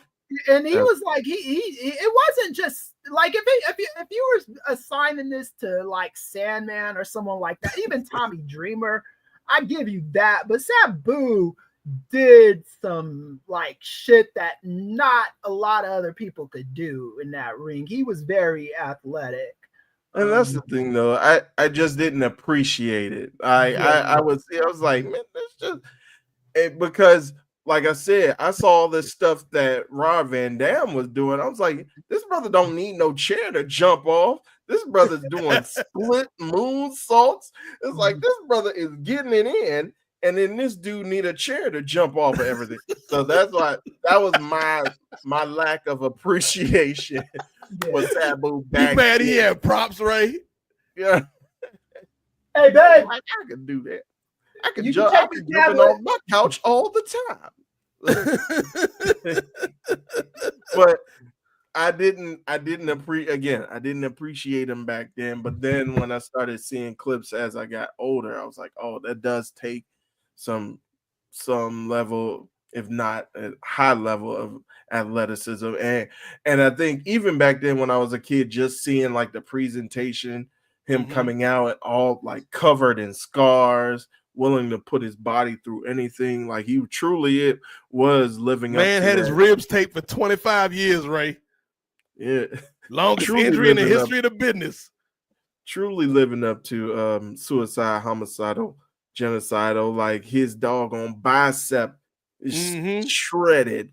He was like, just put some tape on it. We'll be all good. Man, Yeah. Like, listen, ECW, man, like again, like I know, like people have been talking about ECW ad nauseum since the day it closed, but there's a reason, man. Like there's a reason, Chris, you mentioned, like RVD, like to this day, still, not to say that he didn't do anything following ECW, but a large part of the love people still have for Rob Van Dam is based on that ECW run. Somebody like a Tommy Dreamer, whose reputation was built in ECW. Shane Douglas's best years as the franchise in ECW. Lance Storm, friend of the program, Lance Storm was like a standout. Like we just talked about Rey Mysterio and Eddie Guerrero and people like Psychosis, man. Like cheap as Paul Heyman was, Chris, like as cheap and as dirty a businessman as Paul Heyman was, he was equally that in terms of having an eye for the business, an eye for talent, an eye for innovation. So yeah, you can't take nothing away from ECW, man. Right. And I mean, WCW and especially WWE pretty much ripped them off. You know what I'm saying? Like they got Sabu in 95 to like kind of ride the wave of what Paul Heyman was doing in ECW. And then with WWE, the whole Attitude Era is just basically them still in ECW's like blueprint verbatim, you know, bar for bar, word for word. Right. Yeah. What WWE did was take ECW and just add a very high, good production value to it. Right? Yep. So let's go from the good of this man Sabu and what he meant to the business, Chris, and let's talk about the person, Terrence Brunk, and what makes his legacy so complicated, man. Yeah. So, are you gonna bring this up, Ray, or? Oh, you can go ahead, brother. All right. Well, yeah. I mean, he's like, the one thing I will say about Sabu, and I don't even remember when this was, where he got. I'd have to Google it, but where he was just liberally using the N-word, and then people were calling him out on it. I was one of those people that called him out on it. He just kind of shrugged it off and wasn't gonna like apologize for it. And I don't need a fucking apologies from these people. Just don't do it again, they're coming for you, Chris. Yeah, for real. Yeah, just don't do that, and that was kind of like a thing with him. I've heard stories from people that didn't necessarily love Sabu back in those days for maybe some racial reasons, So I mean, there's that attached to him as well. Do I think Sabu was like a card carrying member of the clan? Not necessarily. I don't think he was that. I just think, like that's like it's I don't even like talking about this stuff, So What you think, Ray? Yeah, as you mentioned, Brother Kris, he did make some statements about Taz. yeah, again, that's what it was. Yeah. Another one of the Johnny B. Bad All Stars. But of course, we know the history that they had in the ring. They had magic together, and Taz was one of the wrestlers to come out and give Sabu props after his passing and just give a tribute to him through social media as well. But I believe Taz, when Taz was kind of talking about Sabu and his substance abuse issues, I think that's when Sabu kind of took it the wrong way, and he came out with these statements. Mm-hmm. He said Sabu was so a few years ago, Sabu made headlines when he used the N-word against Taz on Twitter. When asked about it by Pro Wrestling Sheet, Sabu was quite unapologetic about it and said that, quote, everyone is a little bit racist. Yeah. And Growing up, that's like the thing racist people say too. Right. Boy, Terry. It's like, everybody's a little racist. There's No, that's just you, brother. Right. Like, oh, dude, yeah. But he continued, grow up. I think he meant growing up. Everyone is a little bit racist, even your mother. I am not a racist, but I don't care if a N-word that called me a drug addict thinks so. So again, the usage, the liberal usage of that word combined with like the issues that he had with substance abuse, and I think and perfectly all of these and other stories perfectly detailed in John Pollock's write-up about the story of Sabu, which is just phenomenal work. And I'm not just saying that because I'm on the platform, but phenomenal work. It's good stuff. Yeah. Shout out. Yeah. Shout out. If you haven't went ahead and read it already, please either go to postwrestling.com or wherever you find your podcast. He has the audio version of him reading through it as well. So and I'm going to go ahead and switch to that tab. I think the last portion pretty much sums up everything about Sabu. He writes, when a special performer dies, we often say there will never be another. And Sabu was one of the few to create his lane during an era of patterns and homogeneity. Yeah. There are lessons, positive and negative, to take from Terry Brunk. Yep. He was far from a perfect individual, and it's easy to absolve the negative in light of someone's passing. But the full story is the only way to tell the tale of Terry Brunk. He soared to great heights to the adulation of fans and crashed spectacularly, forcing the same contingent to shake their head. That was the story of Sabu, and now it's complete. I'm like, excellent work by John Pollock, Yeah, chronicling the life and times of Terrence Brunk, aka Sabu. And to that point about the complications of it all. First of all, not to make light of the situation, but did Sabu actually think that Taz, my man Peter Sinerch on these streets, was a member of the Brotherhood, so to speak? No, I don't think so. He was just saying. Because if so, that kind of makes it funny. Yeah. Even though it's wrong, it kind of makes it funny if he thought Taz was black. Yeah, he was basically implying that he looked like a N-word, Taz was multiracial. Like, is this brother black, Italian, Puerto Rican? Right. He was ambiguous with Samoan with a deep tan. Right. What is he? What is he? But yeah, first of all, y'all ain't gonna get me to say nothing bad about this man Taz on these streets, because I've been through that when not even me, but somebody I was associated with on a show had said something bad about Taz, and I was caught up in the middle of that.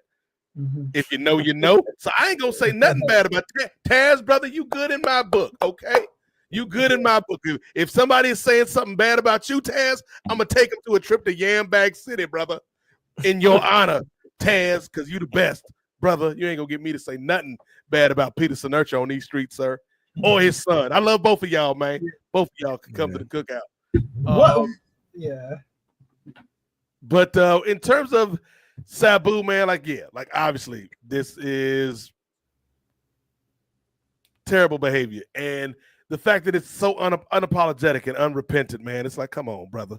Yeah. So yeah, it's hard to look at somebody who, in my younger days, as a fan, I love this dude's work so much, and then see, as a person, brother had flaws like all of us, but part of having flaws as a person is doing the work to overcome those flaws. And it doesn't sound like, he did that. And so, the story of his life is complete, and it's up to us to kind of wrestle with it. There's good and bad as there is with everybody. And so I remember the good times and the joy that Sabu brought me as a fan, while also being able to say, as a human being, he was probably not the best person at all times. And then it's just, we talked about the mystery of the character Sabu, but I think there's mystery behind the man as well. As far as his comments are concerned, there's no mystery behind that, but I think that could be attached to something deeper, especially with again, things that were going on. Well, I mean, the whole thing with Sabu was he didn't like being told what to do. He liked doing things on his own terms, right? So I think the fact that when he said that word and people were demanding an apology, he was like, I don't have to do that. Just to be a dick, just to be like, because you want me to apologize, I'm not gonna apologize. It's one of those childish sophomore acts from a grown-ass man. If you learn nothing from the life of Sabu, yes, respect that brother for what he did in the ring. But as a person, a lesson you can learn from Sabu, especially us guys, man, is if you're wrong, hey, everybody makes mistakes, man. Nobody is perfect. But if you're wrong and you know you're wrong, an apology costs you nothing, man. An apology costs you nothing. It may be hard, but hey, it ultimately frees you, because you don't get stuck in a box like a Terry Bollea or a Tessa Blanchard, where now you have to double down and triple down on your own bullshit in order to validate yourself, where you could have made it all better by just saying, hey, I was wrong. Hey, the ball was off me, coach. It was off me. Instead of being like some of these folks, like 45, 47, or Dave Portnoy, or some of these other, I was going to call him an idiot, but I'm not going to do that. I will call him a white bait fritter. Some of these white bait fritters out here, just apologize, man, because ultimately you are helping not only the person you apologize to, but you're freeing yourself, ladies and gentlemen. Yeah. And speaking of being free, Ray Williams, class is adjourned. Y'all are free from this month's edition of the NWA Podcast, clocking in at what, Ray? A brisk 4:30, 4:40? Yes, about just past 4:30. Woo! Look at that. We letting y'all get out early from class tonight. Right? You get an extra hour and a half of sleep, yo. Martin Bushby ain't even getting up for work yet. Right? His alarm ain't go off. So last call for any comments, any super chats. Let us know what y'all thought about Sabu, what you think about wrestling in terms of the WWE, AEW, anything we talked about tonight. Last call while we start to wind things down for this edition of the show. Again, just some programming notes. So I want to let y'all know Ring Theory will be back this Friday, May 23rd at 6:30 p.m. Eastern, hosted by Gerard Downtown Brown and main event upper mid-card Jay Lacey. Ring Theory is coming, y'all. It's coming. It's going to be a great episode. Can't wait to hear what these brothers have to talk about. And then as for me, Chris, and Ray, you can check us out tomorrow night on Hoopsology, talking about the NBA, the MNBA, the WNBA, and of course, we're going to get into some pro wrestling because that's what we do, y'all. But Ray Williams, do you have anything you want to promote, anything you got to say before we get out of here this month? Well, first off, I did want to give props to your Caramel Queen, Brother Nate. She put on a heck of a show on Friday Night SmackDown. That is Queen Nia Jax. As she looked to regain her WWE Women's Championship. Ray, tell me, because I tried to tell y'all before WrestleMania, the match we got on SmackDown last night compared to what we saw from Tiffany and Charlotte at WrestleMania. Which match was better, Ray Williams? I'll have to go ahead and admit the one on Friday night was better than the WrestleMania match. I'll admit it. It was a tremendous match and tough as nails, especially with that chair shot. We were talking about the Arabian face buster. We were talking about the Van Terminator. She got obliterated with that chair. To her face. That was. There's very few times in my life that I want to jump into the TV screen, Chris, and interact with the characters. But in that moment, I was like, you know what? I got a whole case of Bactine and some gauze. I could make it all right now. I could make you feel better. You come out with those black WWE medical shirts. They're like, wait a minute. I don't think that guy's on the staff. Don't worry about it, man. Hey, Charles Robinson, mind your business. Mind your business, Nate. Little Nate, mind your business, brother. I got this. You all right now? Yeah. But yeah, man, shout out to Nia and Tiffany. Like that match was like, not only was it a good match for both of them, but I thought this was the first time since she won the title that Tiffany has felt like an actual babyface, in my opinion. Yeah, I think so too. But yeah, I just wanted to shout them out before I go ahead and close out. But yeah, shout out to Nia, shout out to Tiff for a great match on that Friday night. But you can find me always right here on Nefarious Media Network, whether it be on the aforementioned Kings of Sport podcast, whether it be on the SBF Styles Break Fights podcast with myself and Chichi Okafor. I remember her last name this time. We're going to be having a recording coming up this week. So that means that the episode always going to be coming at the fourth Monday. So Memorial Day. So you can go ahead and enjoy this next episode that we're going to be real having quick. Anybody, because we know there's a crossover of fans that like wrestling and MMA, especially in this day and age. If you have any questions, comments, thoughts on the current state of MMA, the current cards for the UFC, hit us up on the email, nefariousmedianetwork@gmail.com. If you have questions or comments for Ray and Chinyere, and if you get them in before tomorrow, they may be able to answer those in the episode. Yes, please do get them in. There's a lot going on with MMA right now, especially with the UFC. We have a new welterweight champion, which opened up the door for the lightweight champion to vacate his championship. And now he's going up the challenge for the welterweight championship. And now everything's in disarray. The former featherweight champion who vacated to go up to the lightweight championship is now fighting for the vacated lightweight champion. So it's just a bunch of stuff going on. It's very, very busy month within the world of MMA, and myself and Chichi are going to discuss it all come tomorrow and when you guys get it through your ear holes on Memorial Day. So please don't be afraid to subscribe wherever you listen to your podcast, and we'll give you all we got on Nefarious Media. Good stuff, Ray Williams. And again, before we go to the professor, one last thing on Nia Jax. Again, fellas, it costs you nothing to admit when you was wrong. So I was one of the ones that said it loudly and proudly with my chest. When they switched up her theme song, I was like, I don't like this one, because the old theme song went hard, Chris. I'm not like most girls. I'm plastic little princess. Lucky for you, I'm not like most girls. bada boom. Like, come on, you can't beat that.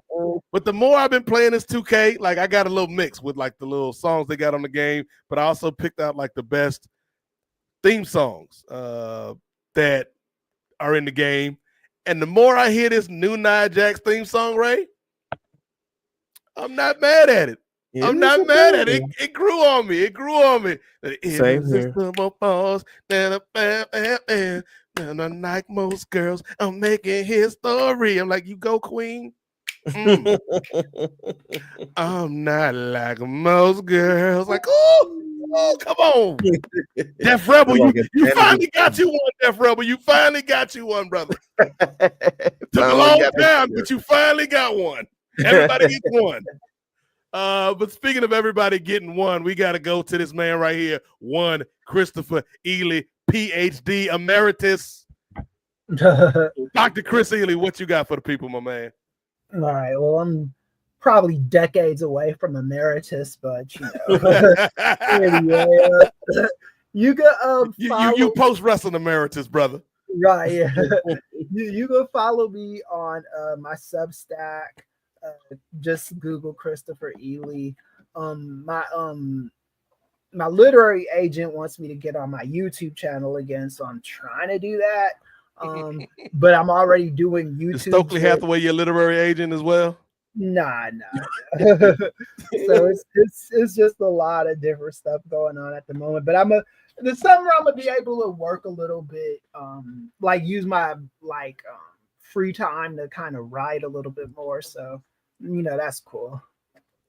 Okay, yeah, y'all support this brother Chris out here with the fresh fit, man, with the fresh cut, man. Chris out here looking good, feeling good, brother. We glad that you're able to make time every month here on the NWA podcast. And yes, follow this brother on Substack, man. Even if you're somebody who may not think that you're into politics affects us all. And Chris has a way of kind of breaking it down. So even if you're not somebody with a PhD in political science, you can understand what he's talking about. Read my Tyrus article because I think that still needs some.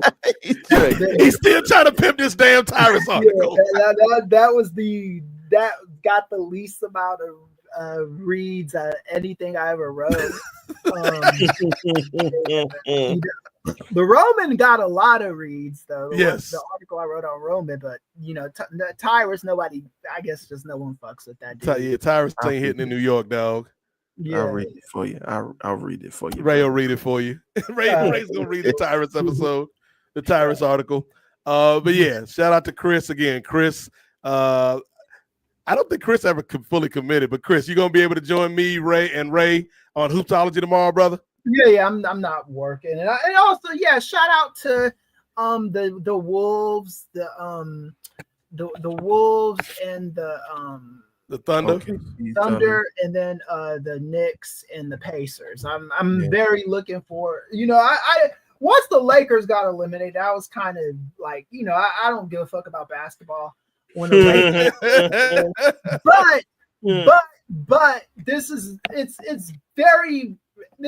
kind of cool. This era of the NBA, just seeing all these different teams like win and the home court advantage not mattering and all that shit. I'm here for it, yeah.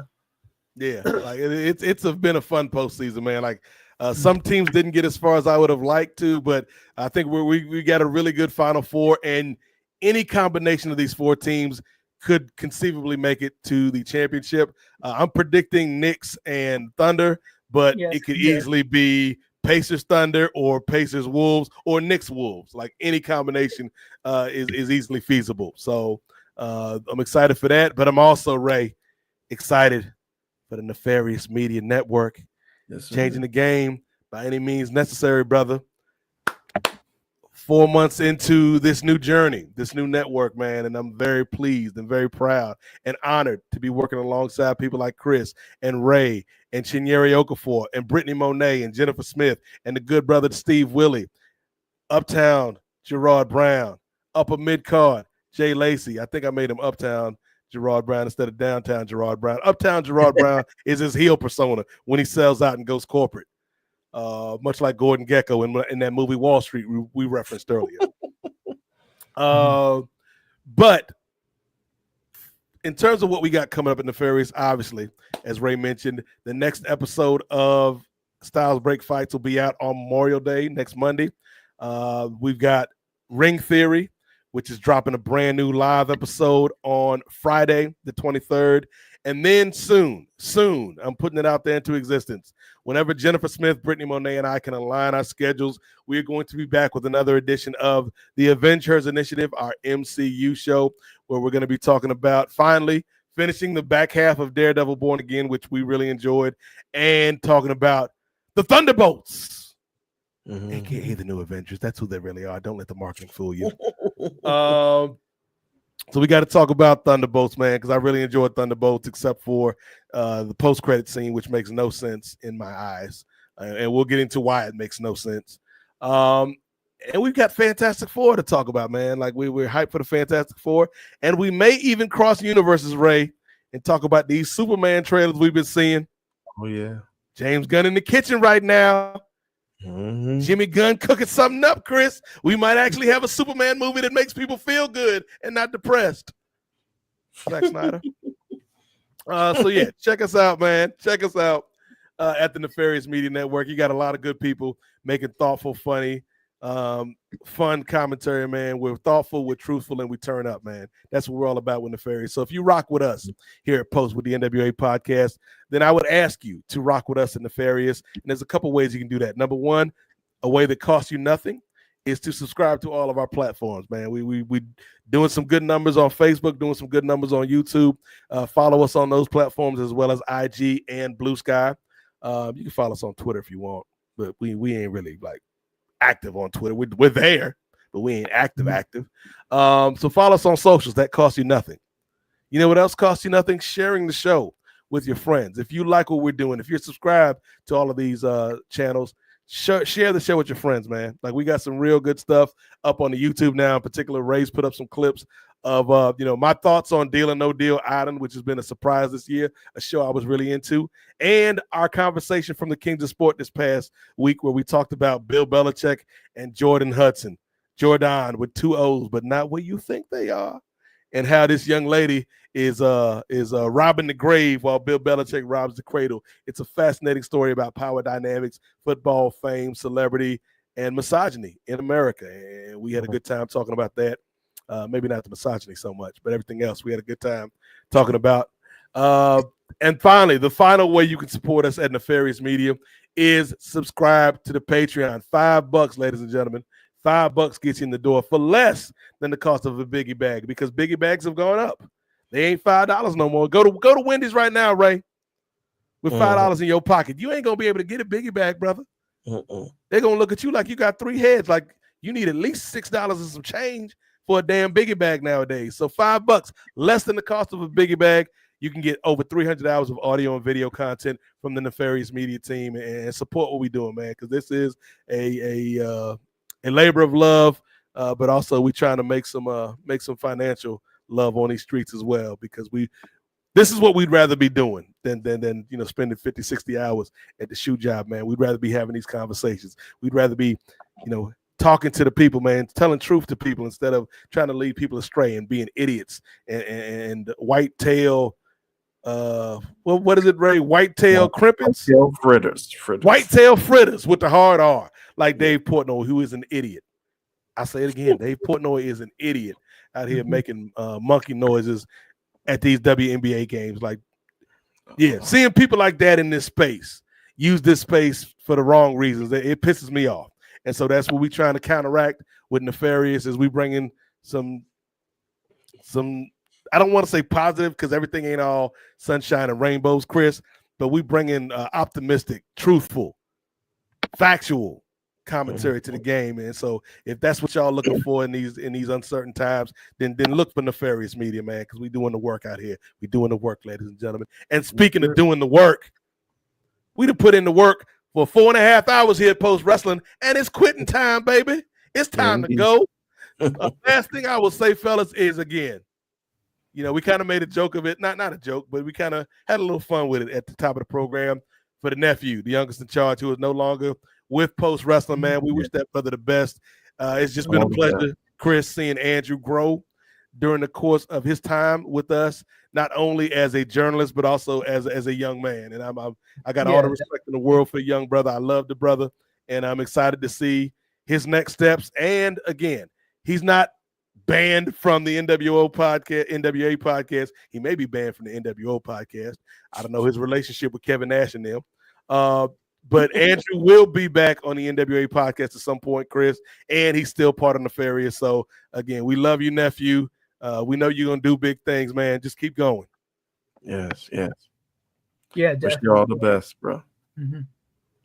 Who knows? Maybe we can have a reunion with the four of us in Vegas someday, Ray. Maybe. Yeah.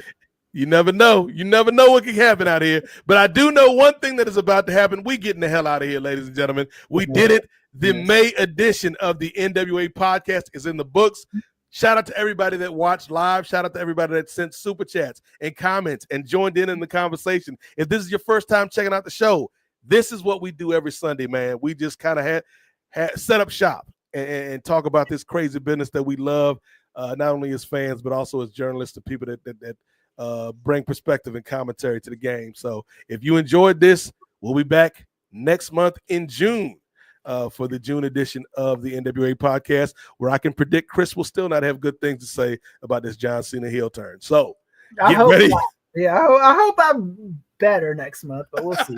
I hope the writing, and I hope John is better next month as well. Yeah.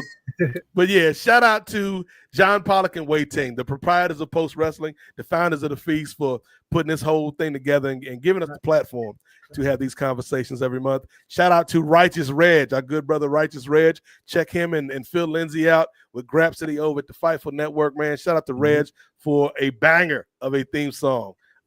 Bangers and mash it, bruv. Righteous Reg, demand them. I listen to too much drill music on NBA 2K. Shout out to Austin James for the cover art for the NWA podcast. And most importantly, shout out to you, the listener, the viewer. We're going to do this again next month, Lord willing. And y'all just have fun and enjoy yourselves. Continue to watch wrestling critically, man. And tune into Ring Theory this Friday at 6:30 p.m. We're going to be live, and it's going to be fun, ladies and gentlemen. It's going to be lit, as the kids say. So, for the dearly departed Andrew Thompson, the nephew to Yick. For two-way Ray Williams. For Kris. And Ray, I'm proud of you, man. You didn't cry over spilled milk this week, brother. I'm real proud of you, Ray. You know, I had to get one last in before we left.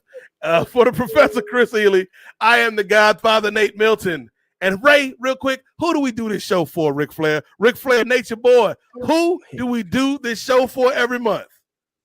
For all you black folks out there. And everybody else. But say it again, Rick. Who else do we do this show for? For all you black folks out there. It's time, Nate. For all you black folks out there. Traditional and non-traditional, the NWA podcast is a place for you if you are in that mindset. So we appreciate y'all for watching and listening, whether live or in the future. We'll be back next month. For Ray, for Kris, I am the Godfather, Nate Milton. And remember, the revolution may not be televised, but it damn sure will be podcasted. See y'all next month. Hit the button, Ray.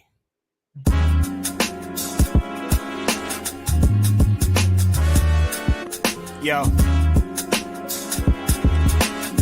it's Righteous Reg. It's a case for the safe, keep a space for the Nubians.